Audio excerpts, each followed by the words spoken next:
I'm on the road, like a boss. Emo, my neighbor's green, like a boss. Charging clean, like a boss. His new ride, like a boss. Has tech inside, like a boss. Across the street, like a boss. A different need, like a boss. Top condition, like a boss. Low emission, like a boss. And as a team, like a boss. Hybrid dream, like a boss. Cause it drives so many miles, many miles, many miles, many miles. What the truck? Here comes Chuck. His fuel cell has no smell. Great range to make a change. Not decide how I ride. We decide how we ride. Whatever you drive, drive like a Bosch. With innovative powertrains from combustion engines to electric drives and fuel cells for lower emissions and better air quality. From Bosch.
At PokerStars, we believe in uniting and celebrating those who share our unique mindset and putting our community of employees and customers first. This approach has kept our company culture strong.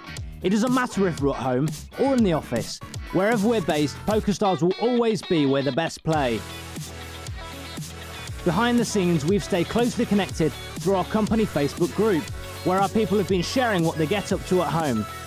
It's given us an opportunity to socialise with international colleagues in a completely new way and give a warm PokerStars welcome to our 467 new hires within the first half of the year.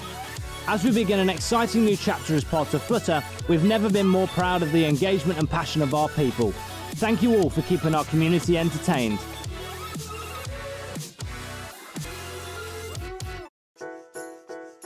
The Hershey Company is an organization that's driven to bring positive impact to the world.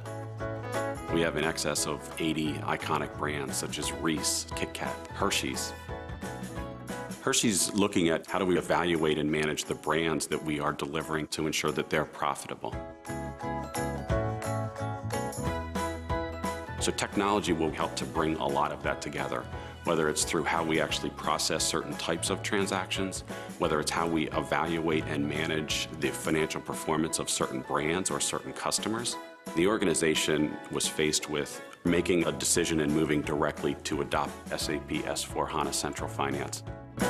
We see it already leading to quicker decision making. We can do a lot of analysis on a brand, on a customer, on a specific cost center, as well as on vendor activity or customer activity. SAP was key to Hershey's overall success.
Stripes Bulgaria was founded in 2008 by the Dutch entrepreneur Koen van Wijk.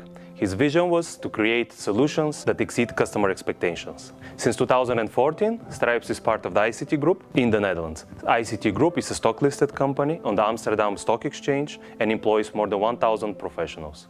Since 2017, I have the privilege and honor to drive Stripes forward in the role of CEO. Together with 200 professionals, we offer solutions to our clients in digital transformation, smart applications, and infrastructure. Our mission is to build smart solutions that create business impact. We are Stripes.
We're a pretty resilient species, and that's true now more than ever.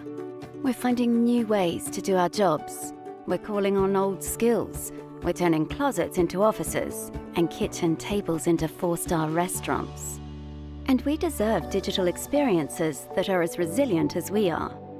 This starts with apps that can scale to keep pace with shifting demand, or update at a moment's notice to support entirely new business models. These adaptable apps rely on agile technology and mindsets to make the development process seamless.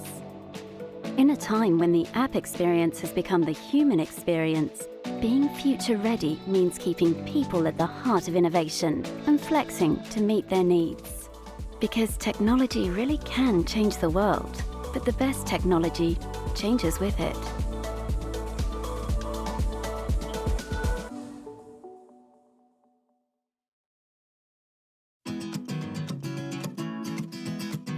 This is Alina. In her office, there are 3 children, 2 cats, and 1 gorgeous balcony.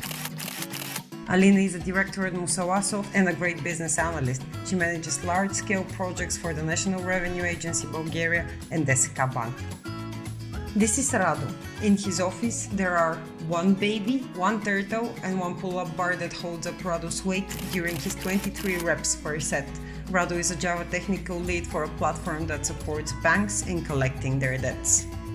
This is Veliko. In his office, there are 3 smart stoves, 46 smart cameras, 1 smart fridge, and another 1,350 smart devices. Veliko is a back-end engineer who currently is swirling in the lights of Internet of Things. We are Musawasov.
I'm on the road, like a boss. Emo, my neighbor's green, like a boss. Charging clean, like a boss. His new ride has tech inside. Across the street, like a different need. Top condition, low emission, and that's a team. Hybrid dream, cause it drives so many miles, many miles, many miles, many miles. What the truck? Here comes Chuck. His fuel cell has no smell. Great range to make a change. Not decide how I ride. We decide how we ride. Whatever you drive, drive like a Bosch. With innovative powertrains from combustion engines to electric drives and fuel cells for lower emissions and better air quality. From Bosch.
At PokerStars, we believe in uniting and celebrating those who share our unique mindset and putting our community of employees and customers first. This approach has kept our company culture strong. It doesn't matter if we're at home or in the office. Wherever we're based, PokerStars will always be where the best play. Behind the scenes, we've stayed closely connected through our company Facebook group, where our people have been sharing what they get up to at home. It's given us an opportunity to socialise with international colleagues in a completely new way and give a warm PokerStars welcome to our 467 new hires within the first half of the year. As we begin an exciting new chapter as part of Flutter, we've never been more proud of the engagement and passion of our people. Thank you all for keeping our community entertained.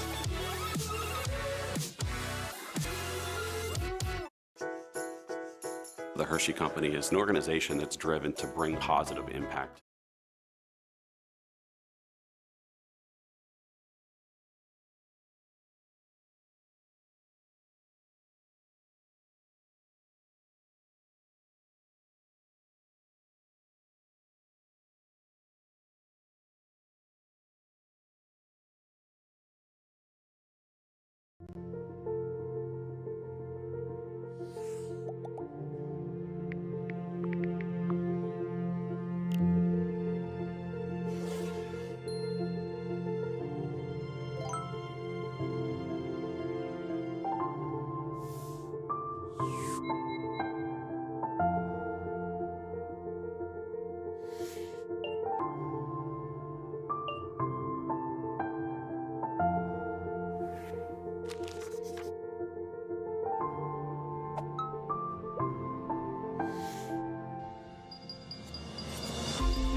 derivando dalla recomendazione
really hope people can hear us now.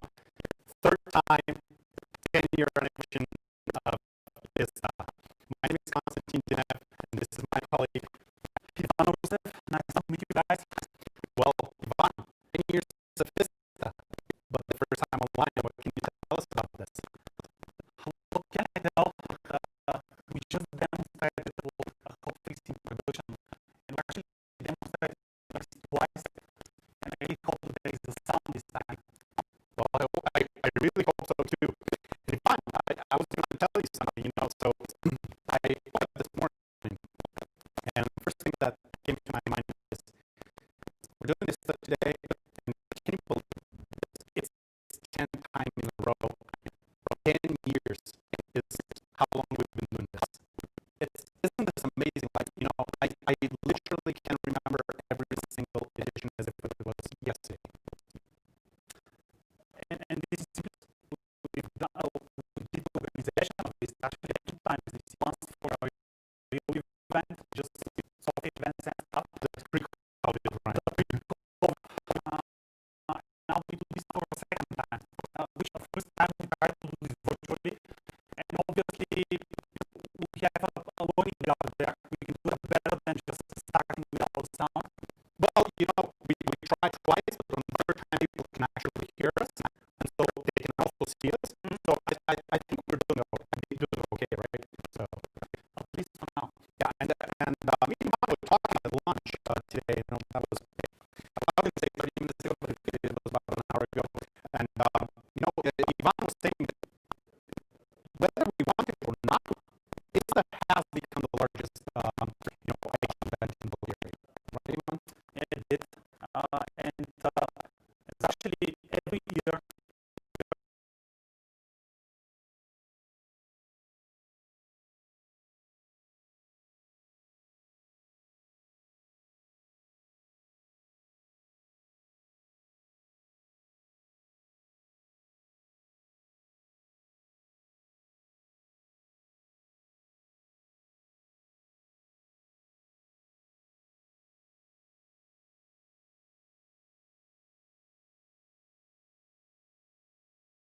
Ask you a question.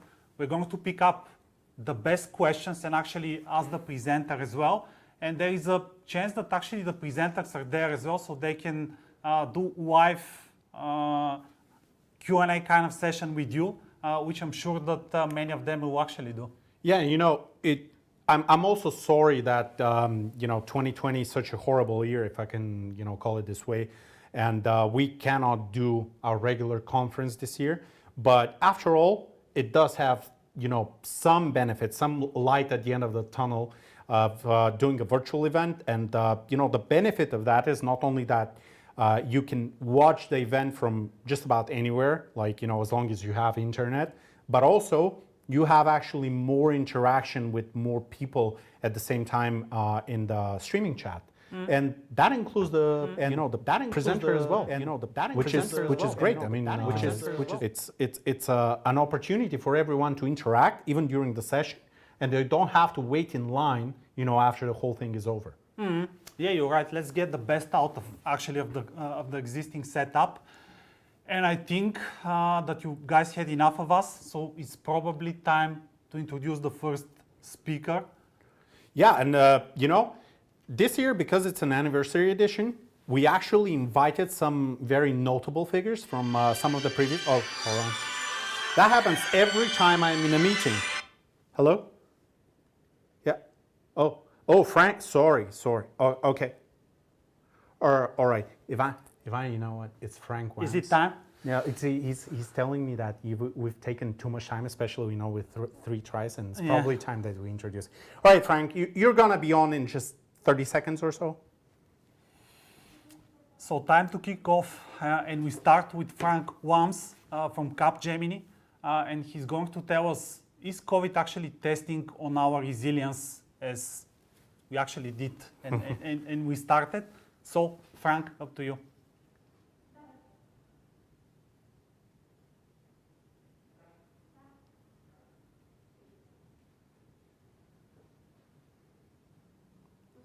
Нали не съм на камера и микрофона не ми се чува? Той има дилей.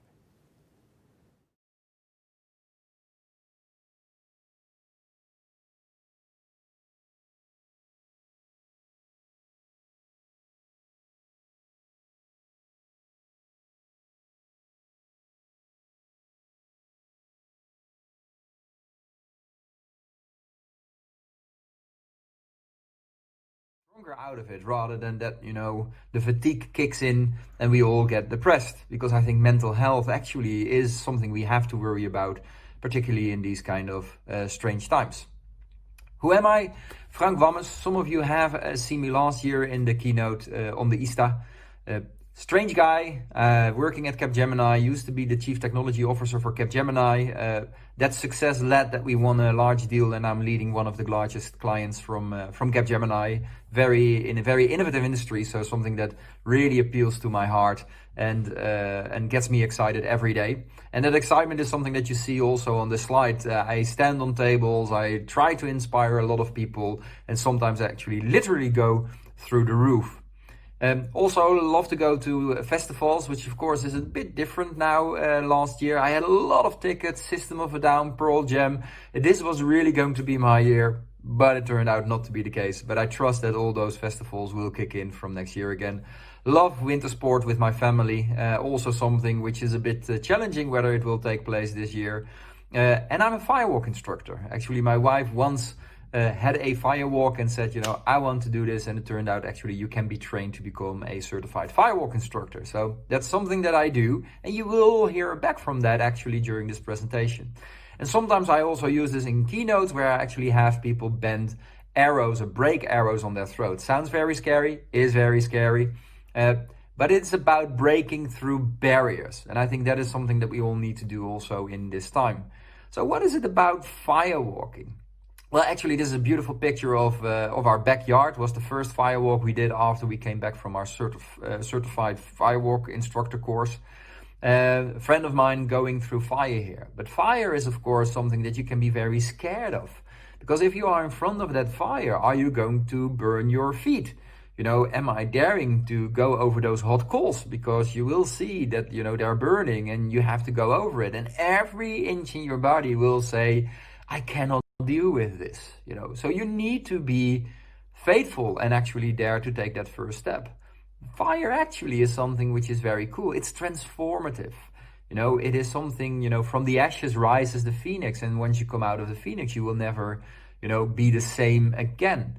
It's something that we see in 1,000 years on all the different continents where firewalking actually is a ritual, either to celebrate young girls going into womanhood, young boys going into adulthood. In African tribes, actually, they have the hot coals and they rub them on their body. So fire is something which shows that transformation will take place. And this is actually something we have seen. We have seen people that went through the fire, initially perhaps a bit afraid, but once they went through the fire, during the walk themselves already straightened their backs, got a different view in their eyes, and decided that they would not come back. And we have a beautiful story about moths in China that see a little bit of light on the top of the mountain, which is of course fire. And one of the brave moths comes back or goes to find out what it is, but never comes back. And the oldest and wisest of the moths says, it's not a problem, because once you get touched by the fire, you will never return again. You will never return to your old again. So the ones that actually do a firewalk, we see that a lot of people get liberated. They dared to take that step and actually went for something. They saw that there was something very beautiful at the end of that walk and felt liberated. So how do we deal now with COVID? Are we going to be very scared? Only look at, what do we need to prevent? What are the measures that we need to take? Yes, we need to take measurements to make sure that we are safe. But, are we going to overdo it? Or actually, are we going to see whether there is opportunities in it? Are there things where actually we can excel in? And can we change the way how we work? Perhaps we should not go back to the new normal. Remember the moth. Well, in this presentation, I will take you through a couple of different perspectives on how to deal with it. From one point of view, it's about society. So how is society changing through means of COVID? What are we doing from a society perspective, which changes things, can help us get more chances? Organizations, so how do organizations actually, look at COVID? What are the things that they are doing to, see how they can get better out of it? And I look at it from an individual perspective. There is some technology in it, but in the end, I will also conclude why technology actually is perhaps the big driver to overcome such a natural disaster as we have it right now. But look at organizations, and I think this picture is a very beautiful one. The nurses. And if you are truly much, do we really value the people that take care of us once we are old or once we are injured or hurt, to be taken care of? Well, we always say, this profession, but truly do we? Until the pandemic hit.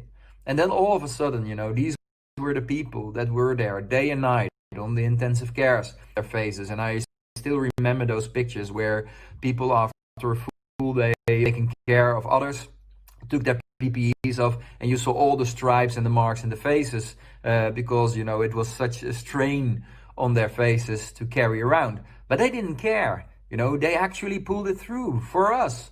And all of a sudden, we started, clapping and singing and shouting and giving a praise. So in countries we are looking, should we not raise actually the salaries of people in these kind of profession?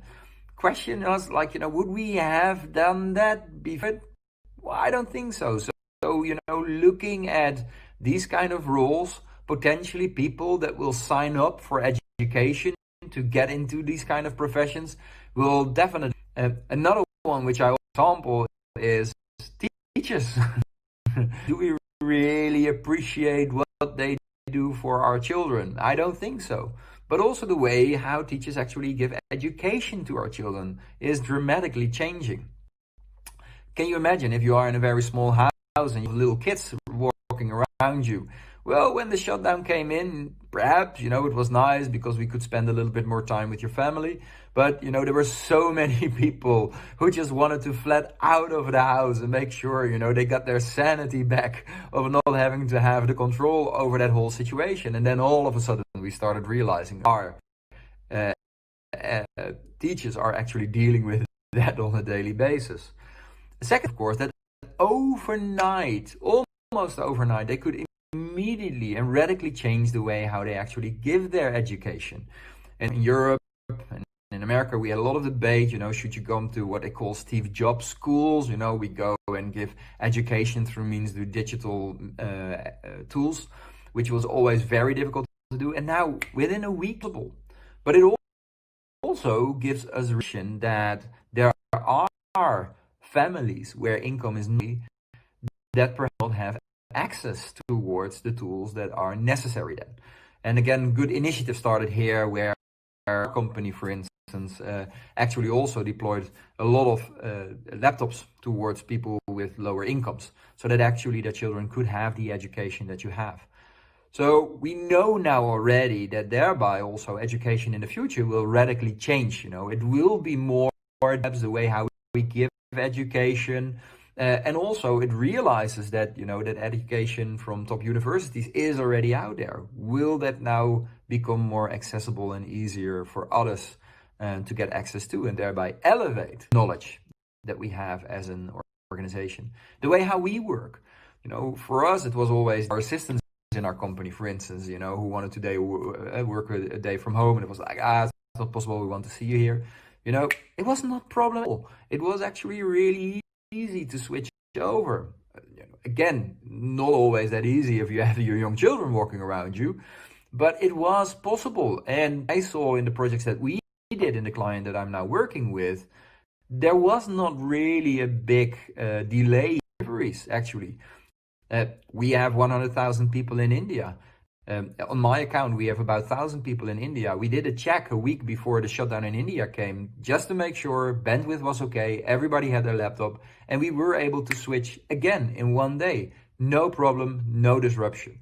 I still think that the individual contact and physical contact, sitting in a room together with each other, definitely adds value.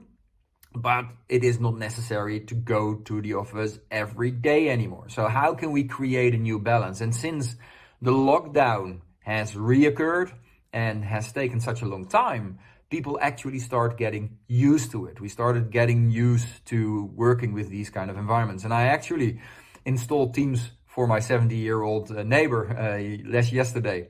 And she will be working with it. It will not be an issue whatsoever. Because of course there are now less flights, we travel less, there are less traffic jams, etc. It has a very positive impact on nature. I used to look at the charts that they had from China before COVID in January and the air pollution, and then you saw the period where, the factories shut down, and it was such a difference. Also the flights, how many flights were there on a day compared to the flights that you have right now? Is it convenient for us not to travel? No, it is not. Is it better for Earth? Well, definitely Earth basically gave a reset, but it really needed a reset. And this picture is such a beautiful picture. This is taken in India. And actually what you see are the mountains of the Himalaya. And can you just imagine, those are 200 kilometers away. So actually you see the beginnings of the Himalaya, which are 200 kilometers further down the road. It was for the first time in 45 years that people could see the Himalayas again, because the pollution prevented them from actually looking at it.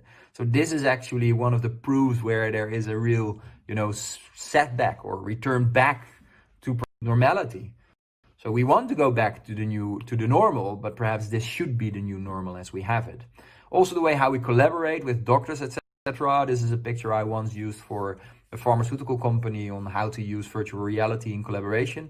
But actually the way how we collaborated from a societal perspective completely changed. The reason that we are so close to a vaccine right now was that people actually started sharing. We were not sitting on this strain of DNA that we analyzed. No, we immediately gave it away to everybody in order that we could have manufacturing tests.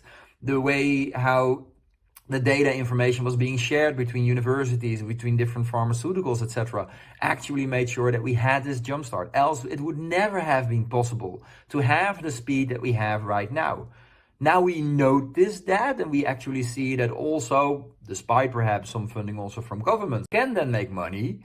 Perhaps the idea on how do I sit on my intellectual property will change. If I share a bit of my intellectual property, will that not lead to bigger market share for the total industry?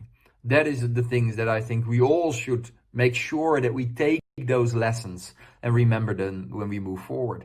The way how we engage, I travel a lot, don't see a lot of my family, but now actually we did pub quizzes every month. So I had way more contact with my family this year than I ever had.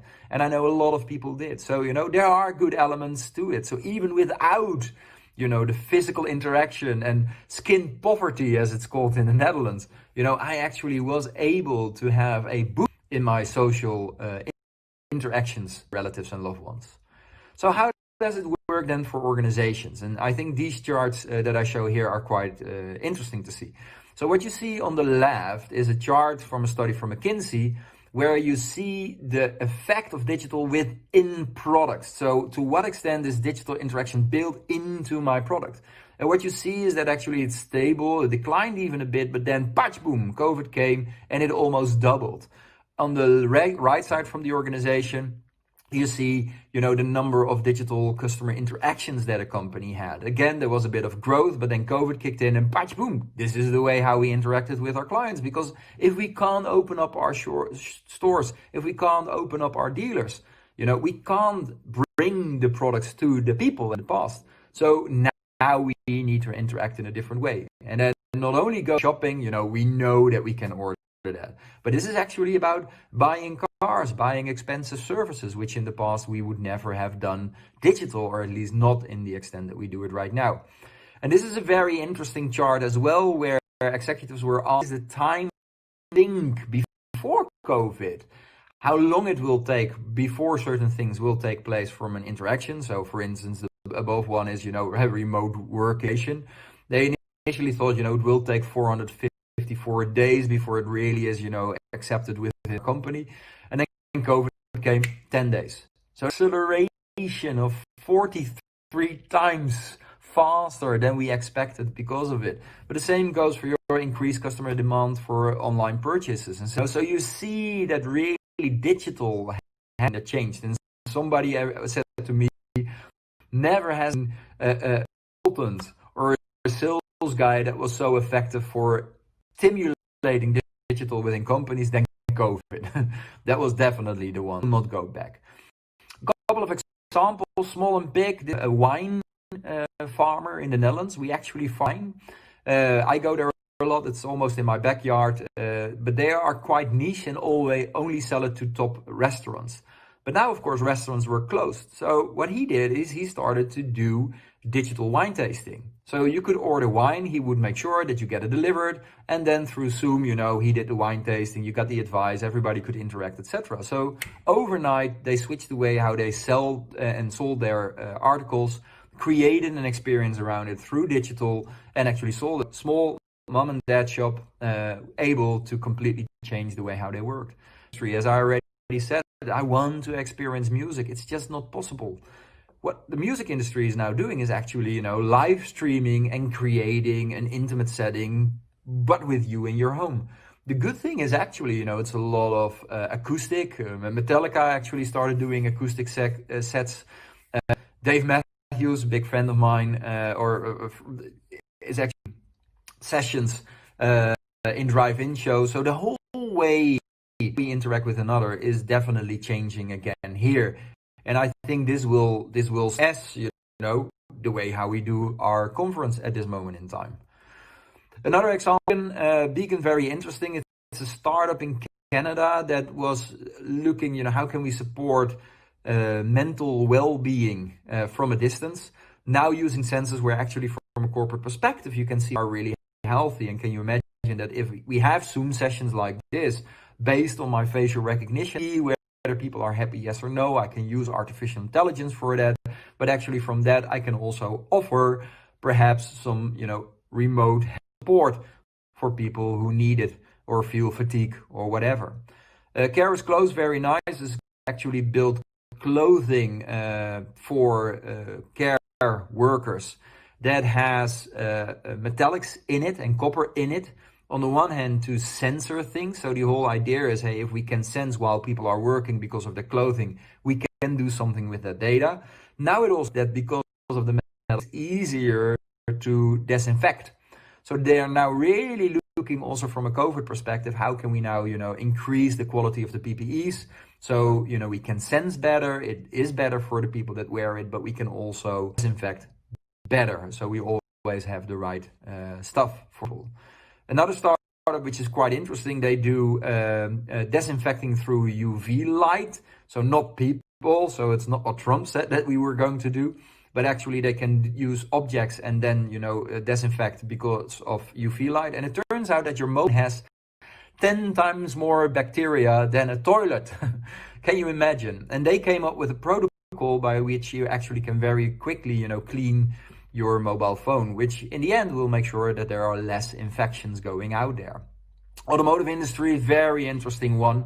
On the one hand, what you see is they need to relook at their supply chain, because one of the things that caused that the factory stopped was not only the well-being for the manufacturing workers, it was also they didn't get their parts in anymore. How do you deal with that?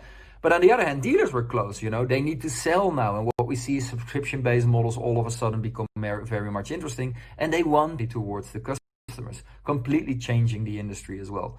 And of course, Apple Watch, big fan of for me, is actually started to build, you know, an app where you can see where you actually wash your hands for 20 seconds. If I go to the individuals, very interesting. This lady in Pakistan actually started and moved to have 1 million soap blocks. It's the strength of individual actually stood up and said, I'm going to do something about it. And indeed, distributing, you know, 1 million soap blocks changed a lot of the perception on hygiene and actually preventing stuff, because we all know it's about preventing addiction. This lady, beautiful Holocaust survivor of 93 that gave peace in New York, all of a sudden didn't have that opportunity anymore. Well, she's inventing, and she said, you know, I can use it. I can use digital means to still give my lesson to pupils. And she actually did it, you know. If she can be so inventive, you can be so inventive as well and think about the opportunities that are there. Individuals in retail, most of the time the individual retail store owners who said, let's give a different service. We open for all people in the morning so they feel safe, or we will deliver it to their house. And, you know, I think it will create a different sense, a different purpose of well-being. We feel a bit fatigued, but I think everybody's crisis will also should not go back to the new normal. We should actually go down and come back a bit to earth again. What do we want? What do we perceive? Technology is very, I trust that the slides will be distributed to you, but here you see a couple of different technologies. We contain the virus, how can it spread, how can we control people actually, listen to the things, lockdown, how we can actually find out, where those are. And this slide is, I think, very interesting. I just look for it on technology and Corona and European Parliament, where actually they did research and published on how different kind of technologies contribute. Artificial, blockchain, what have you. And the good thing is, if you go through it, then you start realizing, hey, perhaps I'm not sure, but these technologies could also change the way how I will interact. So the question now, I think, for all of you is, are you going to sit back? Are you going to feel, and are you going to be the victim of what has happened to us through means of, or are we going to look at an opportunity as perhaps a call to reset the way how we personally interact, how as an organization we bring our products to market and we put meaning into the world, and how we as a society can actually change because of your individual contribution. I think you all have the power to do it. I think we all can make that difference, so that if we change, we will not go back to the normal. There should be a new normal. But it's up to you, if you are ready to take that step, take that leap, and take that walk higher, so that we come to a better outcome. Because once you have been fire, you will never return again. Thank you very much. No.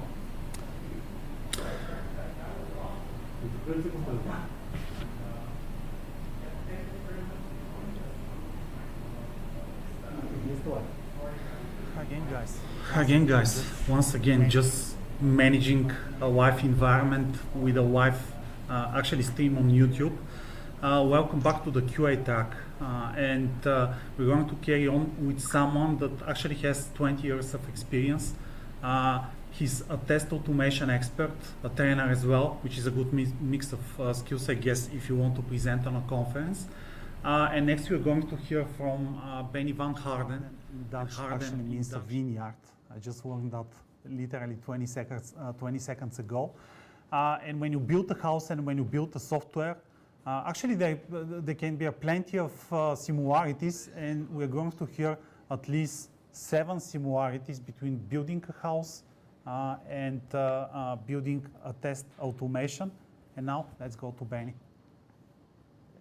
Second.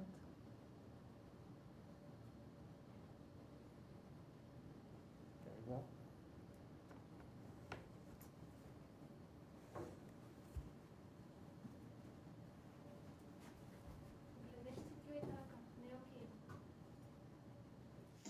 Hi, my name is Benny van Wijngaarden.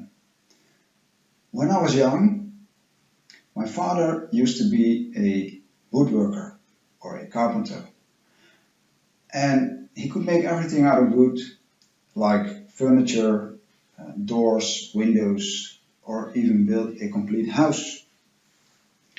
And by the time I was 10 years old, I joined him on Saturdays to the carpentry workshop, and I played around and cleaned the workshop and cleaned the kitchen and made coffee for my dad and his colleagues. And later on, I started woodworking myself. And being a test automation engineer for years now, I realized I learned a lot about the classic craftsmanship of woodworking, construction work, and house building. I think we can learn lots of those craftsmen in our profession of test automation. And I'd like to share some of these lessons, 7 lessons, 7 similarities between house building and test automation with you. Go with me.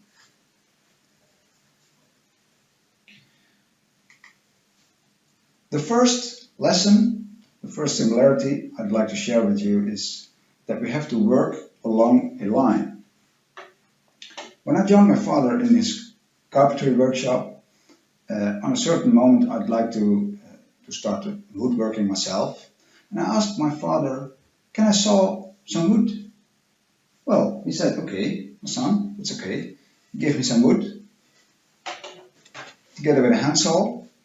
And he said, I'll draw a line on it for you and try to saw the piece of wood along the line. So I started sawing the wood and tried to saw along the line. And then, doing that, I wondered, well, should I save the line or should I saw it away?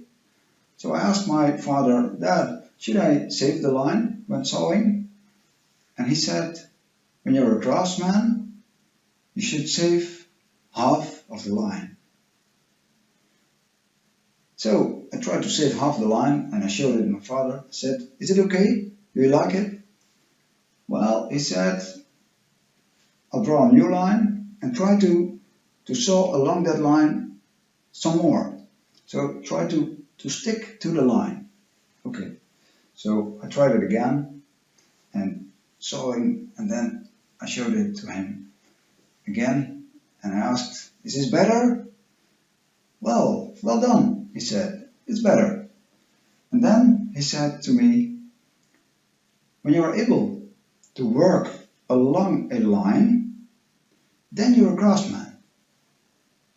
And this also applies to most other professions. And that made me thinking, being a test automation engineer now, okay, so working along a line makes you a craftsman. And I think this is the first principle of being a craftsman also in test automation. Try to get a line to work along and stick to that line. Of course, you have some flexibility to go left or right and to decide with your team to change the line, but try to get a line, to agree on some way of working and stick to that plan.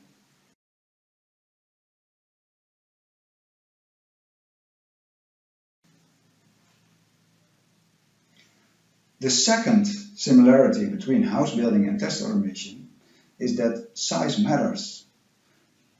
Are you going to build a tiny house or are you going to build a villa? The choice influences the preparation you have to do. When building a villa, you might need a crane, you need more material. So the size of your test automation project matters in terms of what you need to prepare, what you need to take care of. When you are going to create a large test automation project, you might need to be prepared for crew changes during the project. You might need to be prepared for new versions of tools during your test automation project.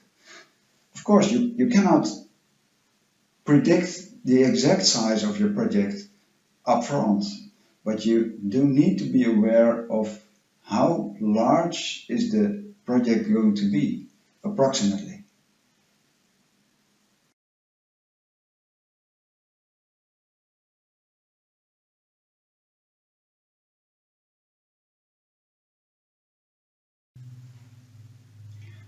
The third similarity between house building and test automation that I want to mention is that you have to build a foundation. Everyone knows when building a house, you have to create a solid foundation.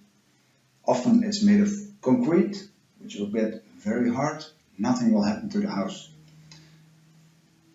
But when building a house without a solid foundation, well, on a short term, nothing seems to be wrong. But later on, cracks will appear in the walls, or the house might collapse at all. Well, the same applies to test automation. You have to think about and you have to create a solid foundation. What do I mean with a solid foundation for test automation? Well, the foundation of your test automation framework is not only having the right tool, but it consists of several elements. I'd like to mention 4. The first aspect of your foundation has to be a modular setup of your framework. You have to create reusable components that can be used by several test cases again and again. That simplifies your maintenance and lowers your maintenance costs enormously. The second point I'd like to mention is use a build server or a CI/CD pipeline like Jenkins or Bamboo or whatsoever. There are several tools, but you should use a tool that's able to run your test scripts over the night unattended, so you can see the results when logging in the morning. Another aspect of a good foundation is that you have to have trained team members. Don't start with test automation out of the blue without any knowledge. You should get some training to get familiar with the pitfalls of test automation, to get familiar with the tool you're going to use, or to help you with the right tool choice. So you have to train yourself and your team when starting with test automation. And last but not least, you should use version control. I've been working very often with Git, but that's not the only one. You can also use Subversion and whatsoever. But you should use any version control system because it's not doable to exchange your changes throughout the team without a version control system. That's a good foundation when starting with test automation.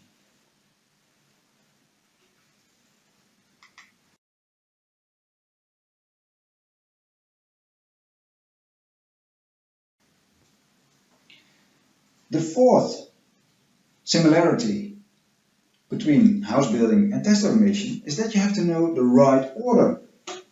No one is going to build a house starting with the roof, right? You all know. But in test automation, I've seen several projects starting the wrong way around. I've seen many test automation projects where people just started recording the manual test steps using a tool, just recording it for later playback. But that's not real test automation. That's the wrong way around. When doing that, you'll run into the fairy tale of record and playback. Well, what's that? The fairy tale of record and playback. I'll explain. Imagine a salesman from a tool vendor standing in front of a room full of managers and other decision makers giving a demo of a test automation tool. And the salesman says, I'm going to record all my actions. So he clicks around, started the recording function of his tool, and stops the recording and says, now I'm going to play back all the actions. And he starts playback and everything is repeated, he just did. And everyone in the room is convinced, yeah, we should buy this tool. Well, that's the fairy tale of record and playback. Because when doing this in real life, a recorded script might play back well directly after recording. But when a new version of your system under test is released, the recorded scripts might not work anymore. And also, another aspect of this problem is you have to separate the data and the script code. But when recording your scripts, it's not separated at all. They are all in one file, the data and the script. So several problems occur when recording your scripts using record and expecting them to play back well afterwards.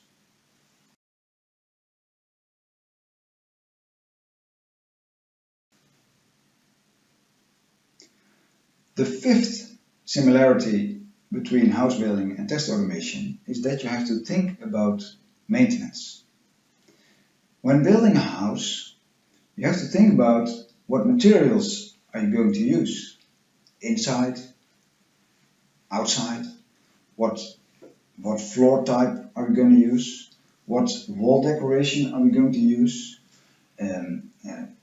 or for example, on the outside, is going to be bricks or wood. And if it's going to be wood on the outside, what are we going to do to maintain it? Are we going to paint? If you don't, it might be rotten by the time you live 10 years in your house.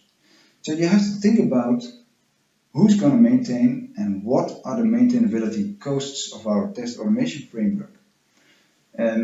Having chosen the right tool, I'll come later to that, you have to start writing your test automation scripts.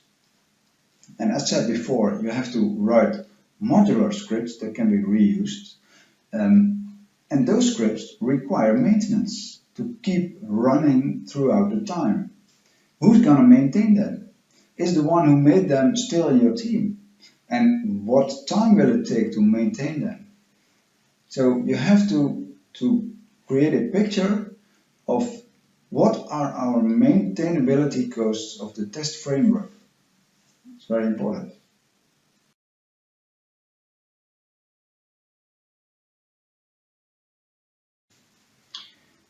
The sixth similarity between house building and setting up your test automation is that you have to begin with the end in mind. You have to know what you are going to create to know what steps have to be taken. Does it mean you have to know every detail up front? Well, maybe not, but when building a house, drawings are made enabling construction workers to make construction calculations, to make price calculations, and so on. Well, when building your test automation framework, you do have to know what you want to reach, to know what steps are going to be taken, and what roughly the costs are. It's important to know what you're going to make. As shown here, you have to make a mental creation up front of what you're going to physically or in code create. So the mental creation requires discussion, requires some design and some architecture maybe. You have to decide on what are we going to create, how are we going to reach it. So you have a goal, but a goal without a plan is just a dream. So you don't have to dream about your goal, but you have to plan the way to your goal. So know what you're going to make, know what your goal is, and that enables you to make the right choices on tools, on planning, on team members, on skills, on training. So that's the similarity between construction work, where drawings are made of the building that's going to be created, and the same applies to test automation. You have to, I don't say you have to draw something, but you have to draw it in mind, or maybe in an architecture document or in a design, to make clear what you're going to make.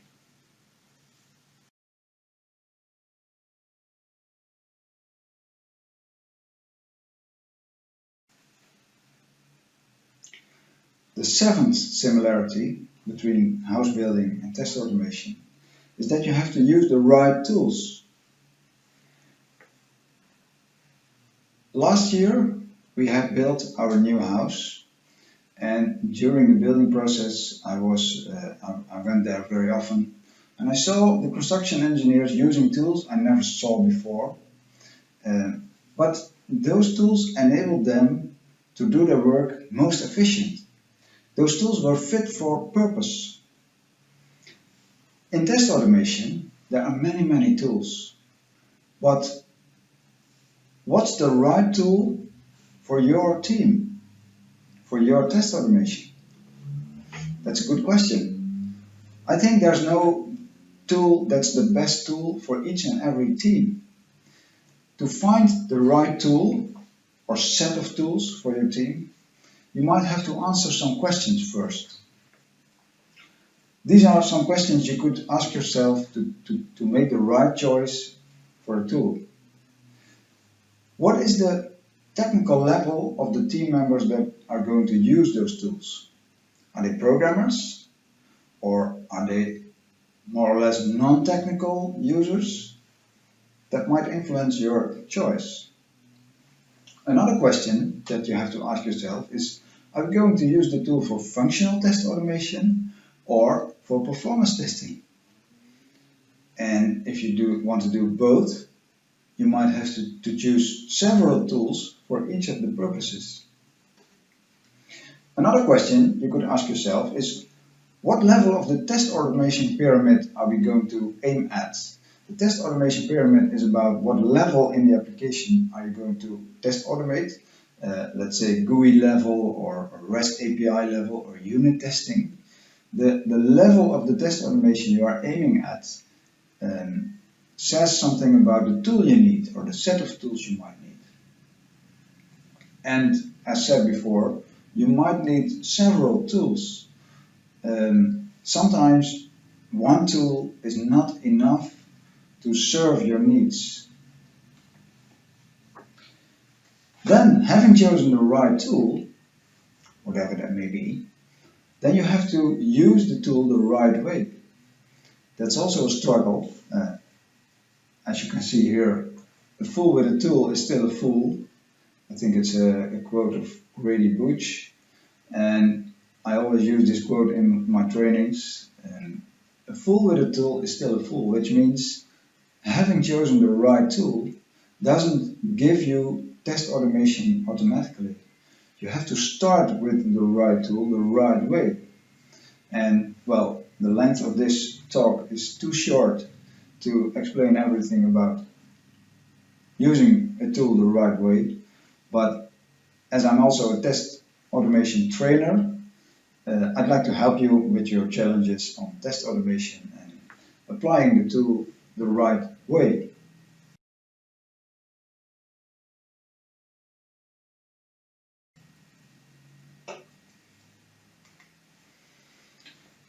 Well, that's it for now. Thank you for listening to this talk. These are my contact details. Don't hesitate to send me an email or drop me a LinkedIn message regarding this speech, or when you need help with your test automation. I'll be your man. Thank you.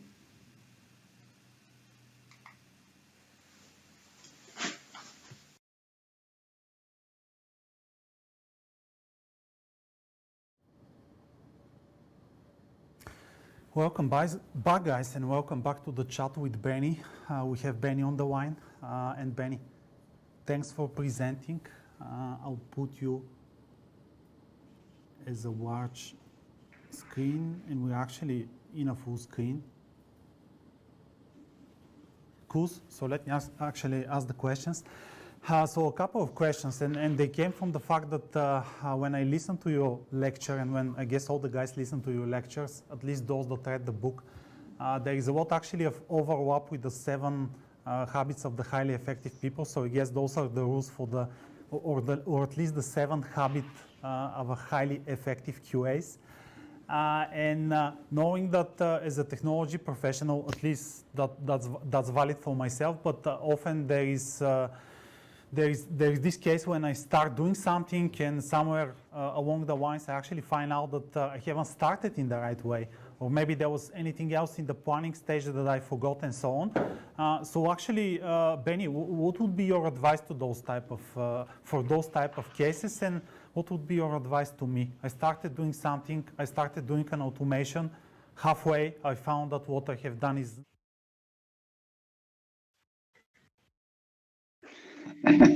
Yeah, that's a good question. Depends. You could say throw it away, but that would be a waste of money and energy. You could also investigate with a professional test automation engineer. Okay, what did we do up until now? What did we create the right way? What did we create the wrong way? And can we refactor it in a way it's going to be usable and maintainable? So throwing away everything is not good advice, I think. I think the best way is to investigate together with a test automation engineer, what can we refactor so that it can be used and can be get better. Mm-hmm. And have you actually been in this type of scenario, in this type of situation, and what is that you have done? And I understand that sometimes there are elements in our in our projects that we cannot discuss with other people. But I guess that the best that you can share would be just beneficial for the guys that we have in this team. Well, one of the projects I remember, once I was hired by a company and they said, well, we started recording our test scripts and we just need you to fix them because they don't run anymore.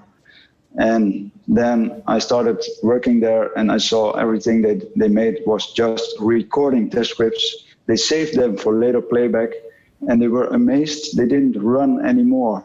And then they hired me and expected me just to fix them with some trick. But then in that case, I had to throw away everything. Well, first it was a little disappointing that I had to do that. But then I created a real test automation framework starting with modular components. And then it turned out to be a success. So I guess that's the old saying that in technology, there isn't a magic that just solves everything. There is just good planning, there is good engineers on your project, and there is then just the time so you actually build a sustainable solution. Cool, I got it. A couple of, I'll just check with the stream, Benny, to see for questions there as well. Someone is asking bits and pieces actually that were missed in one of the things that you said, but guys, to those that just want to go through the session again, there'll be recording in the ISTA YouTube channel actually when we finish. So you can then basically go back and just watch the whole video once again. So you can capture all the details that are there. Another one, and the question is actually on point 5 on the maintenance. How do you actually implement it in this fronting IT world with super short times? Yeah, that's challenging. I agree. We are all getting into agile projects with super short feedback times.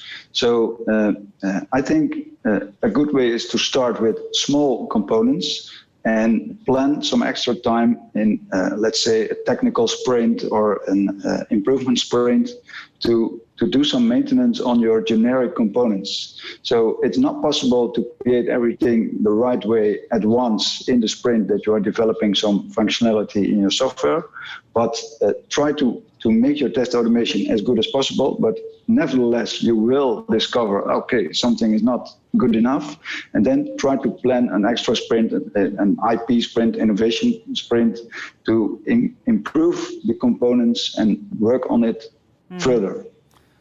Something that I've seen, good question. Something which I've seen personally is actually to think of stabilization sprints or stabilization phases. So you come with a solution, and then you know that solution won't be perfect actually to plan time, so you can upgrade, stabilize whatever needs to be done. Which actually brings me to the second question, which comes from Emil Tanev. Instead of thinking in building a solution that is just the right size, the right fit from time one, how can you actually plan for a solution that you know at stage one it won't be perfect, and you need to actually upgrade the test framework that you use so it continues to be adequate to your situation? Or I guess the question is, how do you build a dynamic testing framework that is that you can actually upgrade on, learn, and actually add whatever the product requires? Yeah, good question.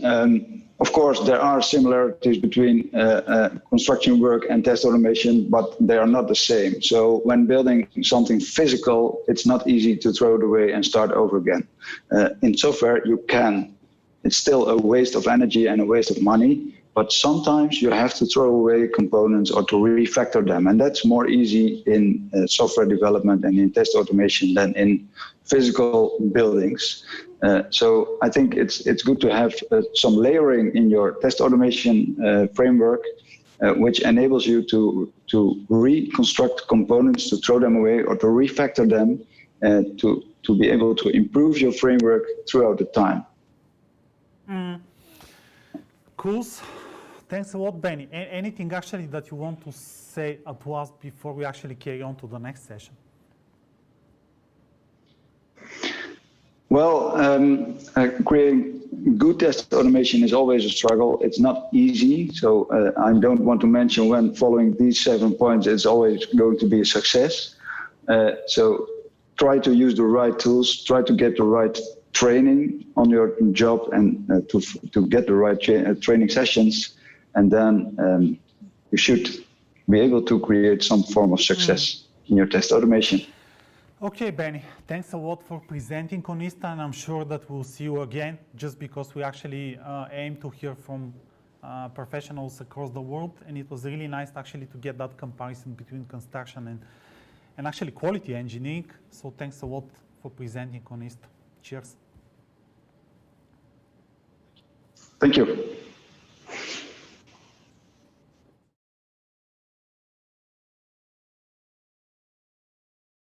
Stripe Bulgaria was founded in 2008 by the Dutch entrepreneur Koen van Wijk. His vision was to create solutions that exceed customer expectations. Since 2014, Stripe is part of the ICT Group in the Netherlands. ICT Group is a stock-listed company on the Amsterdam Stock Exchange and employs more than 1,000 professionals. Since 2017, I have the privilege and honor to drive Stripes forward in the role of CEO. Together with 200 professionals, we offer solutions to our clients in digital transformation, smart applications, and infrastructure. Our mission is to build smart solutions that create business impact. We are Stripe.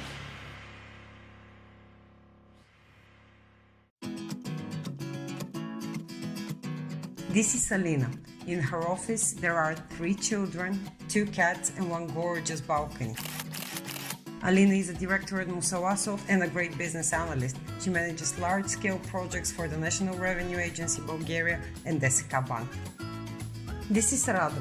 In his office, there are 1 baby, 1 turtle, and 1 pull-up bar that holds up Rado's weight during his 23 reps per set. Rado is a Java technical lead for a platform that supports banks in collecting their debts. This is Veliko. In his office, there are 3 smart stoves, 46 smart cameras, 1 smart fridge, and another 1,350 smart devices. Veliko is a back-end engineer who currently is swirling in the lights of Internet of Things. We are Microsoft.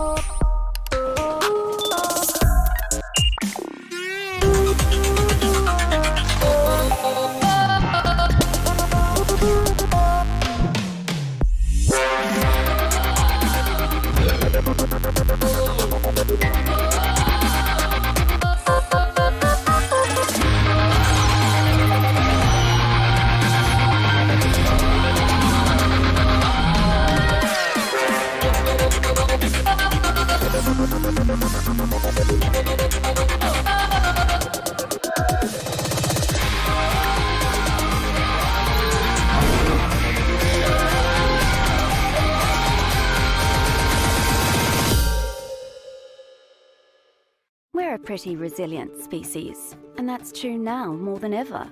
We're finding new ways to do our jobs. We're calling on old skills. We're turning closets into offices and kitchen tables into 4-star restaurants.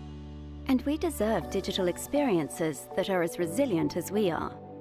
This starts with apps that can scale to keep pace with shifting demand, or update at a moment's notice to support entirely new business models. These adaptable apps rely on agile technology and mindsets to make the development process seamless. In a time when the app experience has become the human experience, being future-ready means keeping people at the heart of innovation and flexing to meet their needs. Because technology really can change the world, but the best technology changes with it.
At PokerStars, we believe in uniting and celebrating those who share our unique mindset and putting our community of employees and customers first. This approach has kept our company culture strong. It doesn't matter if we're at home or in the office. Wherever we're based, PokerStars will always be where the best play. Behind the scenes, we've stayed closely connected through our company Facebook group, where our people have been sharing what they get up to at home. It's given us an opportunity to socialise with international colleagues in a completely new way and give a warm PokerStars welcome to our 467 new hires within the first half of the year. As we begin an exciting new chapter as part of Flutter, we've never been more proud of the engagement and passion of our people. Thank you all for keeping our community entertained.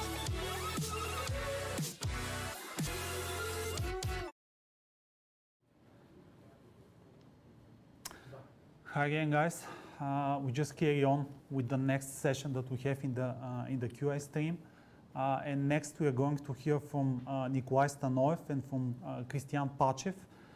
If you have any experience actually in building hybrid platforms between standard solutions that may come from a big technology provider like Salesforce, Microsoft, Oracle, or whatever, and actually if you want to combine this with additional tools, services, or whatever else actually have on your solution, you're on the right spot for the topic because they're going to actually present to us a nice framework and a universal framework to actually test web applications.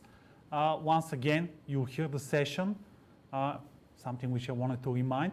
And if you have any questions on the YouTube stream, just go on right, ask your question, as several of you did for the previous lectures, and I'm going to pick up those questions that I'll actually ask at the end of the lecture. We typically have between 5 and 10 minutes to go with to talk with the people that present, and we're going to utilize them, of course, for the best sessions. And now to the lecture. Hello, and welcome to our talk on Universal Web Automation Framework. A quick introduction. I'm Christian Pachev, QA team lead at ISTA with 7 years of professional experience in quality assurance. And my name is Nikolai Stanoev, a QA architect at ISTA with more than 11 years of experience as a QA. Moving further with our agenda for today's talk, first we are going to speak about the challenge which ISTA faced as a company for building automation. Then we're going to go through our vision and architecture and how we solve the problem with Universal Web Automation Framework.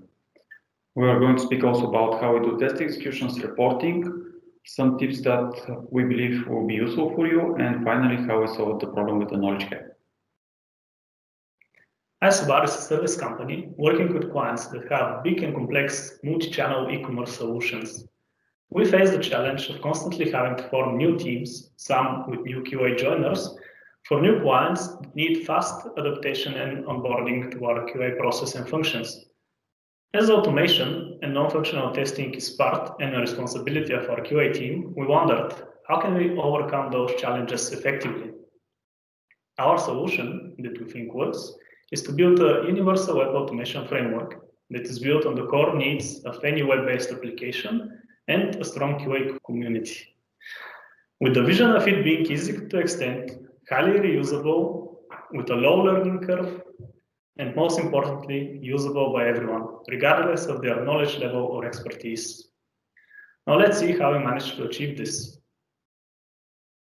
We built the architecture on a 3-layer design.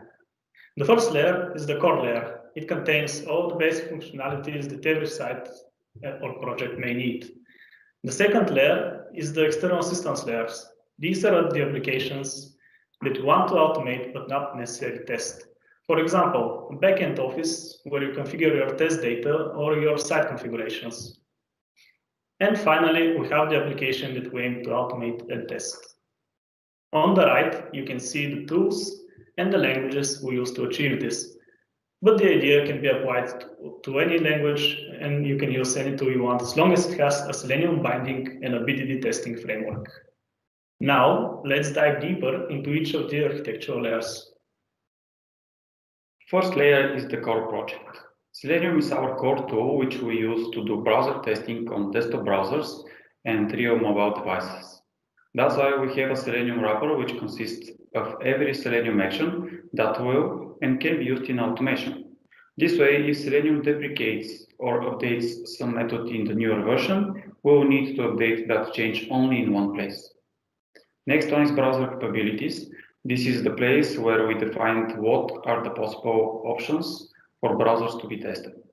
In our case, we have hard-coded values, which can be used by default, but we also have a capability to override them with what we want in order to run the tests on different browsers or devices on demand. Selenium Grid integration is also part of the core project. This is the place where we stop browsers in our Selenium Grid, either local one or browser stack. Next one is HTTP, and this is again a wrapper of all HTTP requests. The idea behind this is to have an easy way for our colleagues to do HTTP calls, just by providing request URL, request type, body, and headers. As part of this, we have a response object, which can convert the responses either to string, JSON, or XML, plus everything else like response status code and headers. Last one is listeners, either by collecting information, test updates in other system, or a run functionality. All those are implemented here and reused in the rest of the projects. Next one is external systems layer. You can consider every system which is different from the one that you test as external. The approach that we follow is the following. First, we look for API. If the system provides an API that we can easily use and consume, this is the fastest way from execution point of view, and we use it. If the system doesn't support API or it doesn't do what we need, but it still has a web user interface, we use HTTP calls which are done by the browser in order to achieve what we need. Last option is Selenium. And the idea here is that if the other two are still too complicated or there isn't possibility to use them, just go directly with Selenium, raise the browser, do what you need, and then close it. The last thing that I have put here is Cucumber, and the main idea behind that is it doesn't matter which approach or which option you're going to pick up from those three. It makes sense to have all the respective steps that you want to expose from that layer for the rest of the projects. Put them in a certain glue package, expose them, and then you're going to have a complete application which can be reused for the rest of the projects. And lastly, we have the application that we aim to automate and test. Here, again, we've chosen to split it into 3 layers, step, module, and pages, and we also use the page object module to structure everything. The step layer contains Cucumber step class definitions, which are separated by pages. For example, payment page steps or my account page steps. Each step calls methods directly from the module layer and provides the data from within the steps layer itself. The module layer contains logical user actions that are created by grouping methods from the page layer directly. Such user actions can be filling the billing form on the billing page or filling the payment form on the payment page, and so on. In the module layer, we also do any data manipulation that we might need. For example, from the front end, we have a dropdown that contains a string value, like yes or no. We may need to convert it to its Boolean part, like true or false, so that the backend may consume it easier. Or a very typical example is product sizes. Product sizes are usually represented by the letters M, S, and XS, so we may need to convert them to their backend mapping, which is usually represented by numbers. Lastly, we have the page layer. The page layer contains all page-specific selectors, as well as basic user actions, verifications, and assertions. Here, a good idea is the page that you want to automate, if it's too big or too complex, you might want to split it into several smaller pages and group them by packages. For example, if you go back again to the My Account page, the My Account page has different sections like add and save addresses, or edit personal information, or review order history. It's a good idea to split those sections into their own pages, page classes, and group them into the My Account package. That way you lower the complexity and make it easier to be used by everyone. Of course, each implementation has its pros and cons. and ours is no different. Here are the pros. The architecture is easy to maintain, it's easy to understand, and has a very low complexity. This means that everyone and anyone can pick it, work with it, extend it, and so on. The cons are that if the application which you want to automate is too big, then you might end up with too many classes and packages.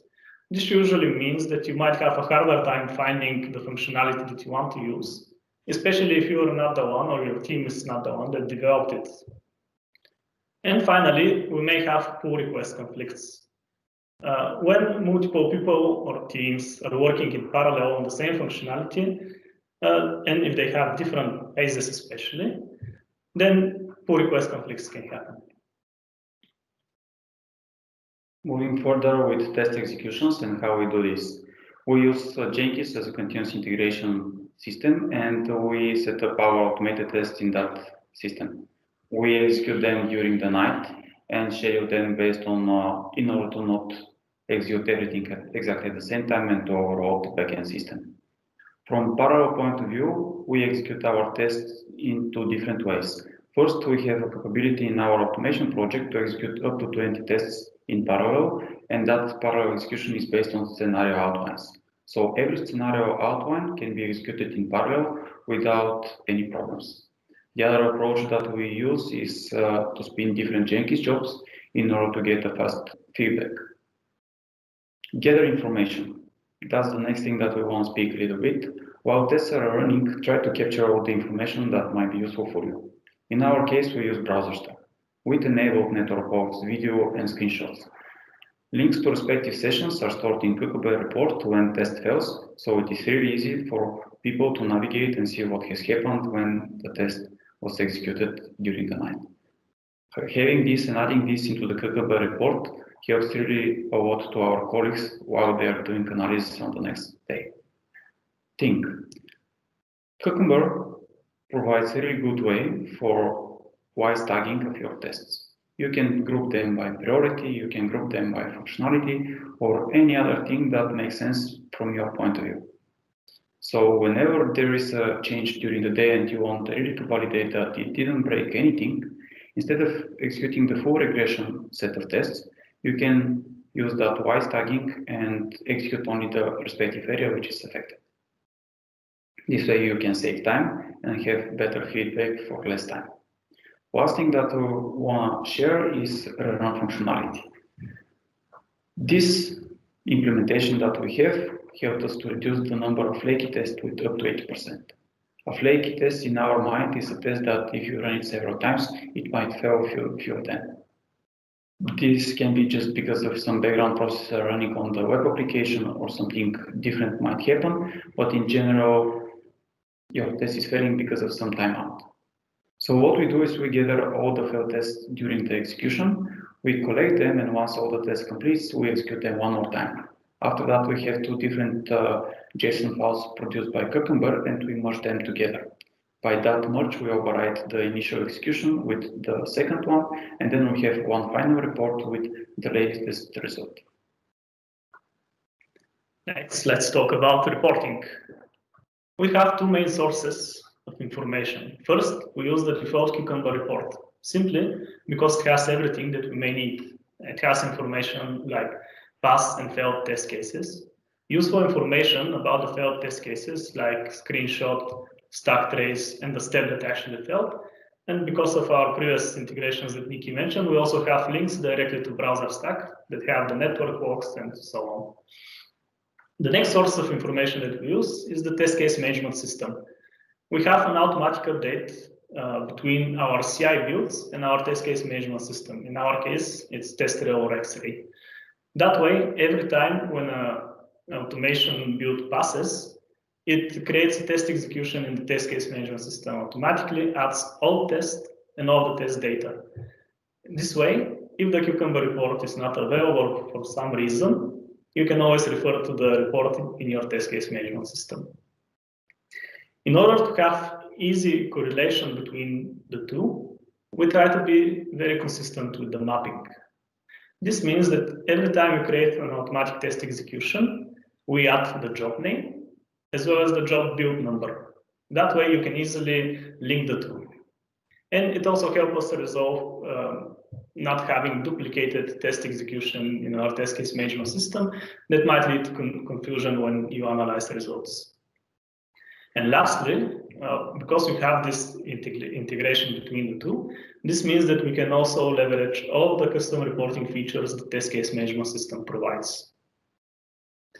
We've chosen Python to create this integration, but any programming language can be used.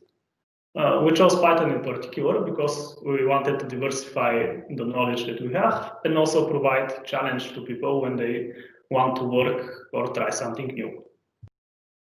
Next, let's talk about the tips that we learn along the way, and they can really help you in the long run. The first major tip is have a really good documentation. Try to document all the important things in your automation framework, like runtime options, their values, and the dependencies between them.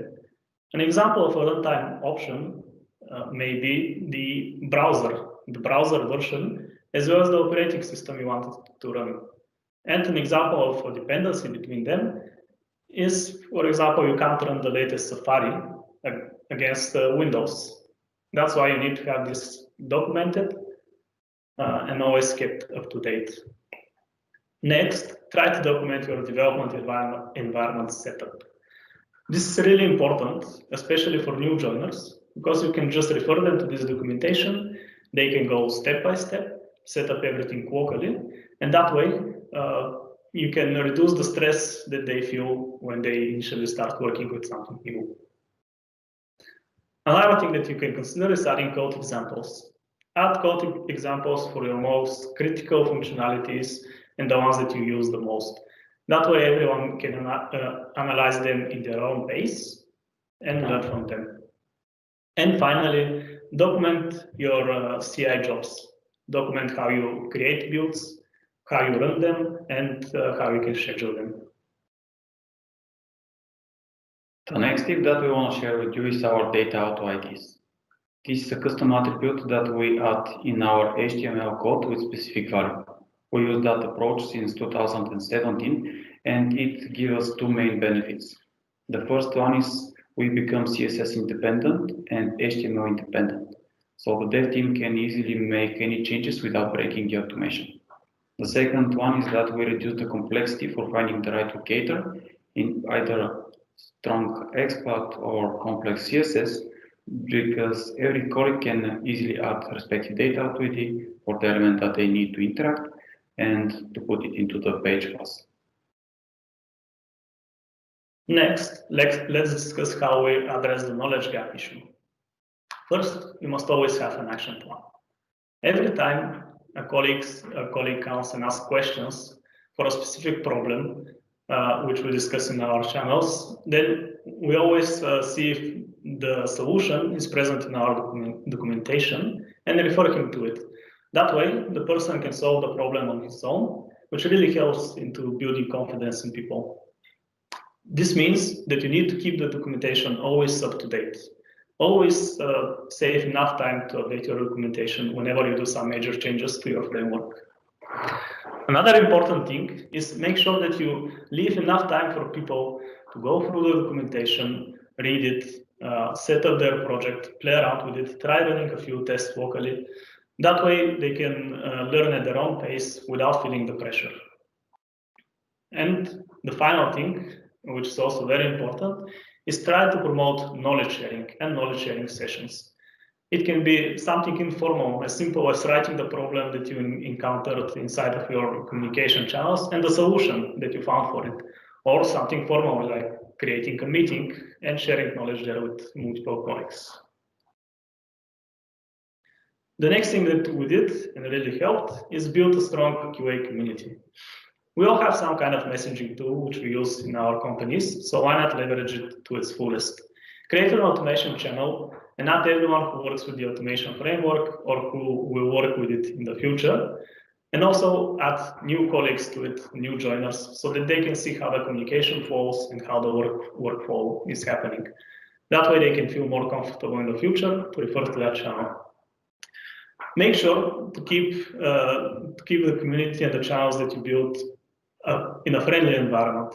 This means that you shouldn't be always talking about work there. Try to find time to joke around with each other, to send some funny images, and something that will help people relax. Another important thing is try to remove any limitations that you may have. Limitations like positions, like knowledge levels, or even companies if you work with a lot of external people. And lastly, but definitely not least, promote ideas and promote question asking in these communities. Make sure that people feel that this is the place they can come to share their idea or ask their questions to their problems without the fear of any consequences or backlash. This will really help people feel comfortable and know that they always can find support here. If you follow these steps, the results will be a self-sustained community which focuses on improving your automation framework, but also a community that can build leaders and even superstars in terms of technical skills and communication. The next thing that we want to share is prioritize your colleague support. Whenever someone is having a problem, focus on it and help them. This way you will improve their motivation and happiness because they will always know if there is a problem, there are people who can help them. Be active and push people with potential to extend their comfort zone. By asking them to answer to questions, work in parallel with people who need help or anything else. This way, the more experienced ones will be able to develop mentoring and other soft skills, which will be in use in future. And the last one is to accept the idea that people cannot learn with the same speed. Due to that, find the quick learners and spend time with them so they can boost the automation coverage. For the people who need more time to understand the things, be patient, give them the time and support them when they need.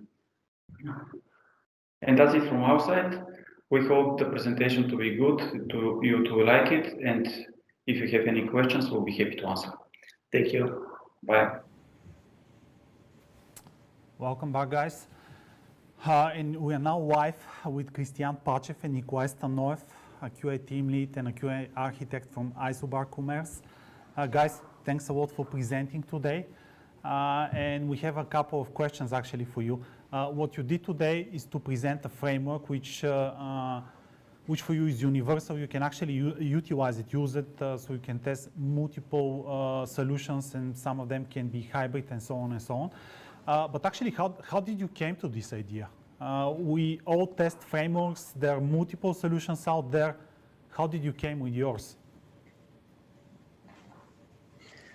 That's a really good question. So before we can answer the how we came to it, let's maybe give a background on why.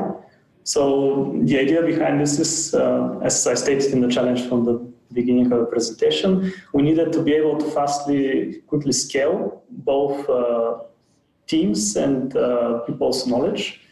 And the easiest way we found that we can do this in terms of automation is to build this universal framework.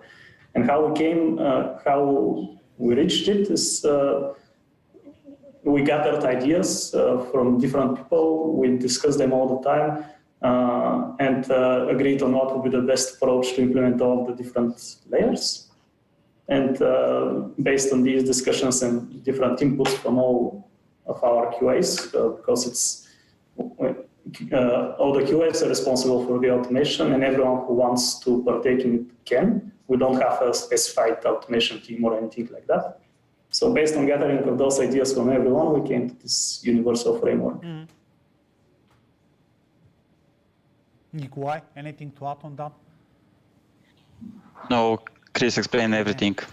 And just because you work in a very actually dynamic environment, I've been involved once in actually doing a solution for Salesforce, and I know that we had to do this practically a few times just because they practically changed their technologies behind the scenes. But if you consider everything that you do, all the different tools, knowing that technology is practically moving all the time, what are actually the trends that you monitor, guys? And what is and how is that you actually plan to further develop the framework that you presented today?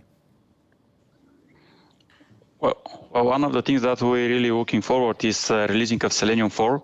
This is going to give us a huge benefit to test things that we currently cannot do.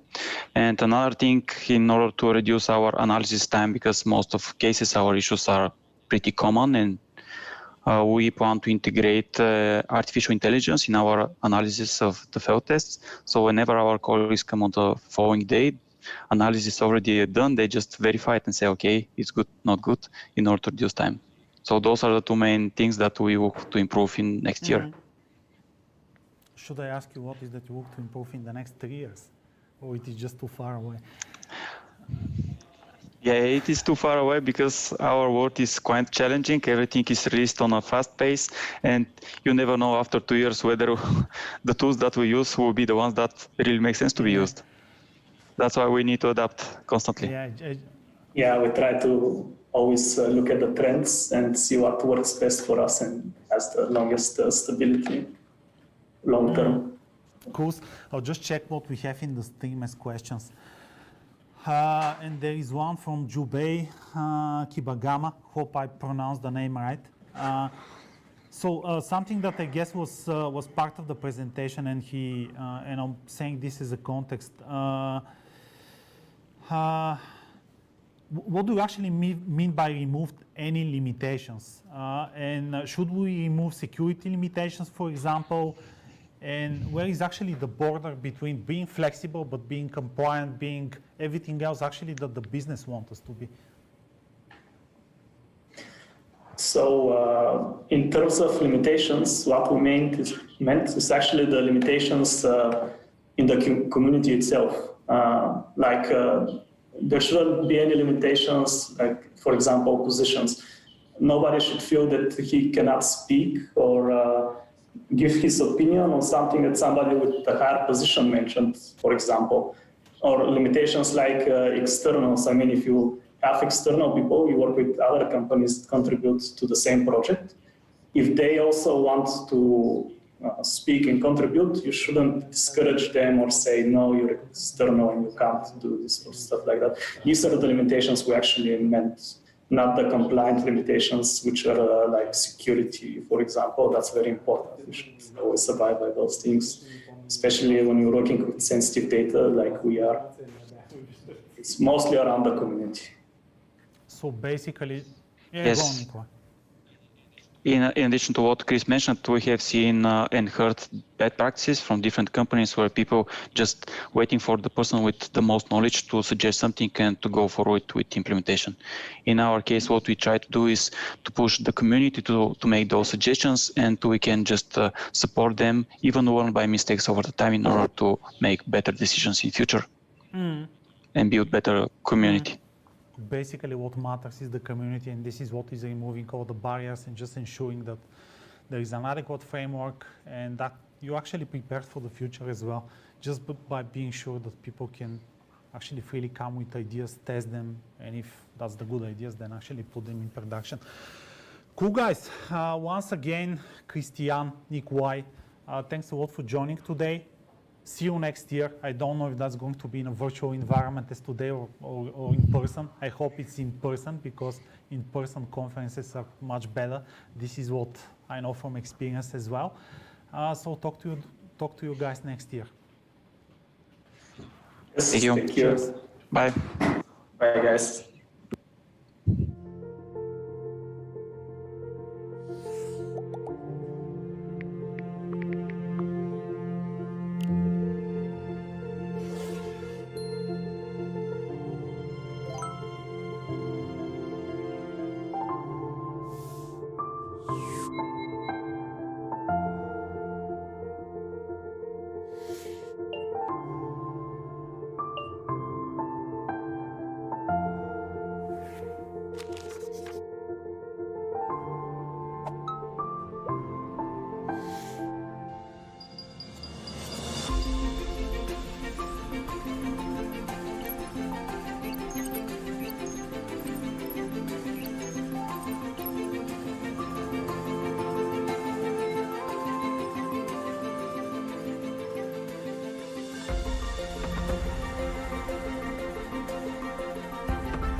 I'm on the road, like a boss. Emo, my neighbor's green, like a boss. Charging clean, like a boss. His new ride has tech inside. Across the street, a different need. Top condition, low emission. And that's a team, hybrid dream. Cause it drives so many miles, many miles, many miles, many miles. What the truck? Here comes Chuck. His fuel cell has no smell. Great range to make a change. Not decide how I ride. We decide how we ride. Whatever you drive, drive like a Bosch. With innovative powertrains from combustion engines to electric drives and fuel cells for lower emissions and better air quality. From Bosch.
The Hershey Company is an organization that's driven to bring positive impact to the world. We have in excess of 80 iconic brands such as Reese, Kit Kat, Hershey's. Hershey's looking at how do we evaluate and manage the brands that we are delivering to ensure that they're profitable. So technology will help to bring a lot of that together, whether it's through how we actually process certain types of transactions, whether it's how we evaluate and manage the financial performance of certain brands or certain customers. The organization was faced with making a decision and moving directly to adopt SAP S/4HANA Central Finance. We see it already leading to quicker decision making. We can do a lot of analysis on a brand, on a customer, on a specific cost center, as well as on vendor activity or customer activity. SAP was key to Hershey's overall success. Welcome back. And we move on to our next presenter, and this is Nikolai Nikov, who's actually a senior developer from Excedia. And what you are going to see is actually his own experience testing with Cypress. And let's hear actually what a developer has to say about a QA job that he did. Hello everybody and welcome to ISTA 2020. My name is Nikolai Nikov and today we'll be talking about Cypress together. The conference this year is kind of different, but hopefully we'll make the most of it. As I said, we'll be talking about testing with Cypress. Cypress is one of the new kids on the block when it comes to end-to-end testing with JavaScript, and we'll be digging into that today. Me, as a web developer, I'll be giving you my perspective on the technology with its strong suits and its drawbacks. As I said, my name is Nikolai Nikolov. I'm a software developer at Excedia, a company based here in Sofia, Bulgaria. And throughout the years, I've been fortunate enough to be included in all sorts of different projects with different setups. And I've used Cypress in a number of those, since I find the technology pretty helpful, and the technology is really bringing a lot of value for a relatively short period of time, especially when it comes to end-to-end testing. Speaking of testing, we of course have to mention the infamous pyramid, otherwise this won't be a testing talk. So we have the basic separation of unit, integration, and end-to-end tests, and the complexity of those scales from the unit to end-to-end ones. And naturally, unit test only tests something in isolation, so a unit of code. Integration tests tend to test more stuff at once, and end-to-end ones cover whole application user flows. And that in itself leads to unit tests being the fastest to run, execute, deliver everything, and the end-to-end ones are notorious for being kind of harder to deliver, execute, and maintain later on. And basically, that makes the end-to-end ones the most expensive, of course. But I've been in situations where we would have hundreds of unit tests, but we would have critical bugs in production, just because unit tests are not covering our whole application. Unit tests are covering only parts of it, and in order just to be sure and have strong confidence in our application, we just need end-to-end coverage. With that being said, here comes Cypress. Cypress is the modern JavaScript testing experience. They like to call themselves an experience. Cypress has been out of beta for a few years now, and it has been rising in popularity ever since its original release. Currently, it has about 25,000 GitHub stars. I have to say that Cypress has one of the best sets of documentations around the block, with a lot of custom examples and a lot of insights, which makes the technology really developer and QA friendly. Cypress is free and open sourced. Its source code is in GitHub, and they are known to be passionate about delivering something that the community really wants, and they are all about the community feedback. Last but not least, Cypress has nothing to do with Selenium. Actually, let's touch on that. Cypress is something different. In order to see why that is, let's run a quick comparison. Selenium has been the de facto standard testing tool for end-to-end stuff for more than a decade now. Selenium executes remote commands through the network, and that's how it tests the actual application. So we have the Selenium part, and then through a proprietary protocol, we are issuing remote commands, and we are, in a sense, poking our web application, asking it to do stuff, and asking for its current state. But the architecture of Selenium makes it asynchronous in nature, just because Selenium can never have the true native access to the current state of our application. It kind of has to go through the wire. That leads to flakiness, and that leads to a lot of seemingly random test failures in production or in staging. And a lot of developers are required to add a lot of weights and kind of custom codes constructs just to fight that flakiness. On the other hand, we have Cypress. Cypress, you can imagine Cypress as being just another JavaScript module which is running right next to your application. It is actually pretty much that. Cypress, both the test execution stuff and the tests themselves are written in JavaScript. So it's actually running right next to the application in the very same run loop. Having the code running in the actual browser right next to the application provides Cypress with synchronous access to your application state, basically the DOM, all sorts of JavaScript state, stuff like that, which makes the whole process way less flaky when compared to Selenium, just because the architecture of Cypress is fundamentally different in that regard. And that has been the intent from day one. The creator of the library actually started developing it with that in mind. Enough talking, let's go through the quick installation. Basically, as far as the installation is concerned, once again, Selenium has been notorious for having a difficult initial setup, just because you need a lot of extra stuff. With Cypress, you don't have that. The only thing that we need to run in order to have Cypress installed is npm install Cypress, and we'll save it as a dependency. We are presented with two things after installing Cypress. We have a UI part and a CLI part. The UI part is actually a native desktop application written in Electron with a pretty pleasant UI, which leads to interactive testing. And we have the CLI, which is used for continuous integration. We'll be looking at both of those later on. And I guess now it's time to see the actual basic API and write our first test. In order to start that desktop application, we need to run npx Cypress open, basically the open command on top of Cypress. Let's do that.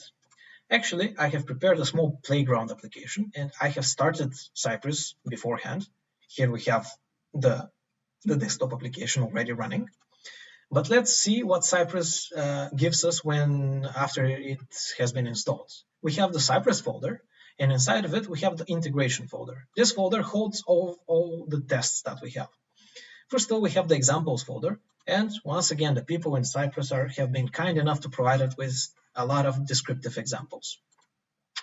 Then we have our custom tests, which we'll be looking at today. With that being said, let's jump to the actual Windows application, desktop application. We have all the tests outlined in here with all the examples and our custom ista.spec.js. And we can choose which browser to use for the test execution. Currently, I have those three installed on this machine, and I'll choose to use Chrome. I run the test simply by clicking on it. And after doing that, I'm presented with a sandboxed custom environment, which is actually running my tests for me. It is just like an incognito windows in Chrome in this case. With that being said, we can actually kind of see the UI of the Cypress executable. We are presented with a UI divided in two parts. The left one holds the information about our tests, and actually in real time we can see what is happening. We see the number of failing or passing, failing tests, how long have been the tests running for, and in the right hand side we can actually see a live preview of the application that we are currently testing. You can see that currently we're testing the ISTA Conference website, and we are all sorts of stuff on top of it, and we can see it going live both in the left and the right hand side. But in here we notice that we have a failing test. Let's get back to it. In order to divide our tests, we have the familiar to some of you described in it blocks. Just because Cypress, as I mentioned, it's more of a testing experience. They kind of bundle everything that you need. You don't need to include anything else. This is our first test, and it is as basic as it gets. We are expecting false not to be true, and we're doing two basic assertions. The second one is a bit more interesting. We start using the CY global object that Cypress is providing us. We can use the visit method on top of it, and we can visit a given URL. Then we can tweak the viewport, make it 1000 by 1000. We can wait for 3 seconds in this case, and then we can change the viewport to something like the iPhone 5s. Let's actually see those two tests. The first one is pretty basic. It just succeeded those three expectations. And then we have the second one. The second one actually visited the website, changed the viewport, waited for 3 seconds, and changed it again. But notice how I'm hovering on the left-hand side, and stuff in the preview is changing dynamically. It is pretty helpful when it comes to testing and especially debugging in order for the developer to be able to do that, time traveling. But let's see why our third test is failing. The third test, actually, let's go back to the code. Let me collapse the first two and make sure that only the third test is running by chaining the .only. I have just saved, and I can see that Cypress has picked up the change and is going at it. It is currently running only that third test. We are visiting the ISTA Conference website. We can see it going live. And the get command is currently trying for a while to get an element. But it timed out retrying, expected to find this element, but never did. You saw one of the core constructs of Cypress in action. For a lot of the stuff that Cypress does, for example, that querying that element, if it doesn't find that element immediately, it retries that for a period of time, in this case 4 seconds, that is configurable of course, until either the timeout is elapsed, or if the element actually shows up. This leads to way less flaky tests, and this takes care of the undeterministic nature of the web, just by doing that intelligent retrying. But actually, we are trying to find some sort of a mocked element. But I'm in Chrome. I can simply open my DevTools, because I'm in Chrome after all, and I can try to inspect my button and actually see that the class I'm looking for is mobile-menu-button, not mobile-menu-button-mock. So in order to fix my test, I need to return that mock. And let me actually introduce the cy.pause command. After visiting the site, I'm issuing the cy.pause command. Going back, I'm currently visiting the website, and I'm in the paused state right now, which means that Cypress has stopped the execution, and I can manually go through the steps one by one. This time I found my element, I clicked on it, and so on and so forth. Or I can simply click the resume button, and I'll be going through the whole test. Another part of the time traveling is, here we can see that when I get some elements and when I click on them, I can actually see everything going live in the right-hand side. Even if I, for example, pin one of the commands by clicking on it, I have the before and after snapshots. Basically, before clicking on the home link, indicated by this click target, the red dot, and after clicking on it. What is more, if I open my DevTools, I will be presented in the console with information about the command that I have pinned. It's a click command on top of this element with that set of coordinates and so on. Pretty helpful stuff. I can unpin it, and then I can go through my tests. Actually, for the sake of it, let's run through the test. I'm getting the first navigation link. I'm clicking on it, and I expect the URL to include the word home. Then I'm going back, and then I expect the path not to include home, because I went back. And the test is already succeeding. All right. With that being said, let's go back to the presentation, and let's spend a minute talking about a few of the game changers when it comes to Cypress. First of all, we have interactive time traveling, as I showed you. We can literally go back in time and see what has been happening. We have direct debugging, because we are simply in Chrome. We have hot reloading. As soon as I change a file and save it, I have the test being automatically run again for me. And I have the intelligent waiting system, which makes sure that the flakiness, the overall flakiness of my test goes down, because I'm not depending on some exact values. All of that leads to impeccable consistency overall for the Cypress executable. Actually, let's go back into the demo and spend some time on it as well. This was the first test. Let's now focus on the second one. I'll be doing that, but by chaining the dot only on my second one. I'll just hit save, and we can see that Cypress is doing its thing behind the scenes. But actually, let's run through the code real quick. We have hooks like the before each one, which makes sure to visit the to-do MVC, the infamous to-do MVC application, before each of my tests. Of course, this is usually localhost, but just for this playground, I have wired it up with an actual deployed website. The first test is pretty self-explanatory. I'm getting the heading, I'm making sure that it's visible, and it contains the word to-dos, and I want it to be centrally aligned when it comes to text alignment. As I saw them pretty much reading it out loud in English. The API is pretty English-like, and it's pretty cool in that regard. The second test, let's actually see what has been going on. Cypress ran 4 tests and everything is good. The first one, it grabbed the heading, it expected it to be visible and to have the correct CSS, and it does. The second one, you can add and delete to-dos. what we have done is we have grabbed the input box, we have typed the first keyword, the first to do.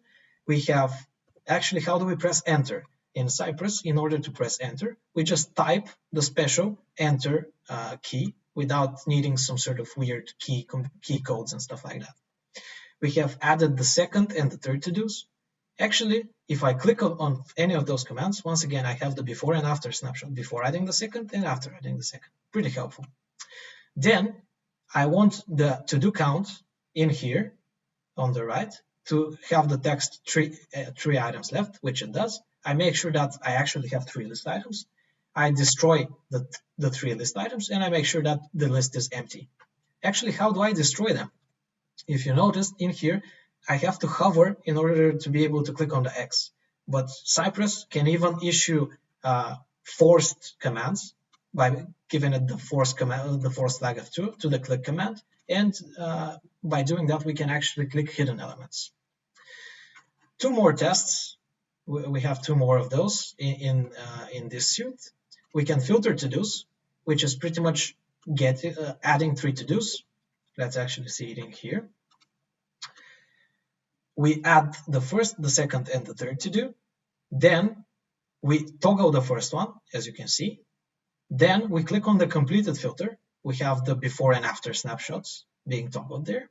And we expect to have 1 list item, which we do, because we have just the 1 completed list item. And last but not least, let's see the last test that we currently have. We are once again adding 3 to-dos, and we are editing one by issuing the special double-click command, because just the website expects us to double-click in order to edit.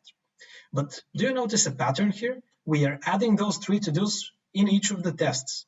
Cypress can help us with that, and if we go to the support folder, I have registered a custom command called add to-dos, which is doing that for us, basically adding the 3 to-dos.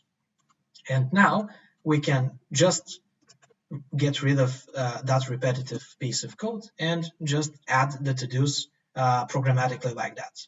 And we can run our tests as usual. And they have been picked up, and in a second here, you can see the interactive typing and adding, removing to-dos in real time, which is pretty cool.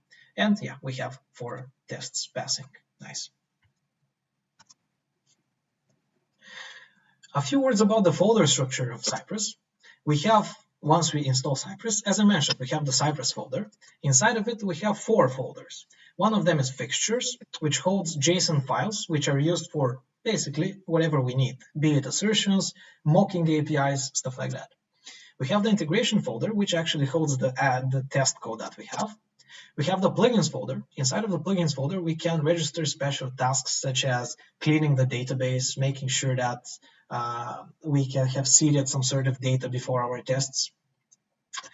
And we have the support folder, which holds custom commands, such as the add to-dos one that we just saw.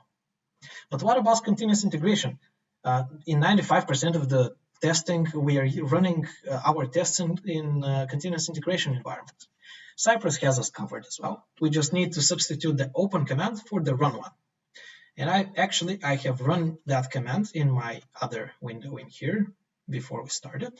And we can see a drill down of the tests. We have 6 passing, 1 failing, 1, and we have some sort of details about the execution. Something more, in the screenshots folder, we even have a screenshot of the failing test that we have in CI, which is, again, really, really helpful just to be able to see what has been going on. What is more, inside of the videos folder, we actually have a video recording of the tests going live and happening so that we can check what the tests have been doing, even though they are being run in a simulated environment. And we can see that this one has failed and those are just fine.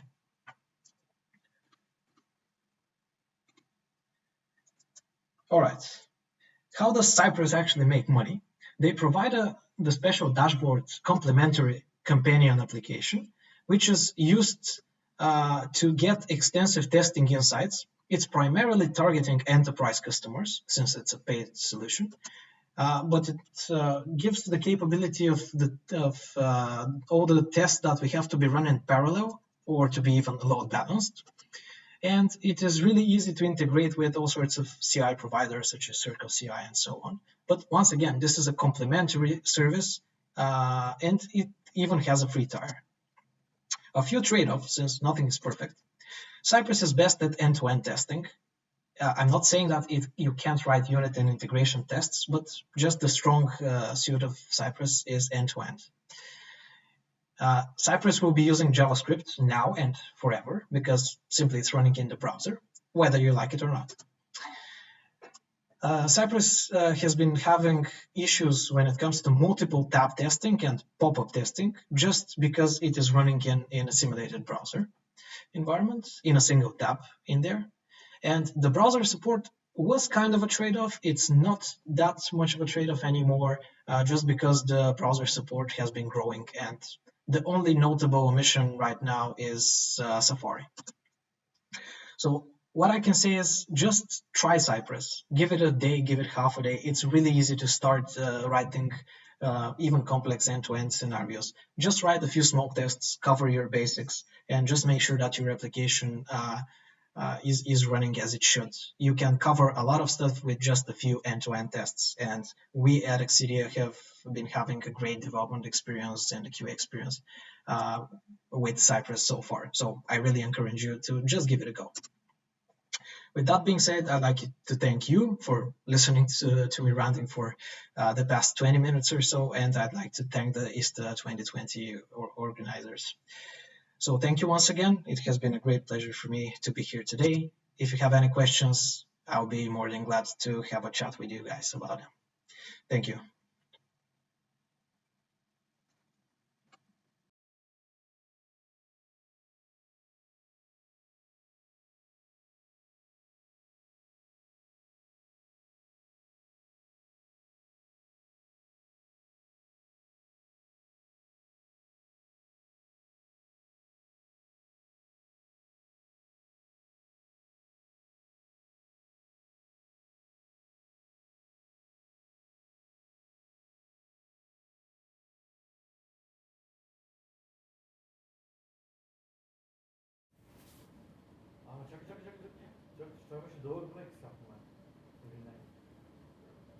Q&A.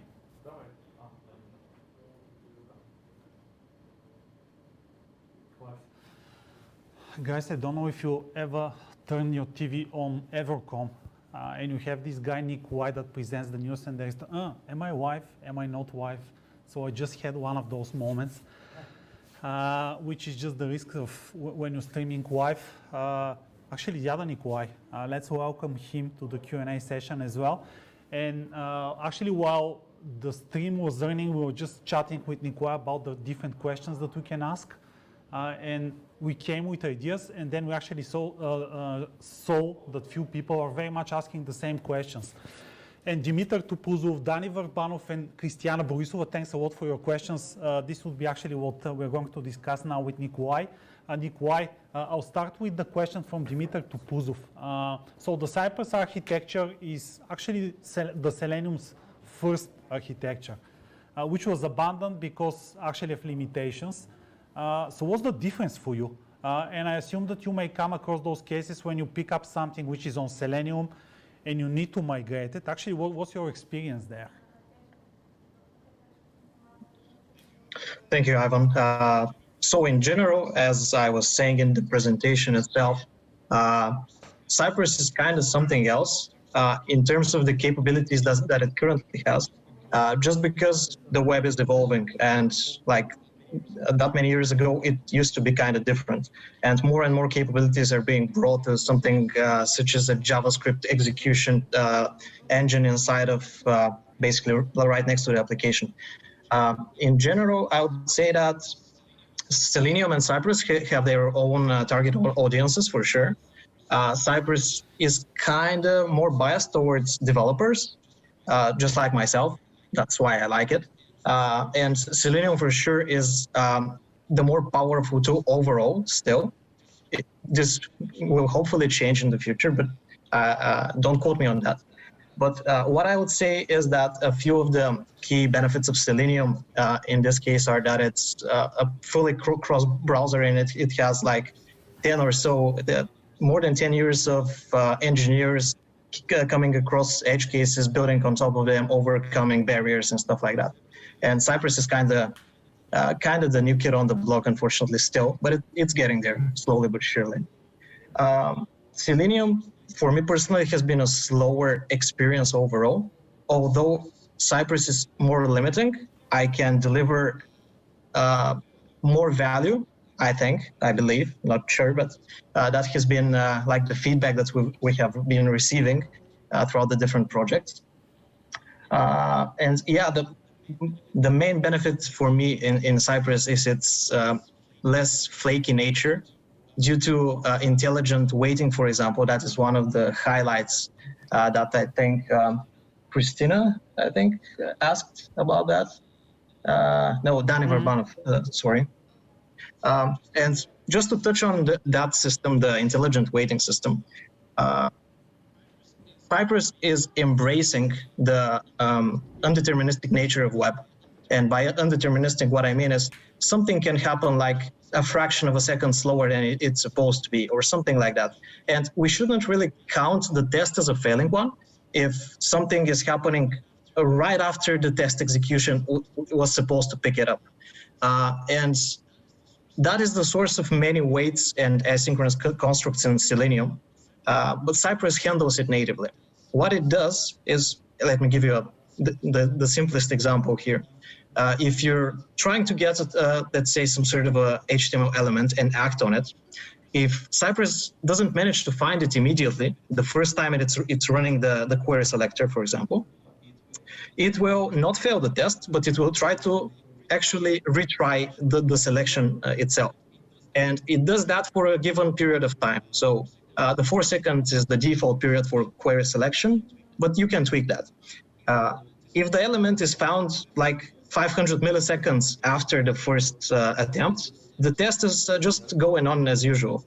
It's not considered to be a failing test. Just because like a real user wouldn't click away, wouldn't like throw the application if something is just a fraction slower, due to, let's say, networking conditions or whatever else. If, however, after the timeout period, in this case after the 4 seconds, the element is still not there, then Cypress actually considers the test to be a failing one, just because like Cypress does not expect to find it anytime soon, so it's a failing. And yeah, this is like the highlight for me personally, and it was kind of a game changer for me. And yeah, as I said, the two technologies are different in nature, but everything has its pros and cons, of course. Yeah, there isn't a single problem and a single solution as well. A lot of kudos actually for your presentation, so just passing the kudos to you as well. And a question from Georgi Georgiev. What are the disadvantages of using Cypress for integration testing? And he's asking simply because of something that you said during the presentation, that you found actually this to be the best tool for end-to-end testing. Yeah, so Cypress' initial intention was to cater towards covering end-to-end as a scenario. But since it's JavaScript running right next to your application, you can do the other types of tests. And actually, speaking of, let's say, integration ones, lately Cypress has been moving towards covering a lot of custom component testing. For example, React component testing, Vue component testing, Aurelia component testing, and so on. So there is some effort there, but like, as I said during the presentation, the intention for Cypress was to be that only end-to-end tool that you ever need, but it is more and more embracing also those other types of tests one by one. But for example, I personally have my unit test stack to be kind of different and run in a different pipeline, just because I like keeping those steps separate, just to make sure that it's running a bit faster and I can just fail the pipeline even before getting to end-to-end, or vice versa if I'm spotting some sort of an issue early on in the pipeline execution. But yeah, it is getting there. There is support for unit and integration tests, which are getting better and better, but the focus is end-to-end for sure. And Nikolai, a last one, which I'm taking from Daniel Yordanov. So the question is actually, do you have a case where in a single test you have to call two unique domains. For instance, authentication domain and then the actual application domain. And how do you deal with this case? Yeah, an excellent one. Cypress has been having issues with multiple domains just because of nature of web limitations. But there are workarounds. Those are not efficient. I would advise you to have a look at, I think that those have, the documentation of Cypress is like one of the best, I have to be honest. So I would point you to a specific section in the troubleshooting, I think it was in there, because frankly, I don't have enough time to touch on that right now. But Cypress is having issues for the native support, as far as the native support is concerned, for multi-domain support, for multi-tab support, and for pop-up support as of now. Just because it is running in a single tab and it has limitations, as the first question actually touched on that. Cool, thanks. And something from me, actually two things from me, just before we close the session. The first one is we have the big break, which will start now. Nick, why? Just because questions, actually follow-up questions may be popping up. When we are in person, typically the person that presents is there and people can actually go and ask him. Let's use the YouTube chat for that. And I saw that there is actually a couple of more questions that are popping up. And the second thing, let's say kudos to everyone that is from Schumann and that went to physics, because we had this nice chat that everyone that comes from there and everyone that is involved in programming and physics actually becomes a really, really, really excellent engineer. And we have this across generations. So guys from Schumann, kudos. If you're from another city, it is what it is. Cool. Thanks a lot to all of our viewers. Guys, it's actually the large break that follows, and see you in 20 minutes.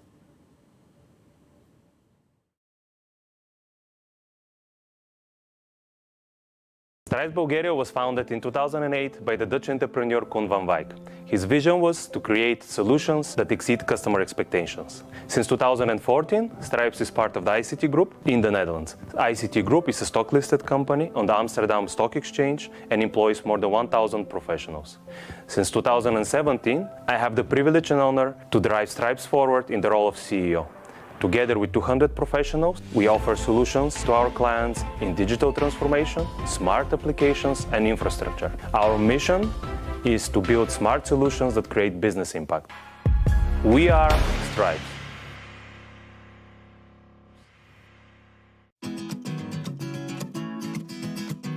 This is Alina. In her office, there are 3 children, 2 cats, and 1 gorgeous balcony. Alina is a director at Musawasoft and a great business analyst. She manages large-scale projects for the National Revenue Agency Bulgaria and DSK Bank. This is Rado. In his office, there are 1 baby, 1 turtle, and 1 pull-up bar that holds up Rado's weight during his 23 reps per set. Rado is a Java technical lead for a platform that supports banks in collecting their debts. This is Veliko. In his office, there are 3 smart stoves, 46 smart cameras, 1 smart fridge, and another 1,350 smart devices. Veliko is a back-end engineer who currently is swirling in the lights of Internet of Things. We are Microsoft.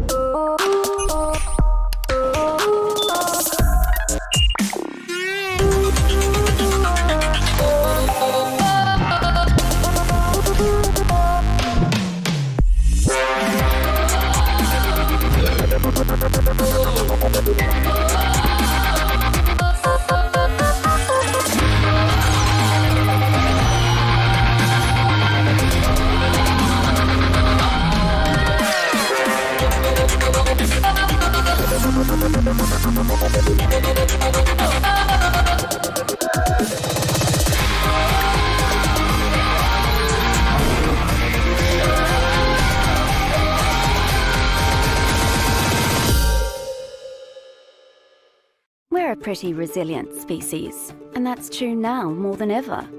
We're finding new ways to do our jobs. We're calling on old skills. We're turning closets into offices and kitchen tables into 4-star restaurants. And we deserve digital experiences that are as resilient as we are. This starts with apps that can scale to keep pace with shifting demand, or update at a moment's notice to support entirely new business models. These adaptable apps rely on agile technology and mindsets to make the development process seamless.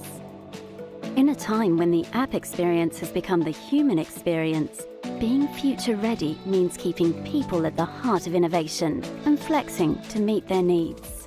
Because technology really can change the world, but the best technology changes with it.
At PokerStars, we believe in uniting and celebrating those who share our unique mindset and putting our community of employees and customers first. This approach has kept our company culture strong.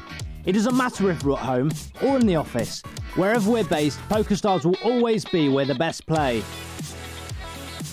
Behind the scenes, we've stayed closely connected through our company Facebook group, where our people have been sharing what they get up to at home.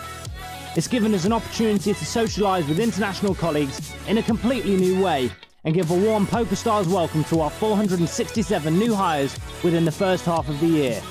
As we begin an exciting new chapter as part of Flutter, we've never been more proud of the engagement and passion of our people.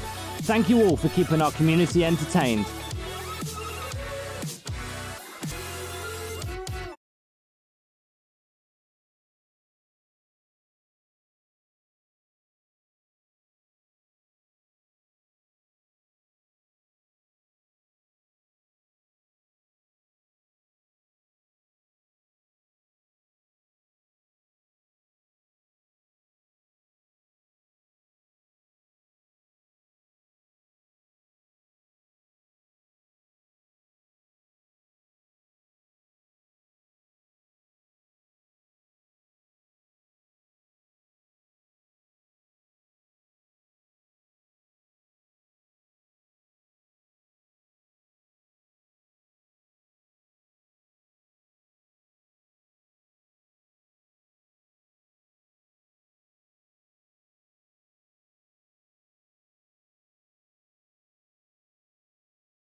Stripe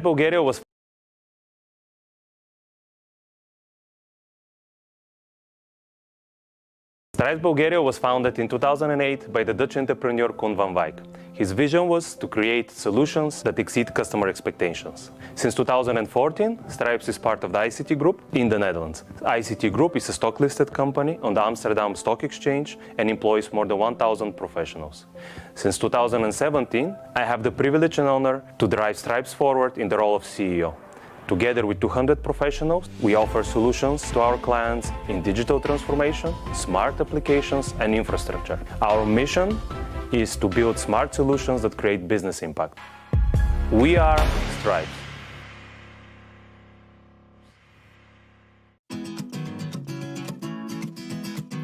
This is Alina.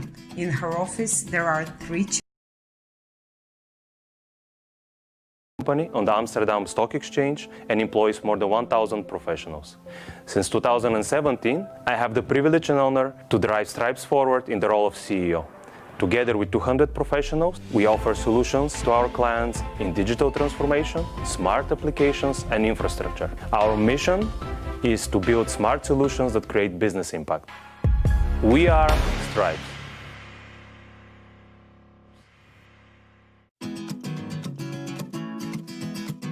This is Alina. In her office, there are 3 children, 2 cats, and 1 gorgeous balcony. Alina is a director at Musawasoft and a great business analyst. She manages large-scale projects for the National Revenue Agency Bulgaria and SK Bank. This is Rado. In his office, there are 1 baby, 1 turtle, and 1 pull-up bar that holds up Rado's weight during his 23 reps per set. Rado is a Java technical lead for a platform that supports banks in collecting their debts. This is Veliko. In his office, there are 3 smart stoves, 46 smart cameras, 1 smart fridge, and another 1,350 smart devices. Veliko is a back-end engineer who currently is swirling in the lights of Internet of Things. We are Microsoft.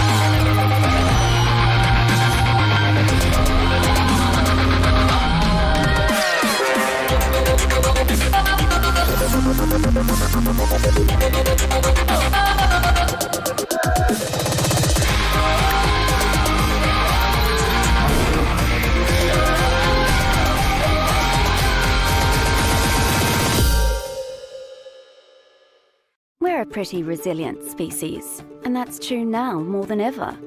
We're finding new ways to do our jobs. We're calling on old skills. We're turning closets into offices and kitchen tables into 4-star restaurants. And we deserve digital experiences that are as resilient as we are. This starts with apps that can scale to keep pace with shifting demand, or update at a moment's notice to support entirely new business models. These adaptable apps rely on agile technology and mindsets to make the development process.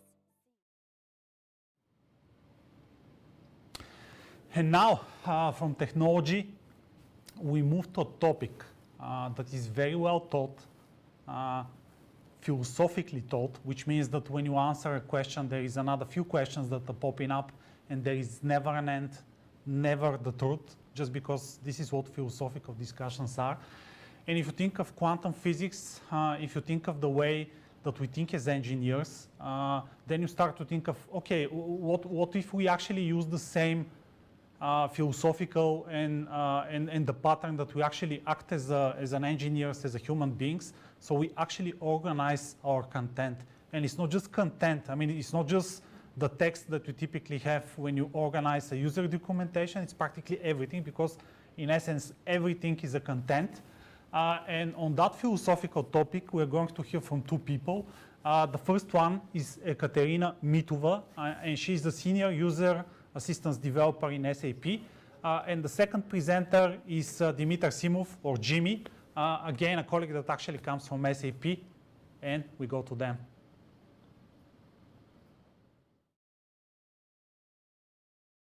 Hello, everyone, and welcome to the 10th Annual Conference, ISTA 2020. Today, Jimmy and I will walk you through the quantum content. And these are our Twitter handles in case you'd like to reach out to us. This is the agenda. We are going to talk about object-orientedness, give you lots of examples and some principles and something to take home. Let's start with introducing ourselves. I'm Ekaterina Mitova, or Katya. I work at SAP as user assistance developer, which means that I'm a technical writer. And I really believe that you can always improve the things that you're doing. And I'm Jimmy, as it became obviously.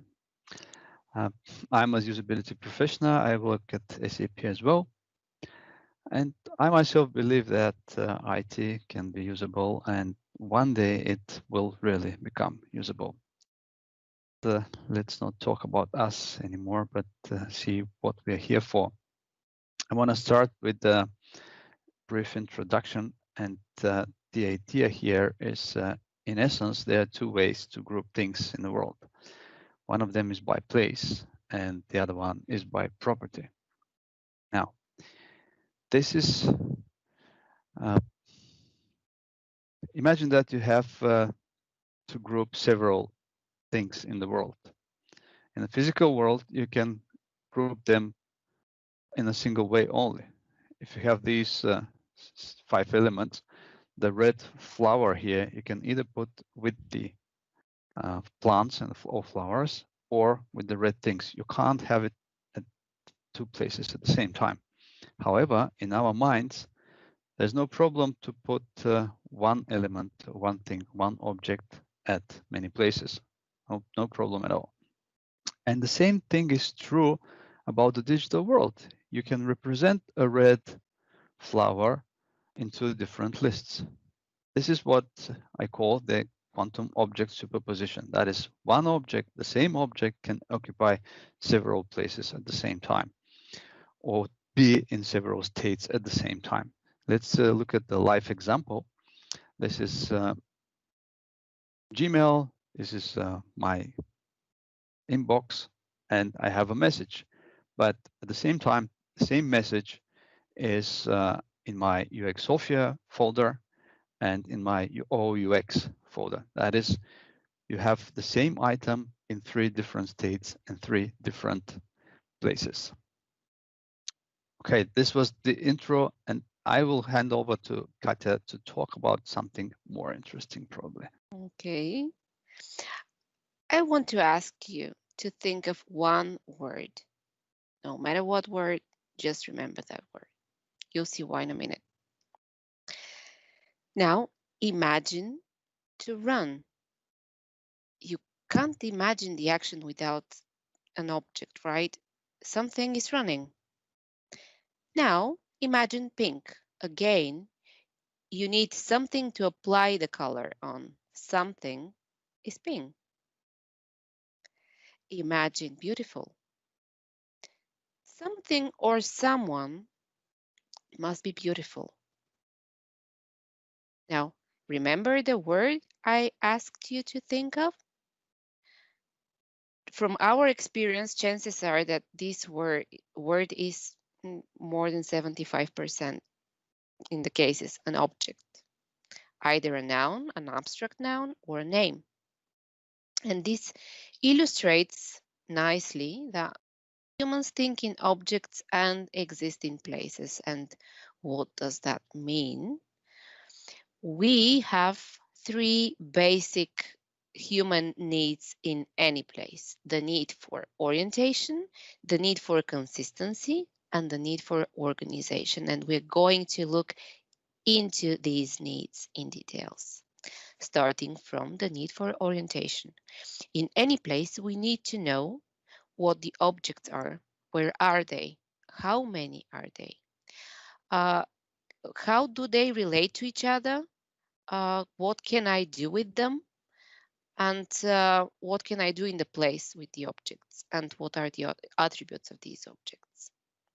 And let's take a look at a couple of examples. This is a place inside. This is not your kitchen, but I'm pretty sure you know what to do there. How to make a coffee, how to pour a wine, and so on.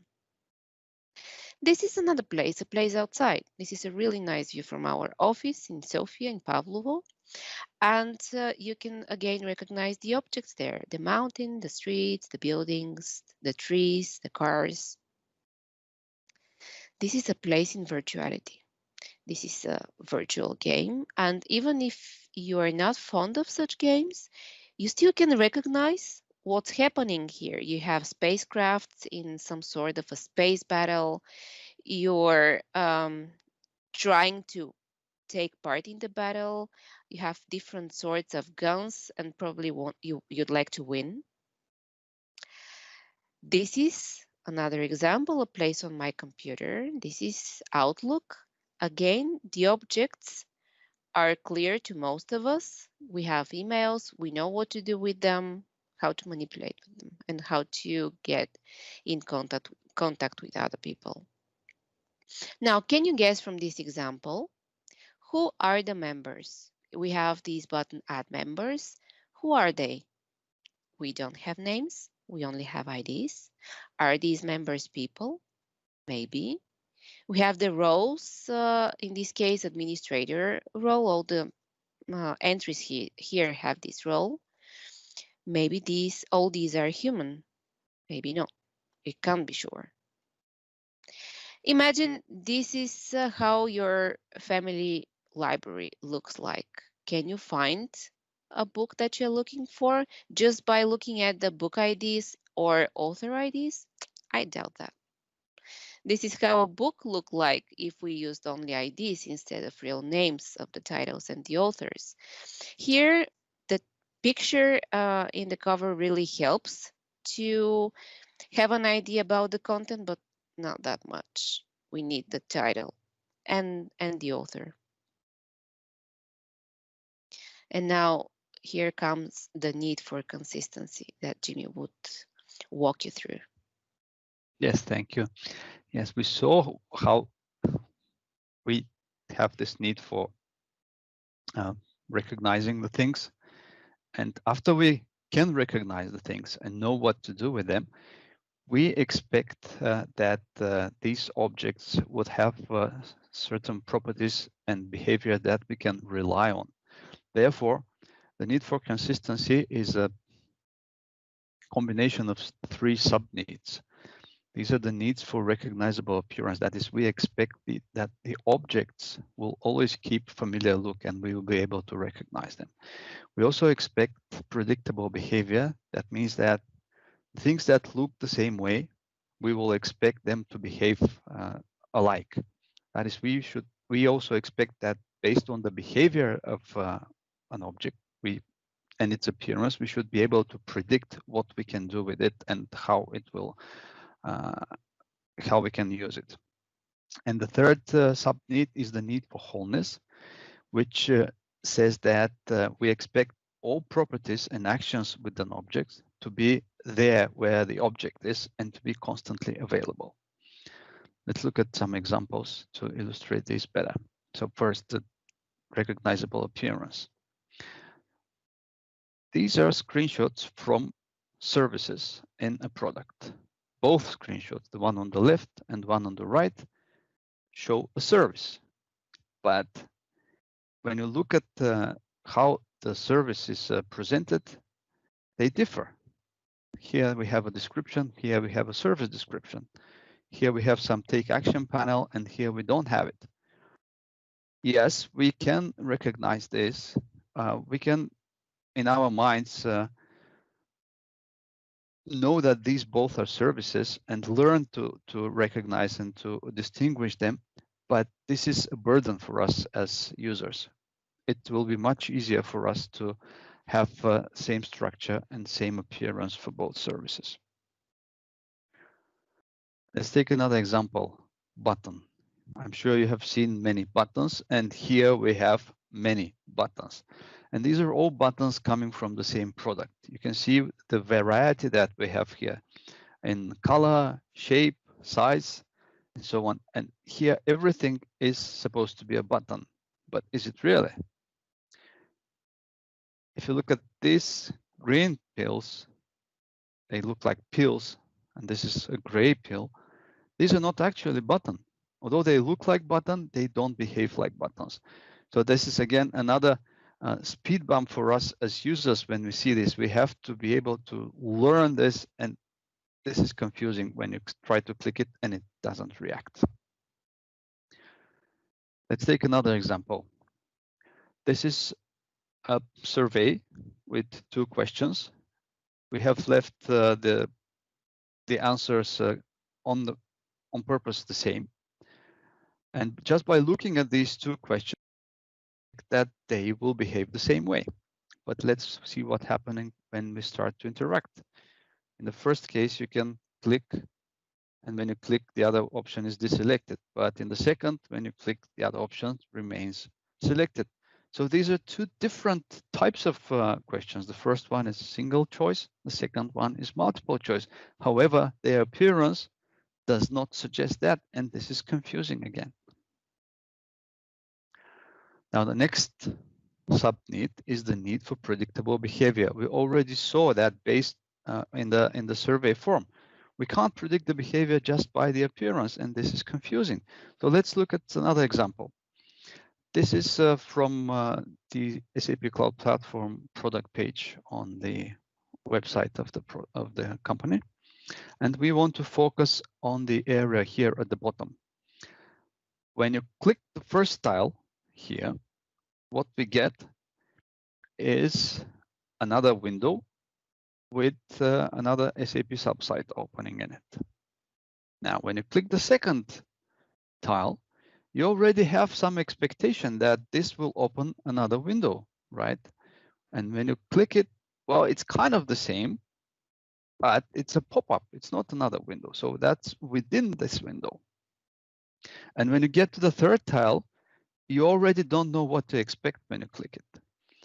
And you're right, because when you click it, you get the same window, but another subsite. So we have 3 tiles that look the same, but behave differently.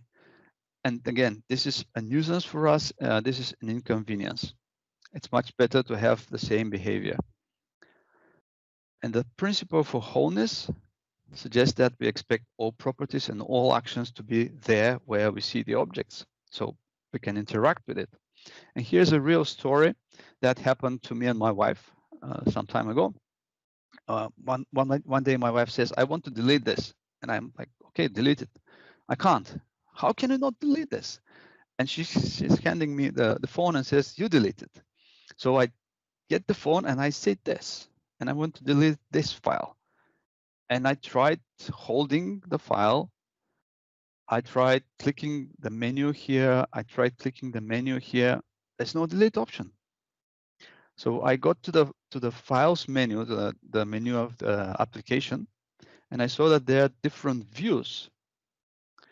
Only when I switched to the downloads view did I see this delete button. This is very bad from a user experience point of view. I wasted so much time trying to delete the file. So whenever the object is, because there's no difference between the object here and the object here, why should there be no delete button here and a delete button here? Go figure. And the point here is, yes, well, we are very flexible, we are very intelligent, we can tolerate a lot of variance.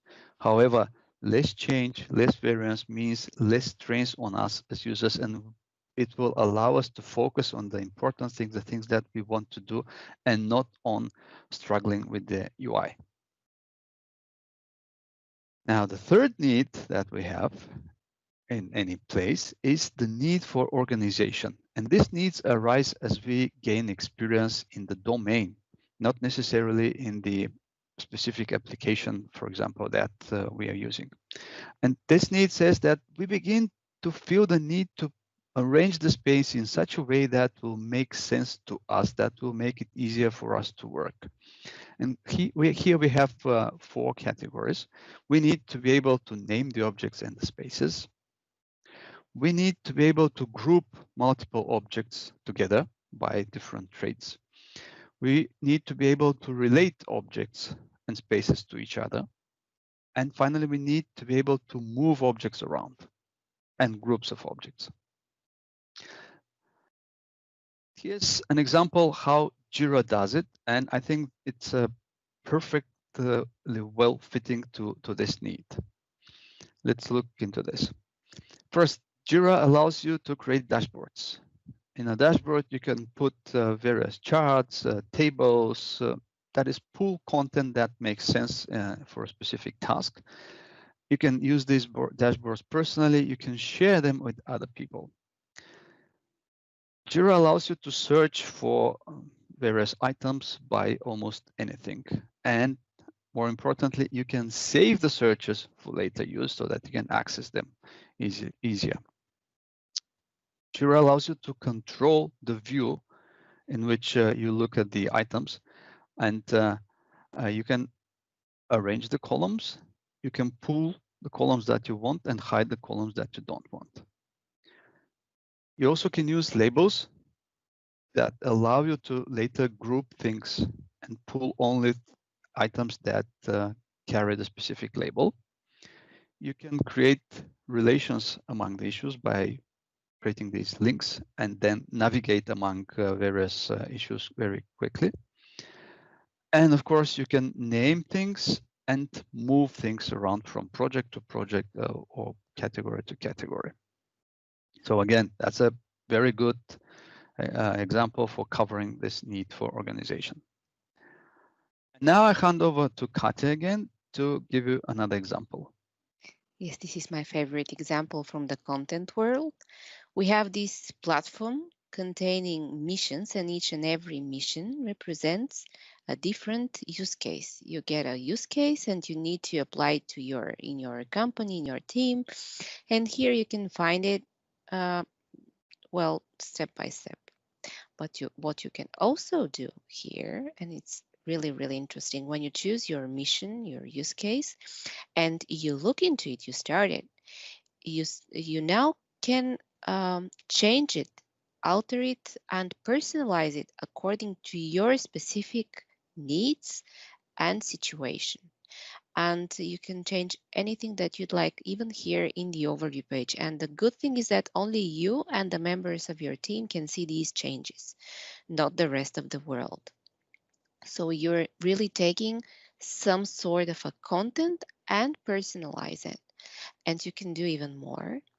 When you go to the project board, where are the different phases and all the steps and tasks inside these phases, you can do whatever you want to meet your needs, which means that the need for organization is really, really well met here.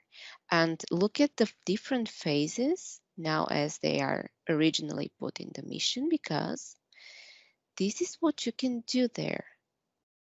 Am I showing something? Yes. So what you can do is you can add an entire new phase, because this is what you need there. You can mark the different tasks either as completed or not relevant for you, or you can assign them to a specific member of your team. You can even take a task from one phase and move it to another. You can change the labels, add more, or change them, delete them.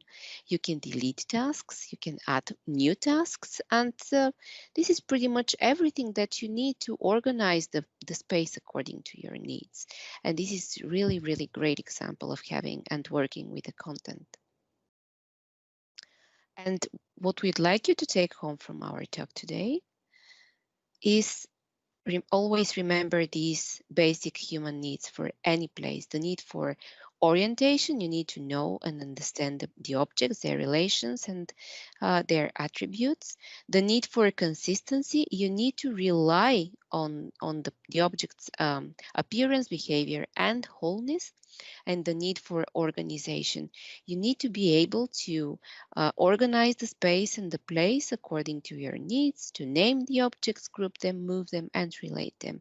And you can't have quantum content, quantum objects without these basic human needs. And we are taking a deep dive in all these three and even more in the object-oriented approach in general at UX Sofia next week. So you're welcome there as well.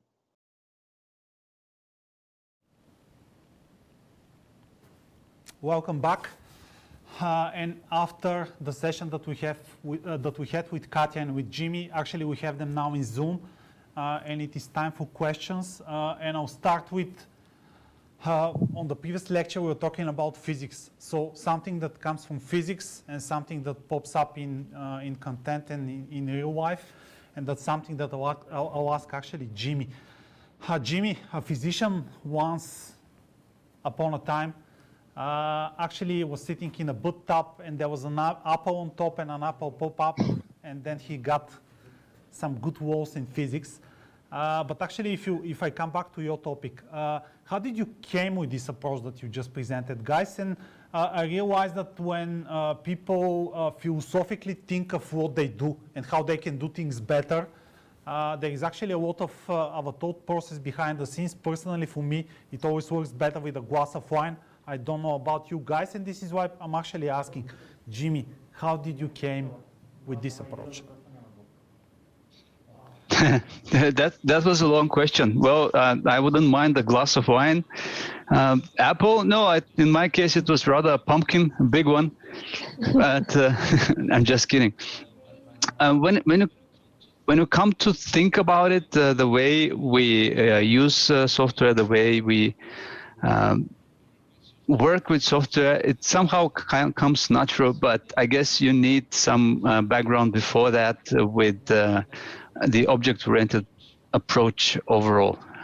So I have a long background in design, and when I think about it, I've kind of always worked this way. It has been something inside me, that's a natural thing. And then connecting it to quantum, that was, well, a nice catch, and it comes nicely. Nice, as every philosophical discussion, I mean, because it starts as a philosophical discussion, but then it goes to real lives, and then comes the practical question, what do I do with that? Or, if I need to say this in Bulgarian, и какво това? Какво означава това за мен? Голямата философия в живия живот, какво означава тя? And I'll switch back to English. So, Katya, what does this mean to me, to you, to all the people that we have on the stream? Well, we as software engineers, as technical writers, as designers, we often think of the problem we are solving with our IT solution, having in mind the tasks that the users needs to perform, and we often miss the object-oriented approach, the object-oriented analysis of the same topic that would add a lot. That's usually missing sometimes from the tasks. And here comes the three basic human needs that we just looked into, the need for orientation, consistency, and organization. And thinking of object-oriented analysis of the domain we are working on and with, and adding these basic human needs, we can improve the software, we can improve the documentation that comes with it, we can improve everything. And that need of consistency. Just because we look for consistency, and this is how we can actually better function in the real world, just if there is a consistent way that we deal with things. And Jimmy, maybe that's something for you. At your company, at your work, I assume that you have a way that you consider things and you consider objects and content. You came with this new, nice new idea. What does it actually means for your own products that you're working on? And it can be the software products, it can be content, it can be anything that you can actually provide as an example. Well, that's not an easy answer. It's a good question. But again, the answer is not as not easy. But well, this is just another way of looking at how we make things, and we think that this is a better way. That is, if we approach the things that we make in this object-focused way, chances that we will make something that people will understand and use well are higher, because it's natural. As we already said, we exist in objects. We have evolved with objects, around objects. So if you try to apply this in your work, the result become better. So that's the essence of the so what question, I think. Okay. And it's not easy. It's not easy, definitely. It's very difficult actually to be able to maintain this focus on the objects, on how they interact with each other, on how you keep everything about the object there, to maintain the consistency across the different modules, different pages, or different even sub-applications of, imagine if you're building like a portal or a platform, then that's just really hard. So it takes work, effort, but it pays off at the end. And the pays off is actually what brings me to my question, to my next question. How have you sold this idea to your colleagues, actually? I know that when you go with something which is philosophically and fundamentally different, it takes time, so you actually sell the idea and you come with the necessary change, so your team, your organization actually changes according to that new idea. So how do you sell that? Or how did you sell that, if that's already in production? We're not always selling that, because things sometimes emerge from different places, from different teams and organizations. And for example, the example we gave with organizing content, that just came from one of our teams. And when thinking of the presentation and the examples of the different needs, when we came to the organization part, organizing, the need for organization, this example that already existed, these missions, just came to our mind. Oh, this is a great example. This is actually even better that we thought of in the beginning. It's really, really great, and it's a great possibility that we could provide a content in such a way that our customers can personalize it according to their needs and use cases, not just provide them with some PDF they could just read and nothing else. Yeah, it's actually really nice to work among people that you can actually go and experiment with all these kind of ideas. I guess that when it comes to being part of an environment that you challenge each other, not just technically, but actually philosophically as well, this is what every senior person out there would actually have as an environment to function in. Okie dokie, guys. Thanks a lot for presenting today. Katja, thank you. Jimmy, thank you as well. See you in the quantum reality that we actually all live in. And see you. Yeah, we're somewhere else. I'll ask you where you are after we finish with the live chat, so we don't come with revealing secrets. Thanks a lot once again, guys, and see you next year in person. Thank you. Hope it's in person. Hope it's in person. Cheers, guys. Bye. Bye. Bye.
I'm on the road, like a boss. Emo, my neighbor's green, like a boss. Charging clean, like a boss. His new ride like a boss. Has tech inside. Like across the street, like a different need. Like a top condition, like low emission. And as a team, hybrid dream. Like cause it drives so many miles, many miles, many miles, many miles.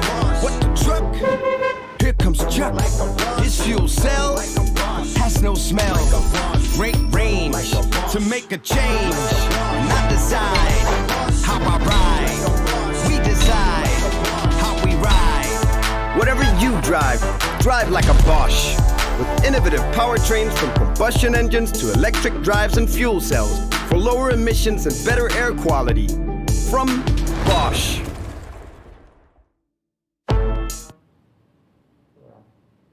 Bam!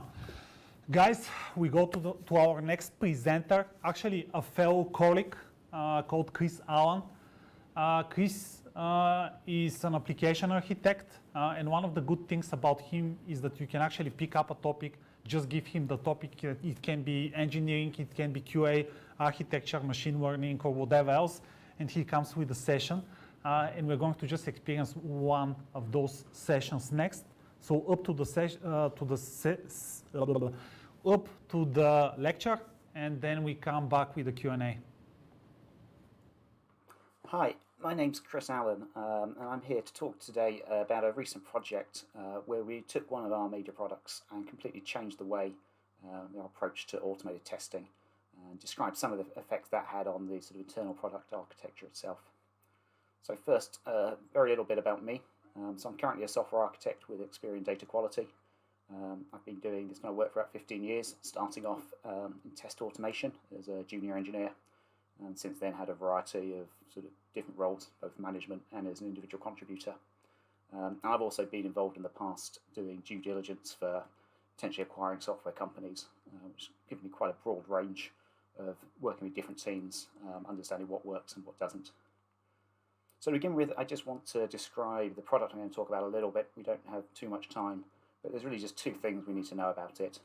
One is that under the covers, it's really a database engine. So doing very similar things to relational database engines in terms of storing tabular data, managing on disk, and then transforming and combining it in different ways. So aggregations, joins, filters, transformations, all that sort of thing. The second part, as you can see from the screenshot, and this is what differentiates us from other database engines, along with other things, is you actually construct queries by drawing these flowcharts. We call them workflows.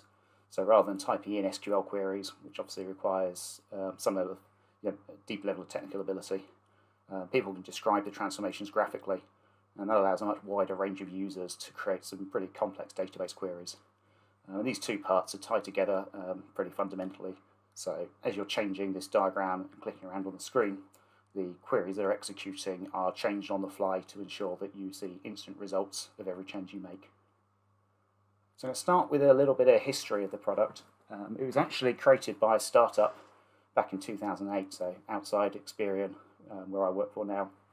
Although what you just saw was a web application, it started life as a rich desktop client application connected to a central server via the network. So quite different in terms of the application functionality. And because it was a startup, they had some pretty short-term objectives. They needed to prove the concept, acquire some customers, and then ideally sell the company, make some money. So what that meant was they were much more focused on the sort of 6-month, 2-year time horizon than considering questions like where would their automation test frameworks be in 2020, which is the question we've had to look at more recently. The product was really successful, and almost a decade later, it pivoted to some extent, renamed Data Studio, and that's where that graphical web-based UI was introduced.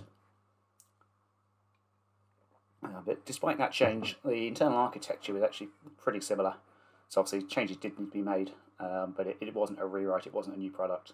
It was that sort of client-server transitioned to become more of a web-based interface. And there's just one technical detail I want to talk about because it's very relevant to what I'm going to say later, which is all the communication between the server and the client is via WebSockets. So the server held all the state, and then the JavaScript running in the browser would send a continuous stream of events describing things like where the user clicked their mouse, where the mouse position currently was, were they dragging, and then the server sent back a sequence of updates to say, here's how you should update this diagram. Or if the browser said the user has just scrolled a grid of data and these 2 rows are now visible, the server would calculate the results for those rows and send them back cell by cell. So a stream of very frequent messages going back and forth in both directions. Because we're going to be focusing on testing, I just want to describe some of the main testing challenges, the 2 main ones. The first, that testing any database engine is really tough. The user can bring in any data, any formats, any data types, any schemas, and then combine them in millions of different ways, whether it's joining in different ways, transforming them in different ways, aggregating in different ways. And all these operations can obviously be combined. So there's a sort of combinatorial explosion there in terms of testing, and also sort of some pretty tough performance requirements. The other bit is the rich diagramming. So easy enough to test interactively by hand, but to write automated tests to make sure that diagrams are getting updated smoothly and there's no lag and that things look good visually is very tricky. So this is where we were in about 2018. We had a very successful product that did been going for a decade, but there wasn't full test coverage because of that early focus on getting product market fit. And the architecture, while great for a client-server app, had become slightly out of alignment with the way the product was. And we were looking to change that to make it more appropriate for a web-based application. So, changing topics slightly, I want to talk about 2 different styles of software development, both of which I've seen work to deliver high-quality software. The first I'm going to call the team of experts approach. So this is where you get an experienced small team building the software.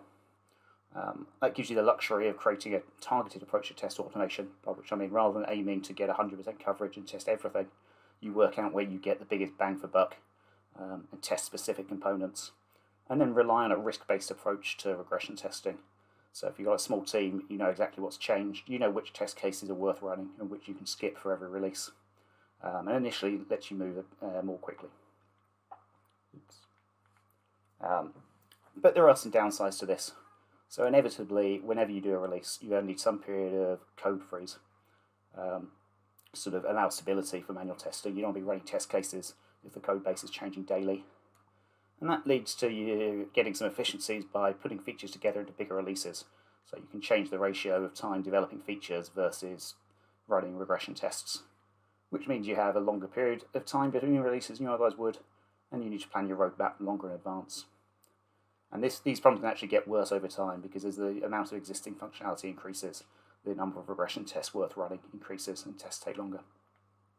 The second thing that happens is it all relies on developers and QA really knowing the product well.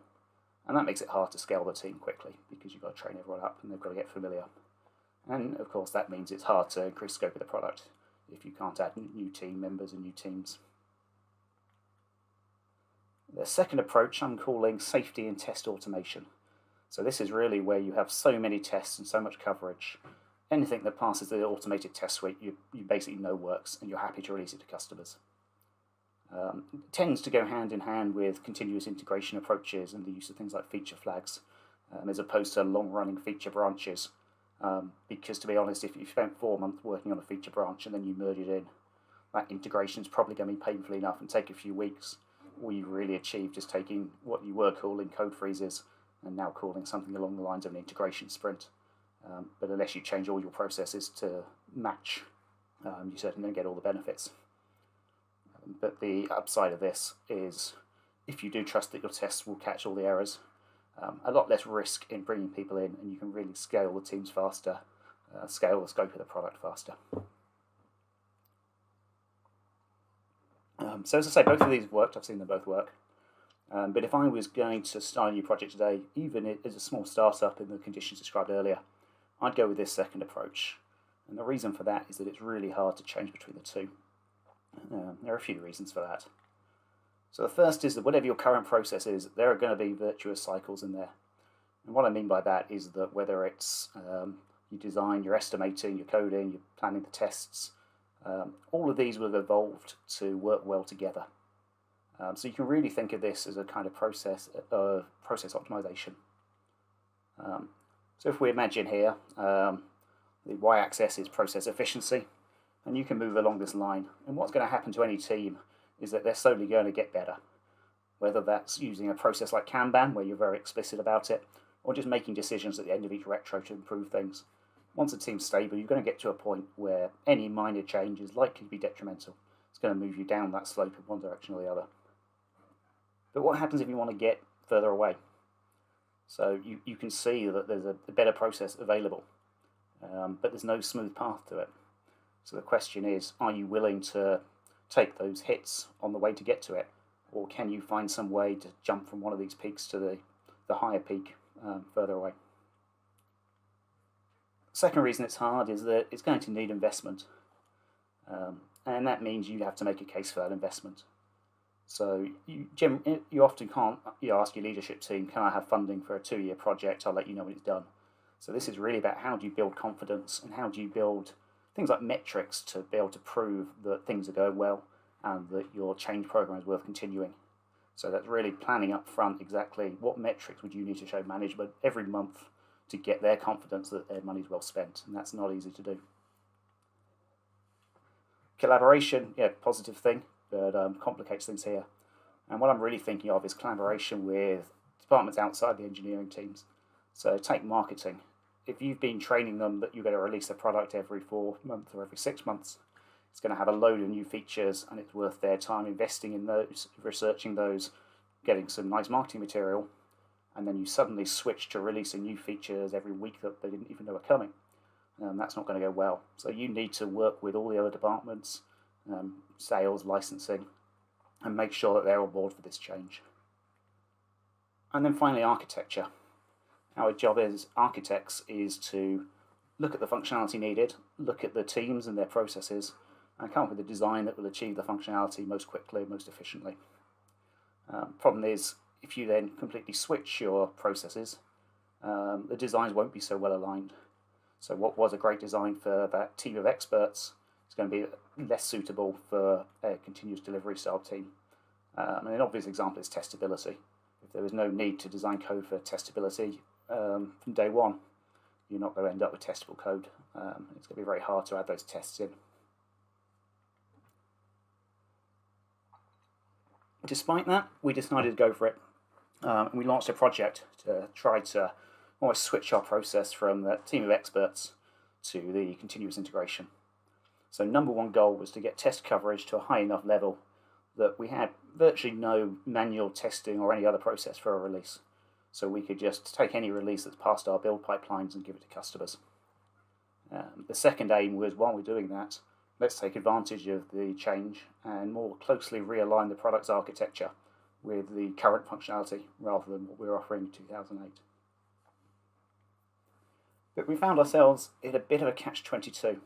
So I think it goes without saying you want a high level of test coverage before being confident in making big, sweeping changes. But on the other hand, this is a representation of an internal product architecture.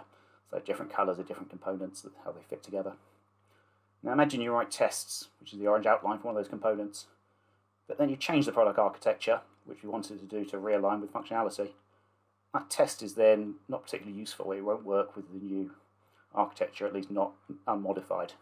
And if you have to rewrite all your tests, why write them against the old architecture in the first place? So we end up thinking, on one hand, we need to test before we can make the changes. On the other hand, we want the changes before investing in the tests. We had to work out how to solve that. So one possible solution, let's do them both together. Let's write the components, write tests for them. It'll all be good. Which could well have worked, but what we're really talking about there is a complete product rewrite. You can't do it component by component if the boundaries are changing. So it would be a case of start from scratch, write the product again. And just the risk of that is unacceptable. Sometimes it works, often it doesn't. But we needed an approach that was much more guaranteed to work rather than one that may work great or may get cancelled after 18 months. The other suggestion was treat the whole thing as a black box and write sort of end-to-end tests, sort of using browser automation. And I think that would have worked for some products, but not for us. There's kind of two reasons. One is we've got to test this advanced database engine with all the millions of possible different queries users could throw at it.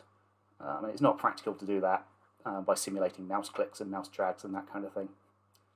A secondary reason was at the time we wanted to experiment a lot with changing the way the UI worked, and we had a UX team involved. And in my experience, if you build up too much testing in terms of browser automation or the equivalent, you kind of add a tax to every change you want to make to the UI because you need to update tests. So you can update those tests, but what it means is every UI change is a little bit more expensive than it would have been otherwise. So you tend to make fewer of them. I didn't really want to be introducing that kind of cost into the system.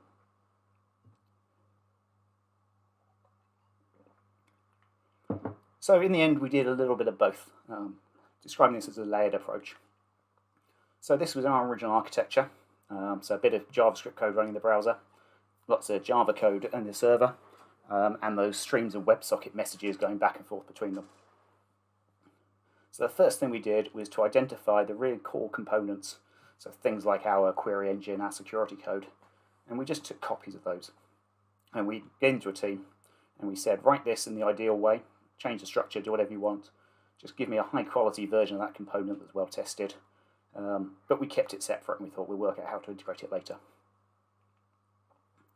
We then rewrote just the JavaScript, the browser code. So all the stuff running in the web browser. We actually changed from JavaScript to TypeScript, but that wasn't the important thing. The important thing was to separate out all the business logic from anything that interacts with the browser. So you can see where it says DOM, if you don't know, it's document object model. That's just the browser-specific code. But 80% of it we could also use as an API for a new test framework. So we wrote that test framework, and now we could write tests directly, and they would go through exactly the same code path on most of the browser code and all of the server code as users actually run. Now, these tests were still pretty painful to write. They tended to be send a sequence of events to the server and then wait for a sequence of messages to come back and hope eventually, no matter what order they came back in, things look good. So I have to say, quite painful at times writing those tests, but they did let us get far enough to get some confidence that if we were to change the server code, it was still working. And that was true particularly the top layers of the server, the bits closest to the browser. So at the moment we weren't too focused on checking things like our query engine. It was more about the user interaction with the server.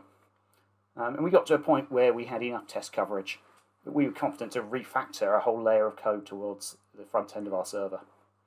Once we've refactored that and abstracted out all the WebSocket message passing, we could then write a second test framework, this time running in the same process as all the Java server code. And that was a really big win for us because, first of all, we're more familiar with the Java language, but also once you're in the same process, you can observe a lot more about what's going on.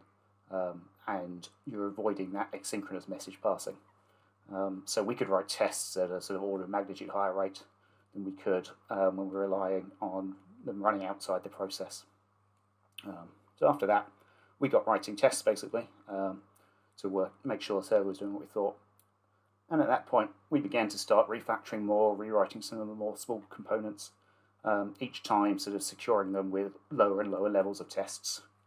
So it got to a point where a lot of the tests we wrote originally up in that TypeScript layer we could remove. They were almost there for scaffolding. We needed them for just long enough for us to write lower level test frameworks and APIs. And after that, we could rewrite those in a more efficient level, and they were redundant. So we still have some tests that need to test browser-server communication, but all the tests that aren't really relevant to a web browser, we can move from the TypeScript layer down into Java.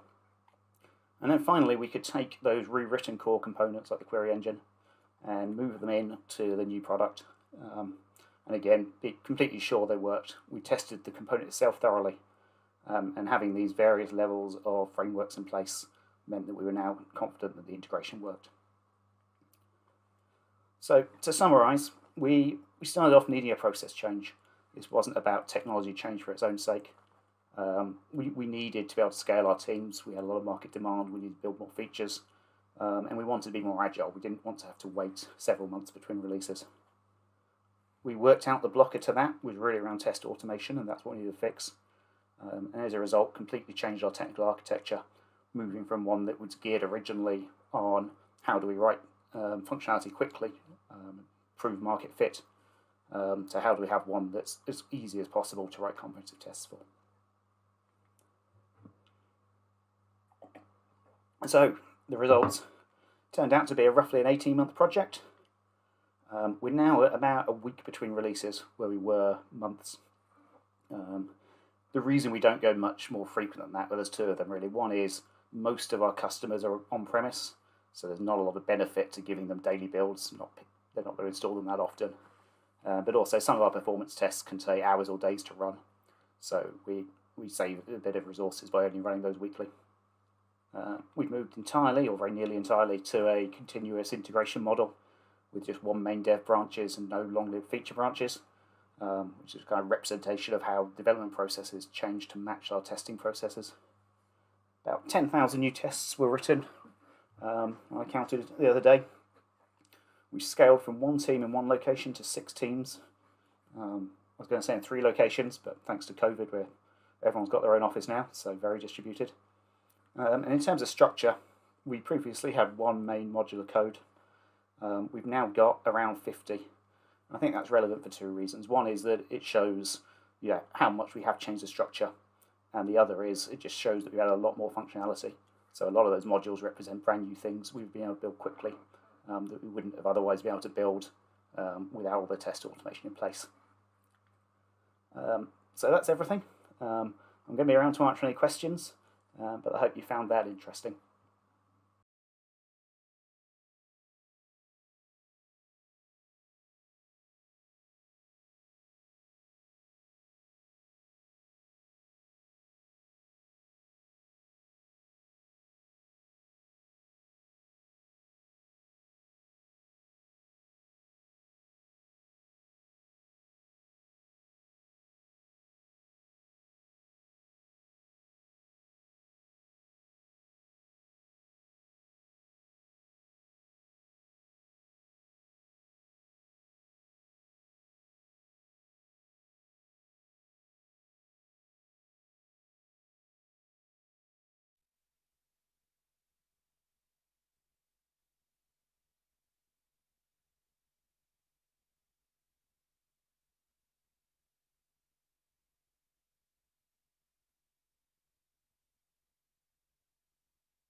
We should be back. There should be sound.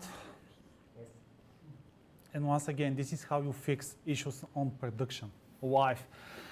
And we're back live with Chris Allen, a colleague from Experian. And we happen to actually work on a similar set of products, so I actually know what Chris does, maybe better than all the rest of the presenters. And Chris, I have a couple of questions for you. The first one, purely from a technology perspective, how do you scale your solution even up? Is it architecture? Is it different tools? Is it anything else that you and your team and your teams actually plan to do? So we're just beginning that now. So traditionally, our products have been deployed on a single server, and we're getting lots of requests to scale it up, basically for more performance, more scale. So we're looking at building on top of all those changes we've already put in, all that modularization, and started looking at distributed deployments. So an architecture conceptually similar to, say, Spark or Hadoop or any of the big distributed databases. So now we've got the test coverage in place that I talked about. We're in a really good place to start looking at how do we deploy this rather than one server onto tens or hundreds, and then allowing things like multi-tenant installations so we can have tens or hundreds of customers all using a single cloud instance. So sort of that for me is the last part of the transition to move from a sort of early 2000 style architecture where it's installed on a server, looking at technologies like Kubernetes to deploy across clusters. So we're just starting that journey now. And you're talking that it took actually the whole team a good period of time to come with this redesigned architecture and then to strengthen up the way that the quality of the product was set up. What were the challenges that you actually came across? And when I ask you this question, and once again, we are colleagues, so I know.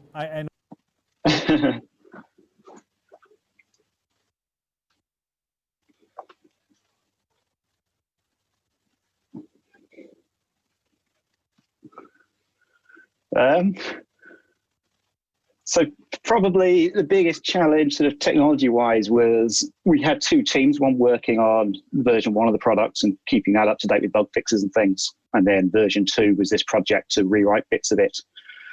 So almost keeping those in sync and keeping up to date. So every week we had new functionality being added to version 1, which we then had to merge into version 2 while also rewriting bits.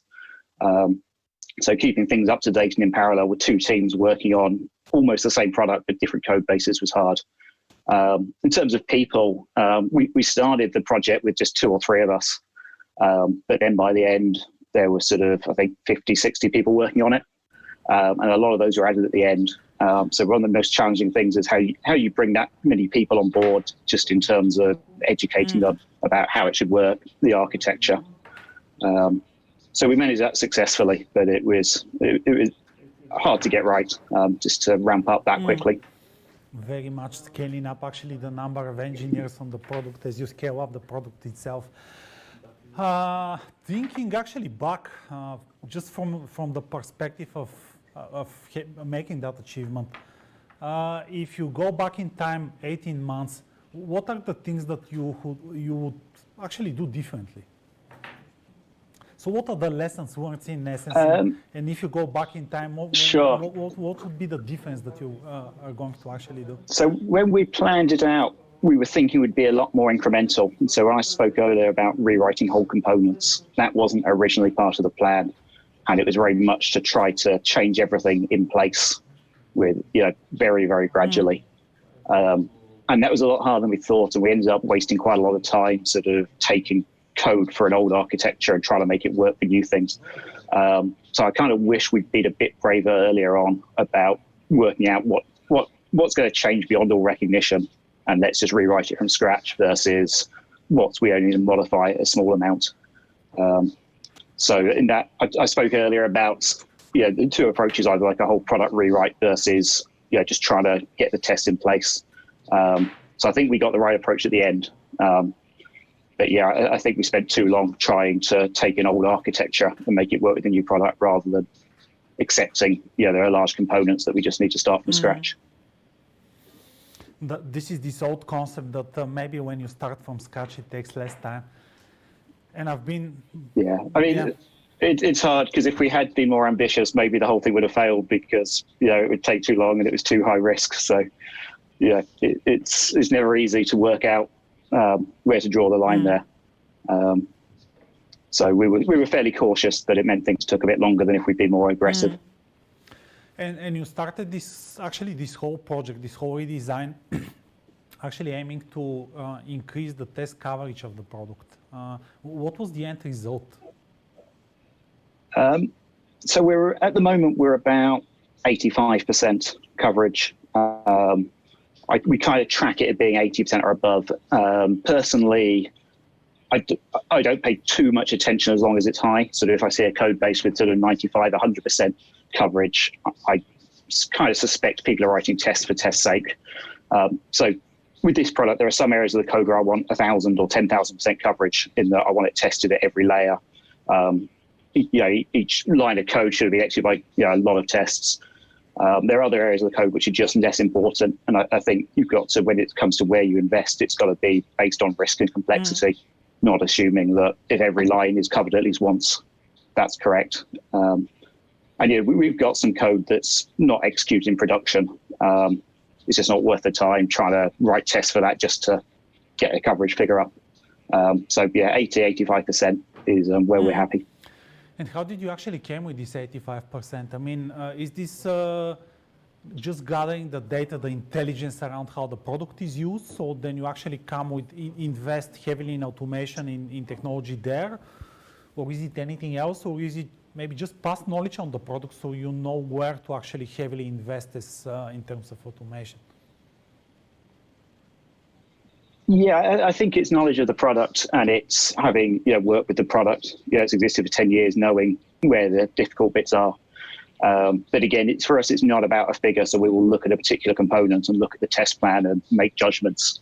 Is this adequately covered? So the kind of 80-85% is what falls out of that process. So it's not so much a target as when we're writing the tests to our satisfaction. That's the kind of figure that falls out. But I care far more about, is this test plan good? Is it fully covered? Than I do, what percentage of lines end up getting executed, just because some components have more unused code than others. I don't think there's any figure that says you're doing it right. You can very easily get 100% coverage, but not have particularly good tests and still have bugs. We look more qualitatively about, which tests are being covered at which layers. Is it unit? Have we got good unit coverage and component coverage and end-to-end coverage? And different components and different functionality needs a different balance between those different layers. So it's very much sort of judgment rather than chasing a figure. Yeah, and as every judgment, it comes from experience as well. Cool, Chris. Thanks a lot for having you virtually. Hope to see you actually in person next year. During the chat, we were talking about conferences and the different options and so on. I'll be glad to see you actually in person on ISTA next year, without all this COVID madness that is going on in both UK and Sofia. And once again, thanks a lot, guys. Just a short break and we move on to the next session.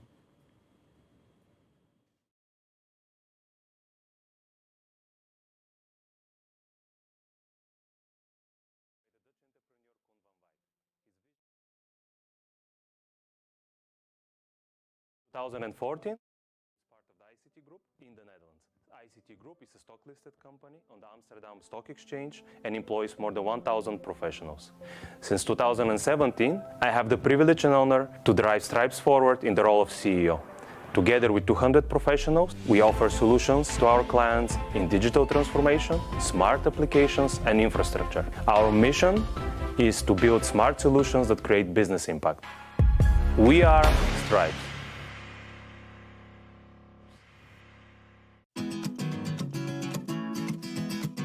This is Alina. In her office, there are 3 children, 2 cats, and 1 gorgeous balcony. Alina is a director at Musawasoft and a great business analyst. She manages large-scale projects for the National Revenue Agency Bulgaria and Desika Bank. This is Rado. In his office, there are 1 baby, 1 turtle, and 1 pull-up bar that holds up Rado's weight during his 23 reps per set. Rado is a Java technical lead for a platform that supports banks in collecting their debts. This is Veliko. In his office, there are 3 smart stoves, 46 smart cameras, 1 smart fridge, and another 1,350 smart devices. Veliko is a back-end engineer who currently is swirling in the lights of Internet of Things. We are Microsoft.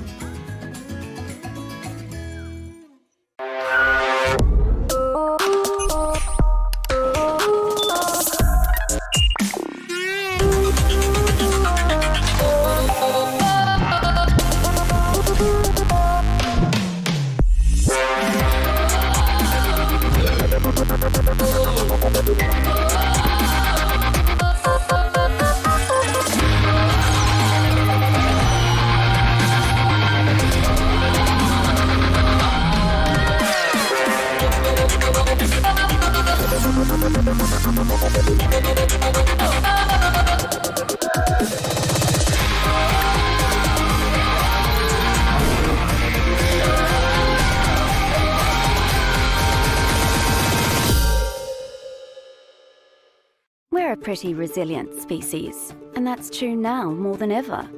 We're finding new ways to do our jobs.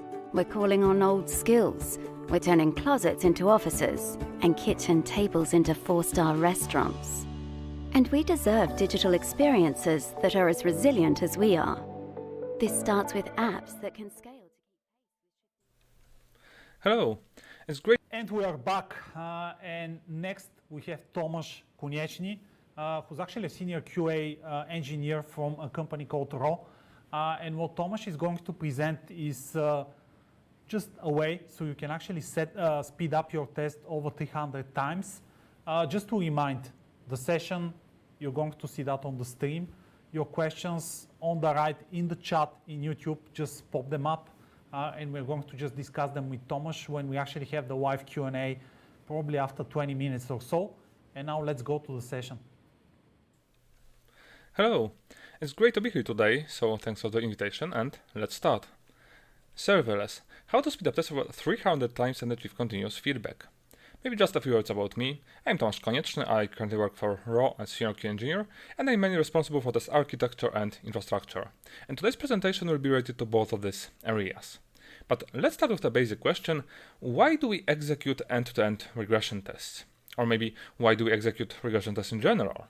Because during the development of some new functionalities, it's possible that we will introduce bugs to already finished ones. And regression tests are intended to detect these possible bugs. But why do we need high-level or end-to-end regression tests? Because these are the only ones that can guarantee us that something is actually working correctly. That's why we need them. But at the same time, there is one serious problem related to them. I mean, they are really slow and time-consuming. And it's not only about QA's time or time of the development team that they will have to spend on these repetitive tests. It's also about feedback time. So basically, how long we will need to wait to get the results. And the second part may be even more important. Solution for that is automation. If we automate something that's repetitive, and regression tests definitely are, then we can save some time on this repetitive execution. The second thing is that automated tests can be way faster than manual ones. So we can execute them way faster, maybe even in minutes instead of hours. And if you have some automated build process, like for example some CI server, then we can get this feedback even immediately after every repository push at every pull request. And if we have some proper test coverage, then we can even think about going with CD, continuous delivery, or even continuous deployment. Because we have the tests automated, we can easily verify if the application is working fine, and we can make decisions based on that. It's great, isn't it? Well, then the problem appears. I mean, we develop the application, it becomes more and more complex, and it also means that we need more and more tests, and the test set basically grows. So execution time also increases. 10 minutes, 30 minutes, maybe even hours. So basically, we have exactly the same problem. Tests aren't fast anymore. So let's assume we have some example. We have 500 Selenium tests, and the execution of each of them takes about 20 seconds. It means we need almost 3 hours to execute this whole set. How can we solve it this time? Well, we can think about test set redesign. So instead of running this whole complete test set every single time, we can create the smaller one and, for example, some reduced test sets. And we'll be able to do the basic checks on every pull request and run the full one maybe a few times a day. Or maybe we should think more about test pyramid. So maybe we don't need every single high-level test. Maybe we can replace some of them with mid-level or low-level ones. But what if we already have the proper test pyramid? So maybe less recurrent builds. Instead of running tests like at every pull request, we can run them just a few times a day. Maybe this feedback will be fine. But is it really our goal? So maybe the easiest solution, more compute resources. Instead of running just one test instance, one browser, we can run a few of them, maybe 4. So it will reduce the execution time from almost 3 hours to about maybe 45 minutes. But it's quite a long time. And we would also need to think about this whole infrastructure part, so infrastructure maintenance or scaling. And it may become quite complex. So basically my answer to all of these questions is just no, because these solutions aren't solutions at all. They are just like very basic workarounds. And in my opinion, the only real solution right now is to use cloud. But we should use cloud properly. So not against some virtual machines because we just know them.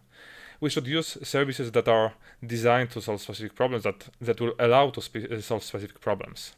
And definitely our goal here should be the parallel test execution, because that's the only way to really speed up these tests. But not like 4 or maybe even 8 instances running at the same time. I'm saying like hundreds or maybe even thousands of them. So basically the goal is to run every single test at the same time. And the easiest way to achieve it is to use serverless services, because we don't want to think about this whole infrastructure part. I mean, infrastructure maintenance, infrastructure scaling. We just have our code, or tests to be more specific. We want to deploy this code, trigger it, and get the results. That's all we need. So I used AWS Lambda. If you don't know it, it's the function service at AWS Cloud. It basically allows to deploy code in one of the supported languages, so Python, Java, Node, and a few others. Trigger and get the results. That's all we need. And what's great about Lambda is the initial concurrency. So just after the deployment, we can trigger it from 500 to 3000 times, depending on the region, and we will just get the results. What's also great is that we can separate our test code from the runtime environment, because we will have some default runtime environment, for example, Lambda for Python or Lambda for Node, but we also need a few dependencies, like for example browser, where we will execute the tests, or some libraries. So basically Lambda layers allow us to deploy these dependencies separately from the code. And now I will show you the example implementation of the concept I designed and introduced in a few projects. So I used serverless framework. That's the great implementation of infrastructure as code concept. So basically it allows to describe the whole infrastructure part as code in the repository and easily build it. I used it in combination with AWS Lambda to build the very custom test runner that can really significantly improve the execution times. I will now show you the proof of concept. I already have a few production-ready implementations that are used on production, but they are really complex and it won't be possible to show you like the very complete solution. But I will show you the general idea how to build a tool like this. So let's start with the infrastructure part. Let's start with these Lambda layers. So basically our runtime environment. Let's create Lambda layers directory where we will put all these dependencies. And let's create 2 more directories there, so Chrome and Selenium. And inside Chrome directory we'll have the browser binary, so Chrome or Chromium browser. And we also have the Chrome driver, so that's the Selenium driver for this browser. And in the second directory, Selenium, will have other dependencies, like for example libraries. So in this case, these examples will be written in Python, so I just pip installed them into this specific directory. There is also one more file, serverless YAML, so that's basically the description of the infrastructure, or this runtime part. Now I will show you this serverless YAML file. So it contains the service keyword, so that's our service name. Let's name it Lambda Selenium layer, because there will be our dependencies for this function that we'll deploy. Then we have a provider keyword, so these are the provider settings, so AWS, runtime Python 3.7, that's the language version I used, region Europe West, and timeout 30 seconds. And then we have the description of Lambda layers. So we have 2 of them, Selenium and Chrome, and they are just mapped to the specific directories, so Selenium and Chrome. Next, the test runner function, so that's the actual test code that will be executed. I tried to make it as simple as possible, so there's only one handler.py file. In real life, we would have like maybe even hundreds of different test files. We'll deploy every single test to every Lambda function, and we'll just trigger one of them. But let's assume we have just one file here to make it simpler. And we also have the serverless YAML again, but this time for the function that will be executed. So let's start again with this serverless YAML. Service name, let's name it Lambda Test Runner, because it will run the tests. App, the same. And then provider settings again, so AWS, Python 3.7 runtime, region, Europe West.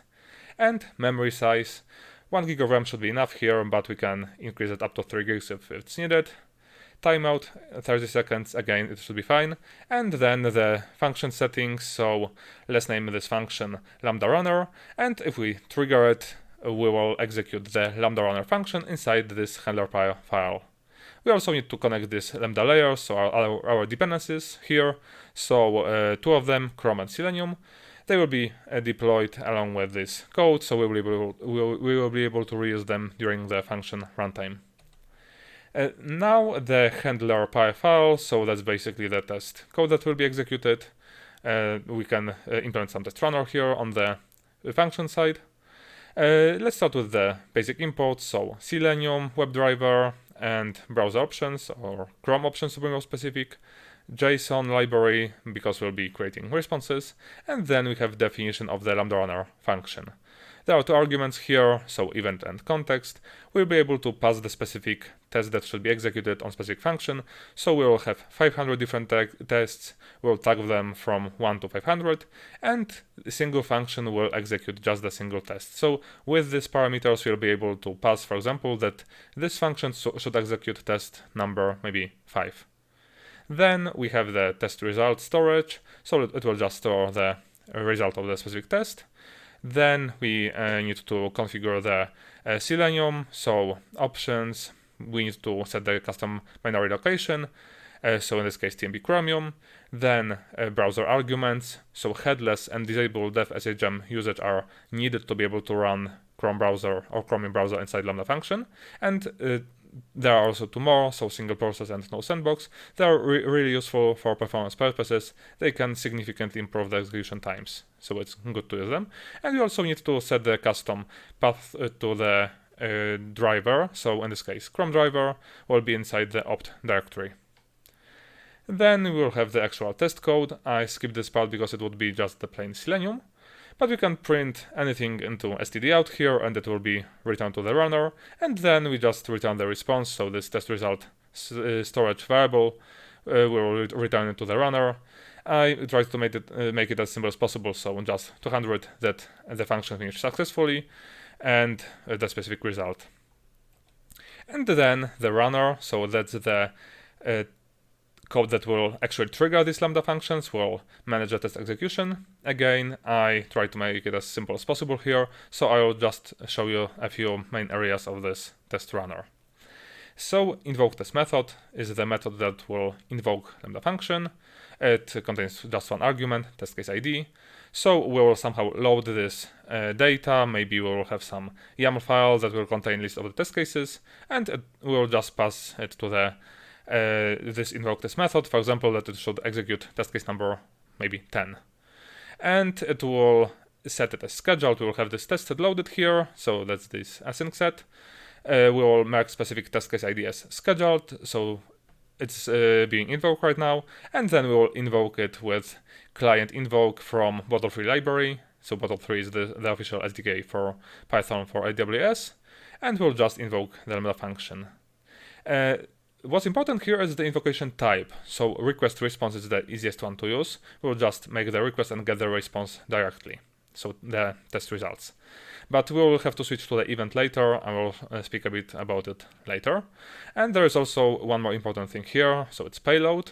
So here we can pass the arguments to the Lambda function, so in this case test case ID, and that's the test case that should be executed. So basically the Lambda function will contain code for every single test, it will just execute the specific one of them. Then we mark the test case as executed because the execution finished. We save the response, parse it, and save the results. And then the thread for executor.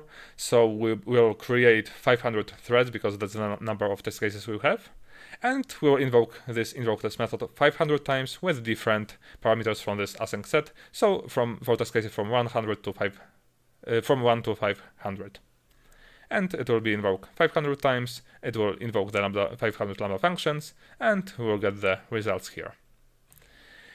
So let's run it. I try to make this output a bit cleaner, so I just ran 5 test cases. I also skip this implementation part for the reports because they are really simple to implement. So we can see some execution logs that test cases from 1 to 5 are marked as scheduled. Then they are marked as executed. The order is slightly different here because the Lambda functions finish in slightly different times. That's no normal thing. That's why we also have the report. So test cases from 1 to 5 are marked as passed, every single test passed, and we can see the summary and also execution times because I used the time command. So it took about 25 seconds to execute these 5 test cases instead of about 100 it would take normally. But I mentioned we have 500 tests and I ran just 5 of them. What would be the execution time for this whole complete set of 500 tests? It would be about 30 seconds. So we just improved the execution times from almost 3 hours to about 30 seconds. Well, maybe 40 if we include also the deployment time, because we'll have to deploy this Lambda function. It takes about 10, maybe 15 seconds. So it's really significant improvement. But what about execution costs? Because we just ran like 500 instances. What would be the execution cost? For this specific test set, it's about 17 cents. So if we compare it to the cost of the development team waiting to get the results, it's like really low and we can trigger it whenever we need. And what's even better is this proof of concept is quite simple to implement. I mean, it's about maybe a few hundred lines of code. So it's quite simple. It's definitely not some production ready solution, but it's really depending on the project what you will need. So it's possible to extend it in quite simple way and just start using it. But what are the limitations of this POC? Well, the most important one is the API gateway timeout.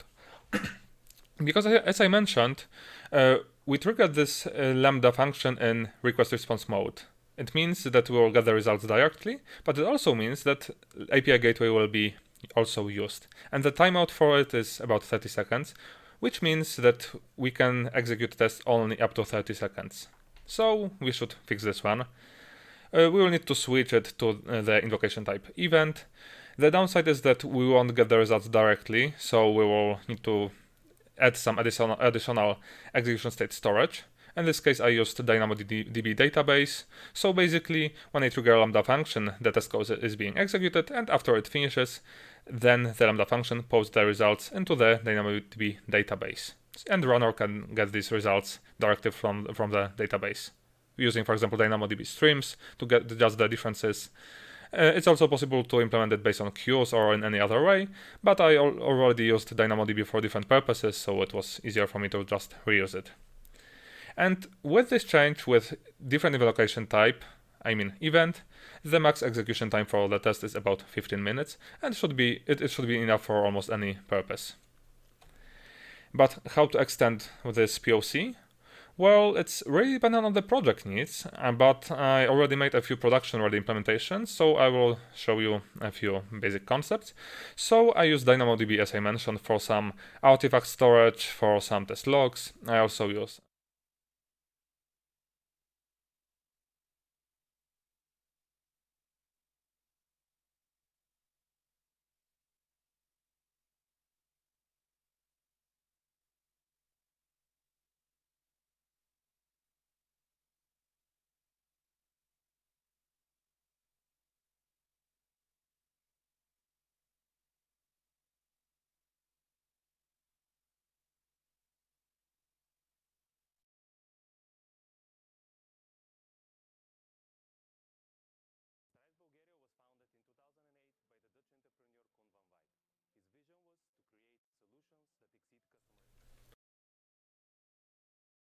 In the end, I will show you just two more things.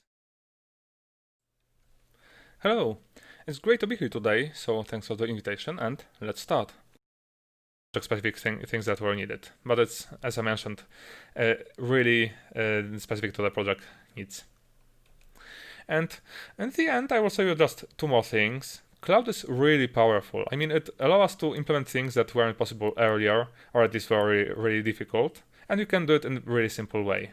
But at the same time, it's really important to think outside of the box. I mean, I'm not some cloud expert, I'm just a QA that uses cloud from time to time, and I was still able to implement something like this that really significantly improved not only the test execution times, but also the whole development process. So it's all about thinking outside of the box. If we will keep using things that we already know just because we know them, then we won't be able to really improve things as we are able. And it would be all. Thanks, I hope you enjoyed this presentation, and if you have any questions, I can answer them now. Thanks.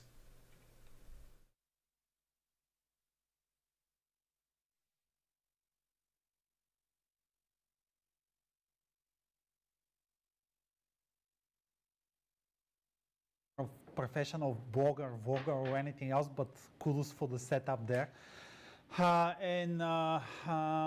You come with this really nice concept. You have a lengthy testing, you do it differently, it becomes less tier. How do you call that? The issue is time, now it is less time. I mean, as simple as that. But how did you actually came with this concept? Yeah, so basically I tried to improve the execution times of tests. So that's what I worked on after hours because it was just interesting for me. And I tried very different concepts. I tried running it on Kubernetes, but it required a lot of infrastructure work. And then I had the idea to just use the server services because basically that's just the code we want to execute. So the function services like AWS Lambda just allow us to do what we need. I mean, to deploy the code or test to be more specific, trigger it and get the results. And basically that's all we need.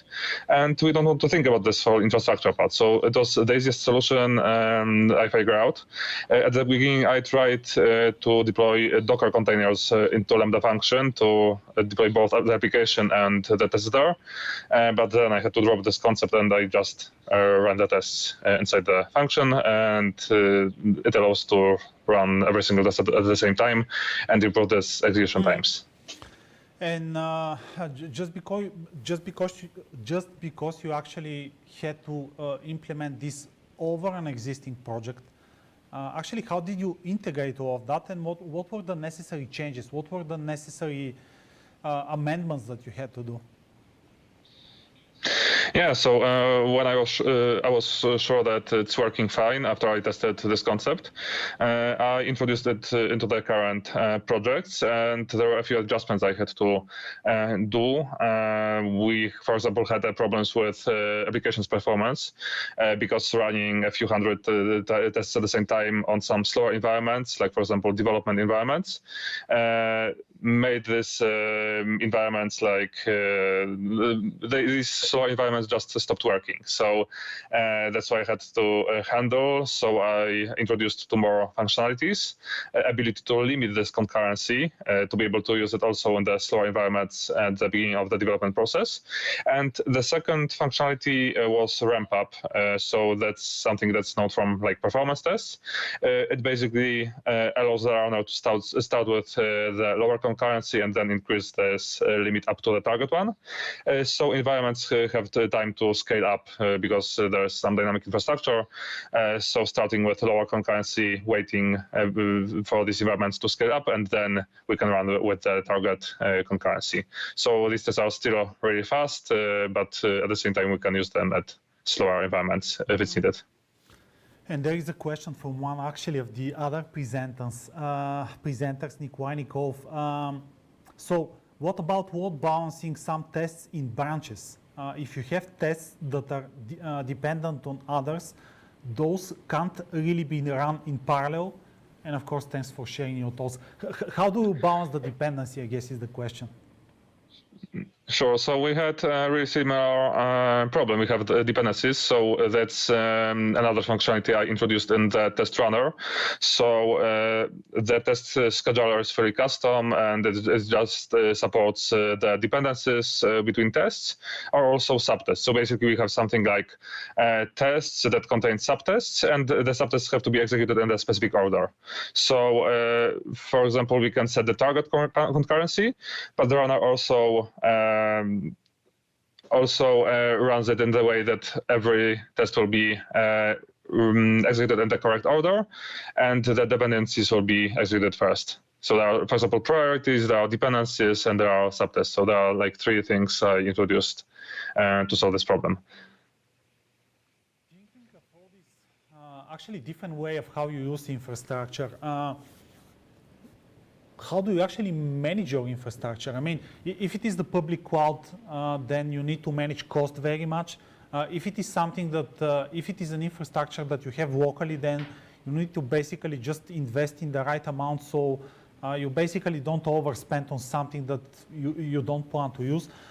So how do you manage the use of your infrastructure? It can be cost if that's outside of your company. It can be, if it is in-house, then how do you come with the right configuration? Yeah, so the benefit of using public cloud here is that we don't have to have this core infrastructure and manage it. And I tried different concepts in the past. I tried with Kubernetes, but sometimes there were a lot of different builds at the same time. So we needed a lot of resources, and sometimes there weren't any builds. So we need to introduce, for example, infrastructure scaling. And basically this whole management part, managing this whole infrastructure was quite complex. And right now we just have some limits on the public cloud, and it's just easier to use it for this specific purpose.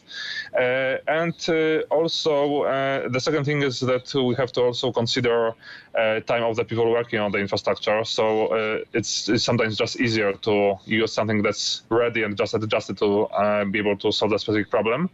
For example, here I solved it by deploying browser into Lambda functions instead of spending a lot of time on the implementation of something from scratch. So it's just easier to use some high-level services. And Tomasz, my last one. You started with a business problem, so doing something for less time. Then obviously you are curious with technology. I mean, what is that I can do with this? What is that I can do with that? Actually, what you're investigating right now, what do you play with right now? So what is that you maybe will present at next year's ISTA? Yeah, probably dynamic prediction of the test that should be run. That's what I'm working currently on after hours. So basically, the idea is really simple. It's possible to predict in some way what the specific change in the application side which test will be affected by specific change on the application side. So I'm trying to predict it dynamically and just select the specific test that should be executed after some change on the application side. Cool. We'll hear the result on next year's ISTA, you know. Cool. Yeah, I hope. You hope so in person. We all hope to do that. Cool. Tomasz, that was it. Thanks a lot for joining ISTA. Hope to see you next year or the year after, or whenever we find to do a proper ISTA as well. And thanks for joining. Thanks for presenting today. To all the viewers actually on the live stream, again, we stop with a quick session, which we're going to just present our sponsors, and then we go together with Koce, with Konstantin. So we actually wrap up on the last session and we close for today. Cheers, guys. See you in a minute.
I'm on the road like a boss. Emo, my neighbor's green, charging clean.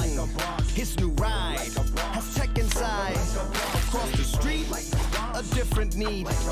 Top condition, low emission. And as a team, hybrid dream. Cause it drives so many miles, many miles, many miles, many miles. What the truck? Here comes Chuck. His fuel cell has no smell. Great range to make a change. Not decide how I ride. We decide how we ride. Whatever you drive, drive like a Bosch. With innovative powertrains from combustion engines to electric drives and fuel cells for lower emissions and better air quality. From Bosch.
The Hershey Company is an organization that's driven to bring positive impact to the world. We have in excess of 80 iconic brands such as Reese, Kit Kat, Hershey's. Hershey's looking at how do we evaluate and manage the brands that we are delivering to ensure that they're profitable. So technology will help to bring a lot of that together, whether it's through how we actually process certain types of transactions, whether it's how we evaluate and manage the financial performance of certain brands or certain customers. The organization was faced with making a decision and moving directly to adopt SAP S/4HANA Central Finance. We see it already leading to quicker decision making. We can do a lot of analysis on a brand, on a customer, on a specific cost center, as well as on vendor activity or customer activity. SAP was key to Hershey's overall success.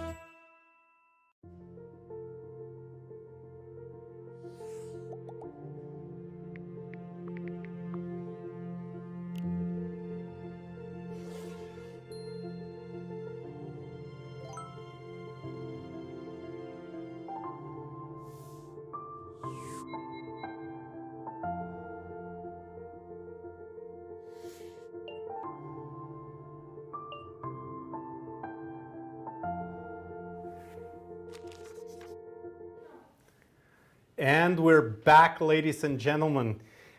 We needed to take a little longer break in order to sync back the two tracks. And that's why I have Ivan here with me again. Welcome back, guys. Yeah, he actually flew off, did the QA, and now he's back with me again to talk about some dev, right?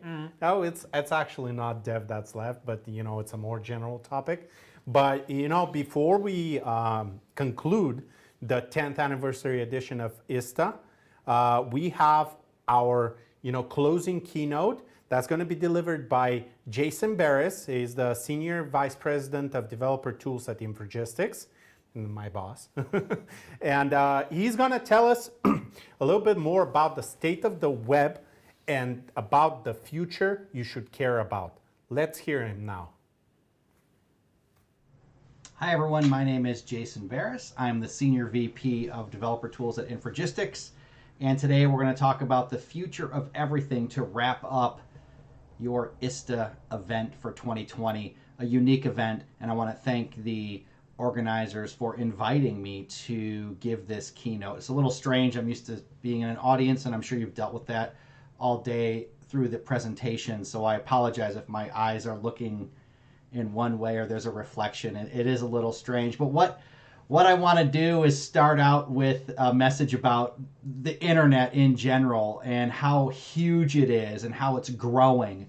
So if we look at some of these numbers across the board, 700 million edge-hosted containers by 2021, 14.6 billion IoT devices, which will account for 51% of all network devices by 2022. So that's IoT, Internet of Things. It's grown exponentially in the last 3 to 5 years. 42% compounded annual growth of internet traffic. So when we look at who's surfing the web, how much data is being passed around the web, it is phenomenal, the growth.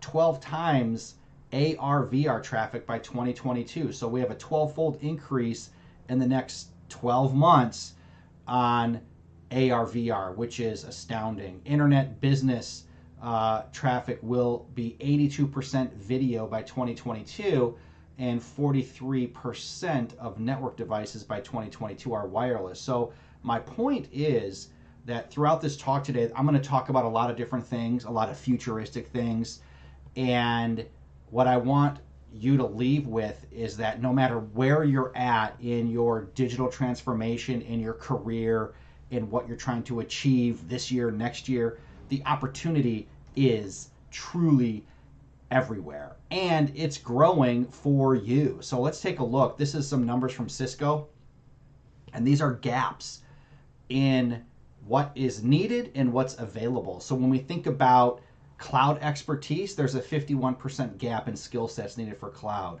Look at DevOps, 42% skills gap. Big data, 43%. App dev, 37%. So you'll get these slides later. You can look at this a little bit closer, but my point is, again, there's huge opportunity. The internet's growing. The way that we work with the internet is growing, and all of the jobs related to the internet are growing. And especially in this last 6 to 8 months with COVID, everyone being remote, working from home, we've seen growth in opportunity for companies that were ready for it and for developers to really take advantage of that and jump into some of these really interesting aspects. So let's get started. I've outlined 7 future things you should think about after ISTA is over. So tomorrow, when you get back to work, what are some of the things in the back of your head if you're not already doing some of this stuff? So the big thing I want to highlight here is that market disruption pace is unprecedented. This was pre-COVID, so it didn't happen because of COVID, but COVID helped it. So when we look at some of these numbers, and where does disruption come from? It comes from creativity. It comes from new opportunities because of technology, but a lot of it comes from spend. So where are people spending money? So here we see that 76% of CIOs say they're investing in new digital products and services in 2021. That is a lot of investment. 83% increase in demand for new digital products and services. So we're spending more, there's more demand. And then when we look at 2022, 85% of customer service interactions will start with self-service, which is almost double what it is today. So what does that mean? It means that applications and infrastructure need to be in place with this new demand in digital product and digital service to address the need for people wanting to do things on their own to get started. And then maybe there's a handoff to a human being and we kind of move on from there. But the idea is that self-service is where we're going. And you probably have already read the bullets on the left, but the one thing I wanted to highlight is this last bullet, is that artificial intelligence is getting better, bigger, and smarter. And the scary thing is that it's starting to learn based on what it's already learned. And then even more interesting, maybe not scary, but interesting, is that the machine is actually your new customer. So when something is hitting your website or hitting your mobile app or hitting your voice service, it's likely, very likely, to be just another machine doing something on behalf of, as a proxy for someone else. So this type of disruption will continue to happen. The pace will continue to be very strong, and the spend is absolutely astronomical when we look at next year. Now, a lot of the stuff that you talked about today was around app development, automation, testing around applications. So I didn't want to make this talk just around web development, but web development is where a lot of this is happening. So I have a couple things here that I'm trying to get across. I think in general, we've got this frenzy to reinvent everything for the web. It has really slowed down. So there's innovation happening, but innovation is happening at an operating system level, at a browser level, in a hardware level. So for example, your iPhone now is an IoT edge device that can do machine learning and artificial intelligence. You're not fighting over which framework to actually use anymore. It's kind of settled down. It doesn't mean there's still not a ton of opportunity and things happening in JavaScript frameworks and how we build applications. My point is that it's kind of settled down. We're not seeing like some new major framework coming up every week that we want to rush to. We've sort of realized that we've got React, we've got Angular, we've got Vue, we've got some new things from Microsoft around Blazor, which there was a talk about today, which kind of gives us this sort of ability to say, okay, now we don't have to worry about that so much. Let's focus on what the business outcome is that we're trying to deliver to our customers. So you can see that I've got 5 things over here on the right-hand side. SPAs are here to stay. I tried as many acronyms as I possibly could. WebAssembly is happening right now. So yes, Blazor is there with Microsoft. We would expect that growth to happen over the next 24 months. Not exceeding where we're at today with something like Angular or something like React, but there's a massive .NET developer space that would move to WebAssembly from Microsoft, but then WebAssembly in general is happening now, and it will be the future. We saw already a 12x increase in AR/VR traffic over the next 12 months. That's going to continue to spread in web applications, websites, mobile apps, etc. Chatbots are huge, but AI-powered chatbots are becoming even bigger. So how can my chatbot respond effectively to the needs of the person talking to it based on what they're saying without me necessarily programming in a path? So a lot of the chatbots today, it's like person says A, you do B. Person says B, you do C, etc., and you follow a path. But with artificial intelligence, we can make chatbots much smarter. And then multi-channel cross-platform experience. So everything from your watch to your mobile phone to voice activation to your Alexa device to the website to the desktop app become very important in what you start offering your customers in the future. Now, on that same trend, maybe a little more controversial to many of the folks watching today, is that your managers, your business leaders, actually want to see you coding less. And why is that? Is it because every piece of code's already been written 100 times and it's probably somewhere in GitHub? That might be part of it, but really what we're looking at right now is this frenzied pace of disruption is accelerating, and it's going fast, fast, fast. If you're stuck writing code all day long just to do a new something on a web page where you could use a reusable library, you could use a low-code or no-code tool to accelerate that delivery, that's what business leaders are looking for in the next 5 years.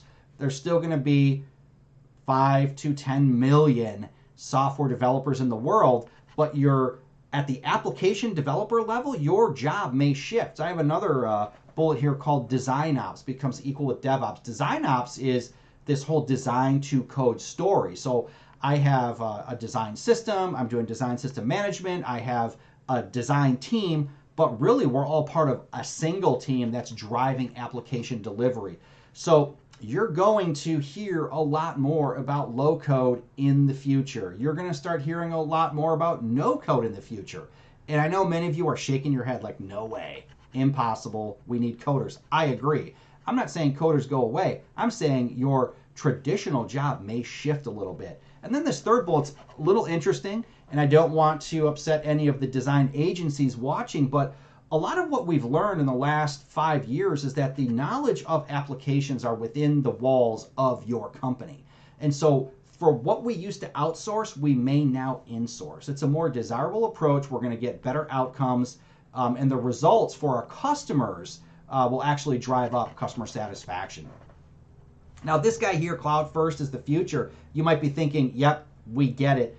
But unless you are working at a company that has really shifted to the cloud, you probably don't realize how big the shift to the cloud really is. Pretty much right now, everyone's moving to the cloud. The cloud has created this entire new opportunity for businesses to try new business models, but also to lower costs and deliver like different opportunities for their workers to do work remote, etc. So I have a couple statistics here, and it's pretty startling. 2025, 95% of digital workloads will be cloud native. So if you're not cloud yet, in 5 years, you're going to be, and you're still not in 5 years, you're part of that very tiny 5% that hasn't quite made it there. And then we look at 2021, this is incredible, 3.5 billion cloud-based container instances running, with 20% of them being on edge and IoT devices. So container instances of something, some application, some workload happening on a tiny IoT device somewhere on the edge, be it a phone, be it a Raspberry Pi device, be it whatever. But it's incredible how the world has shifted to the cloud. If you're not there yet, start going down that path, start learning about it, because it's coming and we can't stop it.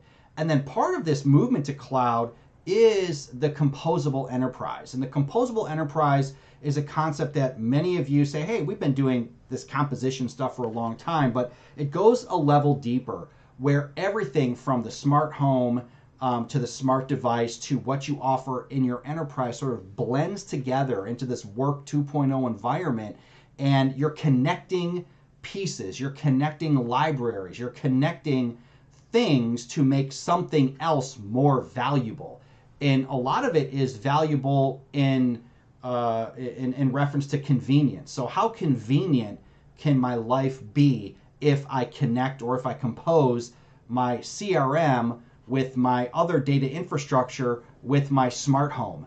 There's all these things that are tied together. So you're going to start reading a lot and seeing a lot about the composable enterprise over the next 6 months to 18 months. And then you have to think about how I can take this into APIs and offer unique value that maybe I haven't been able to offer before. So I do obviously have something here about privacy. One note about privacy: you have no privacy, so don't worry about it. Privacy went out the window when you got your first smartphone. So even though I know we have GDPR, I can force you to forget all my personal information. Everyone knows, I mean, there's companies that they just do everything to find everything out about you and then sell that data to someone else. So if you believe you want privacy, you won't get that convenience. So there is a trade-off, but I think privacy kind of went out the window a long time ago. And then with privacy, you might say, well, what about trust and ethics? This is huge, a huge problem moving forward, digital trust. So like, would you really trust the guy, a product manager at Google who's creating some application that you use on the web with your data? Like, you don't know him. You don't know that Google has made sure he is an ethical person. You don't know that that code is ethical, but we're putting so much trust into the big tech companies.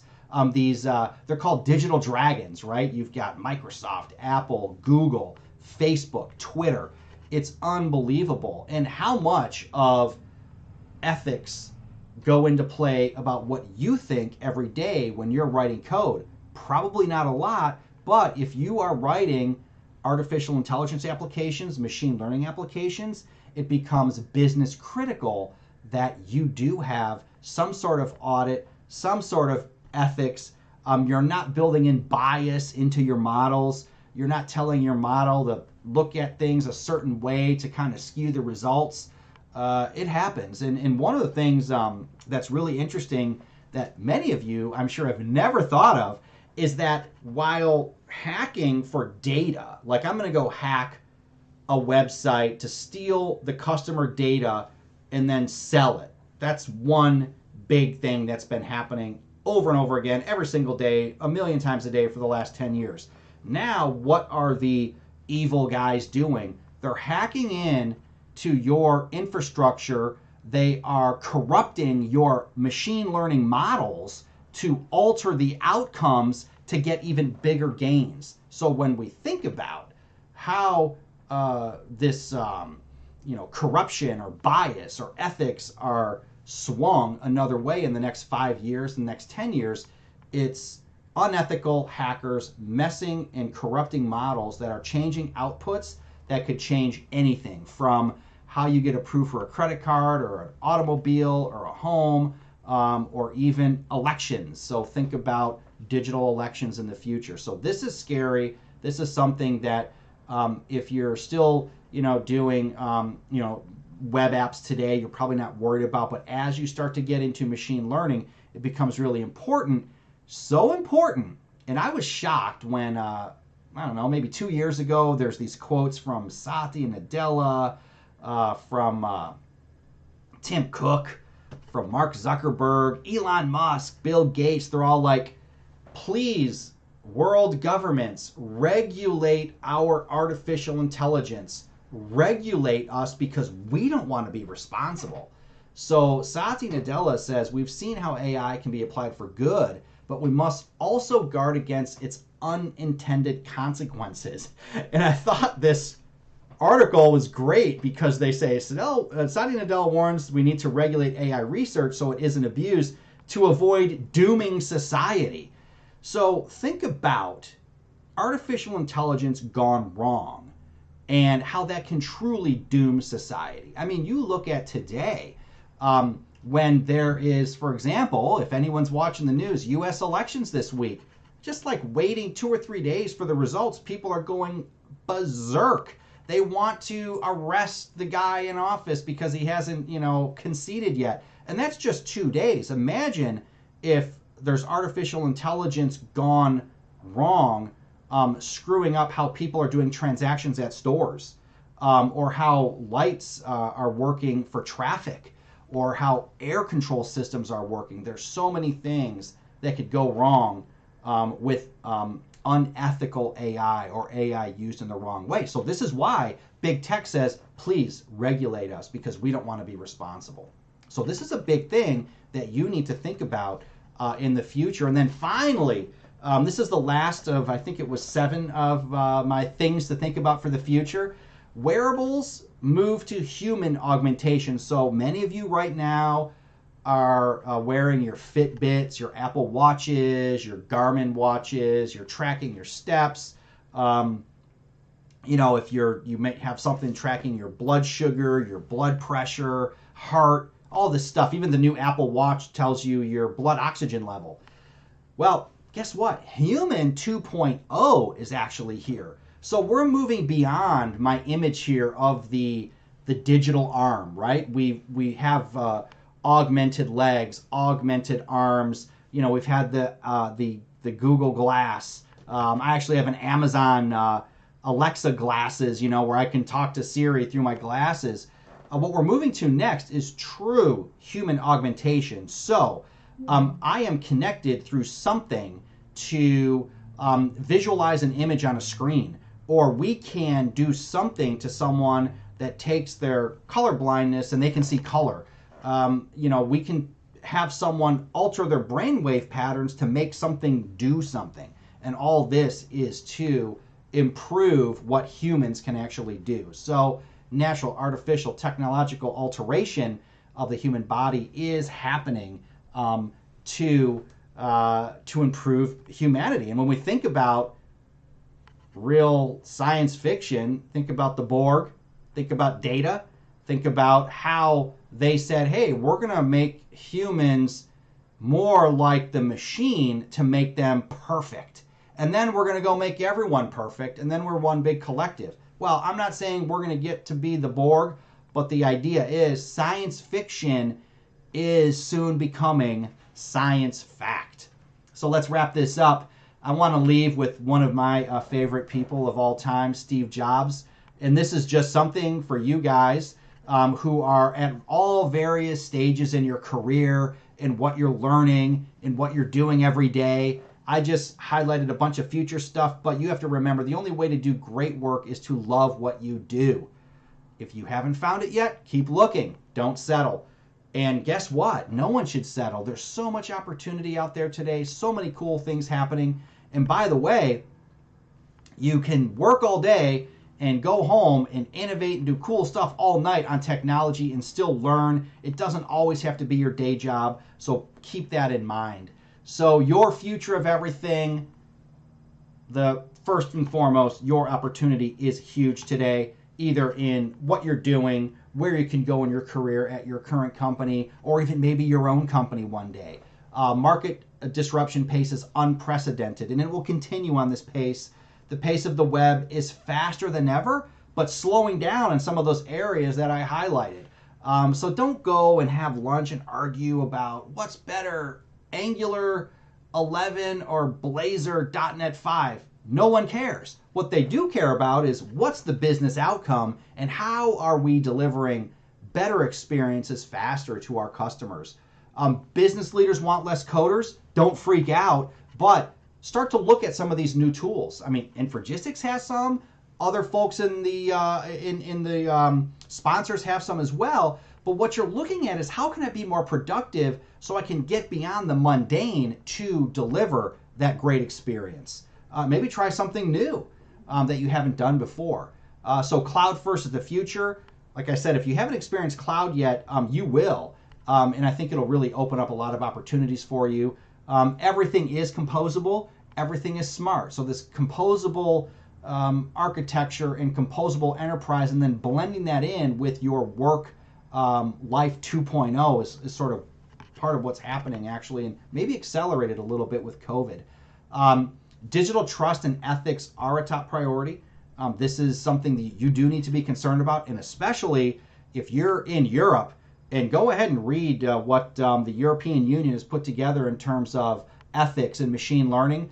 It is extremely detailed, and I was impressed. I'm like, these are bureaucrats, and they have a very robust, detailed recommendation on artificial intelligence ethics.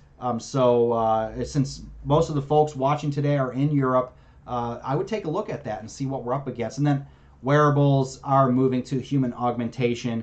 This is happening. It's not happening like super fast, but you'll see that there's things that are going to start creeping their way into our everyday lives that were never there before. So I want to thank everyone again for listening today. I want to thank the ISTA organizers. I'll be on to answer questions. If you have any questions, shoot me an email, jasonb@infragistics.com. Thanks again, and thank you, ISTA. Have a great evening, everybody. And what a great way to actually finish this year's edition of ISTA. You know, thanks a lot, Jason. And as always, you managed to deliver. Which time is it that you actually presented ISTA? Is it your third or fourth time? All right, and I didn't see any questions come in on chat. Did you notice any? So if there isn't any, you can just put whatever final words you want. You know, we love to have you here with us every time. So just any feedback, anything for the audience?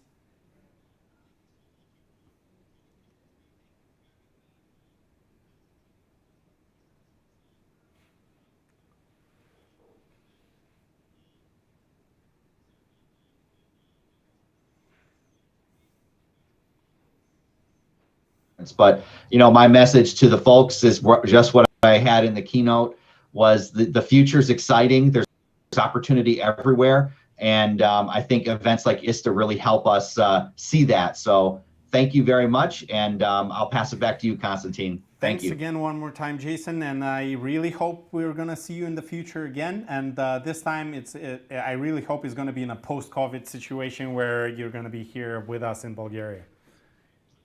I can't wait to get back to Bulgaria. I can say that for sure. Thanks, Jason. Have a good one. Thank you. Bye. See you. Bye-bye. And so, we managed to do it. That's it, yeah. How do you feel about this edition of ISTA? Virtual. You feel virtual? I feel virtual. I feel you very physical, you know. So Yeah. It's actually good to be with somebody else in a room. Yeah, because actually 3 weeks ago I was at another event and it was physical. It was before the situation actually explodes with new cases in Bulgaria, and so I had to stay at home for 14 days afterwards, just preventively. So I'm really glad to be able to join somebody else and do something like this. Yes, seeing people in person is always better, and I know that you guys actually attend ISTA, so you can catch up with friends, you can catch up with the companies, you can catch up with the latest technology trends, you have access to presenters such as Jason as well. This year, a different setup, it's new for us as well. I mean, obviously you can see that it's new for us as well, just because of all these voice glitches that we had here and there. But what we promise you, next year,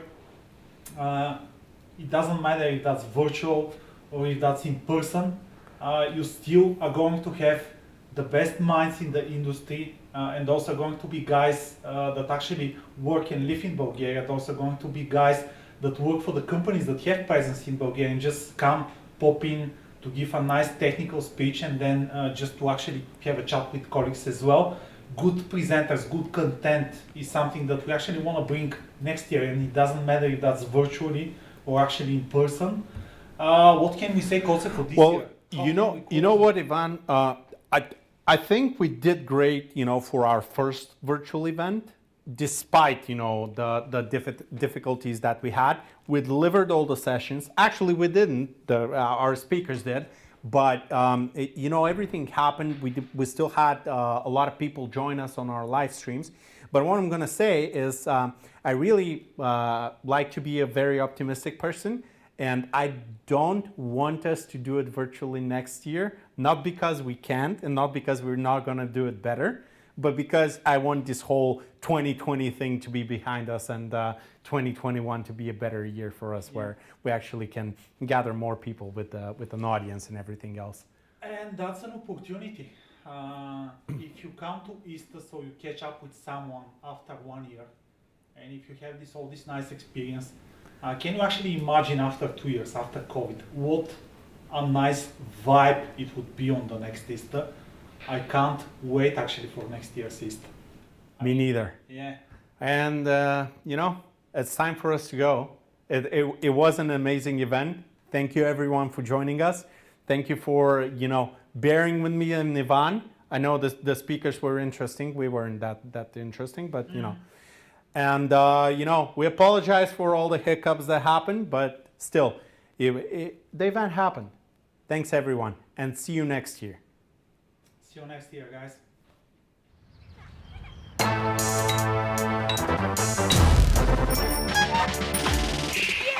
I'm on the road like a boss. Emo. My neighbor's green, charging clean. His new ride has tech inside. Across the street, a different need. Top condition, low emission. And as a team, hybrid dream. Cause it drives so many miles, many miles, many miles, many miles. What the truck? Here comes Chuck. His fuel cell has no smell. Great range to make a change. Not decide how I ride. We decide how we ride. Whatever you drive, drive like a Bosch. With innovative powertrains from combustion engines to electric drives and fuel cells for lower emissions and better air quality. From Bosch.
At PokerStars, we believe in uniting and celebrating those who share our unique mindset and putting our community of employees and customers first. This approach has kept our company culture strong.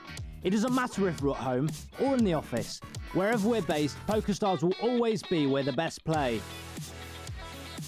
Behind the scenes, we've stayed closely connected through our company Facebook group, where our people have been sharing what they get up to at home. It's given us an opportunity to socialise with international colleagues in a completely new way and give a warm PokerStars welcome to our 467 new hires within the first half of the year. As we begin an exciting new chapter as part of Flutter, we've never been more proud of the engagement and passion of our people. Thank you all for keeping our community entertained.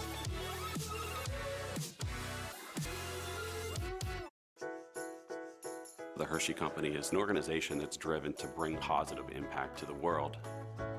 We have in excess of 80 iconic brands such as Reese, Kit Kat, Hershey's. Hershey's looking at how do we evaluate and manage the brands that we are delivering to ensure that they're profitable.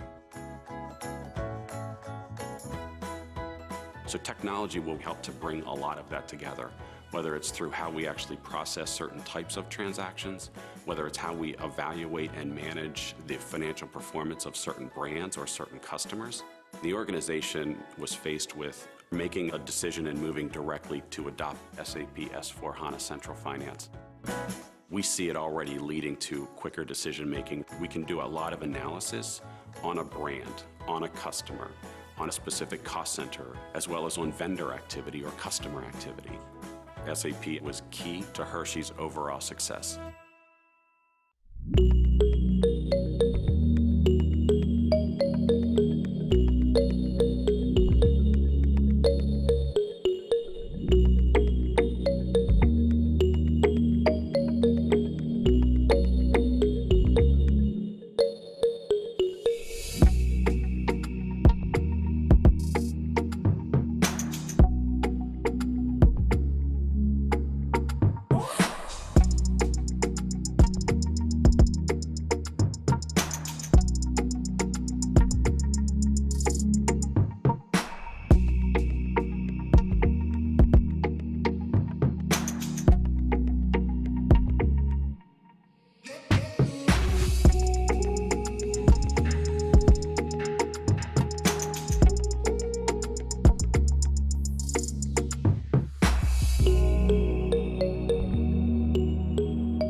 Stripe Bulgaria was founded in 2008 by the Dutch entrepreneur Koen van Wijk.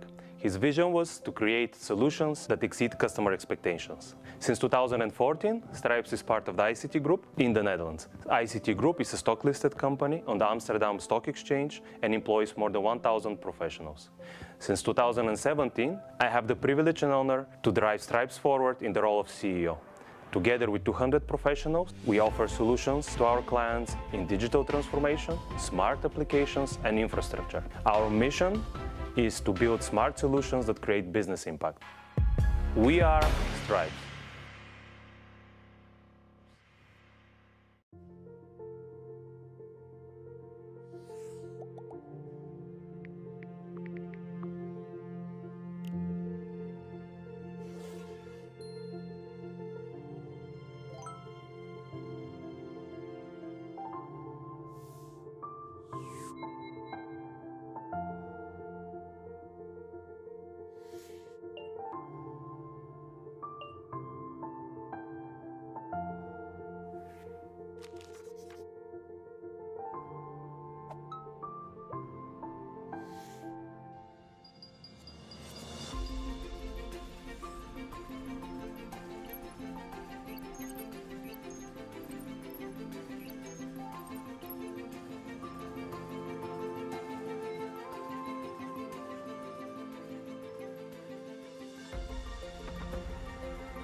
We're a pretty resilient species, and that's true now more than ever.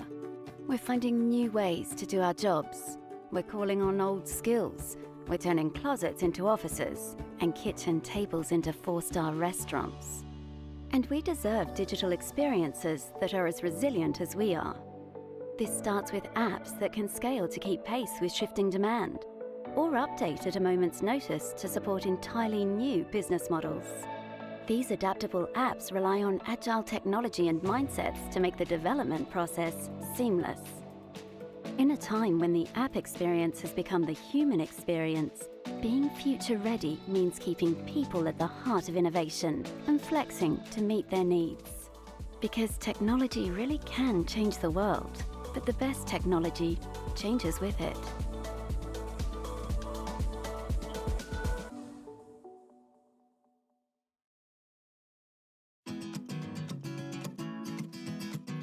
This is Alina. In her office, there are 3 children, 2 cats, and 1 gorgeous balcony. Alina is a director at Musawasoft and a great business analyst. She manages large-scale projects for the National Revenue Agency Bulgaria and SAP Bank. This is Rado.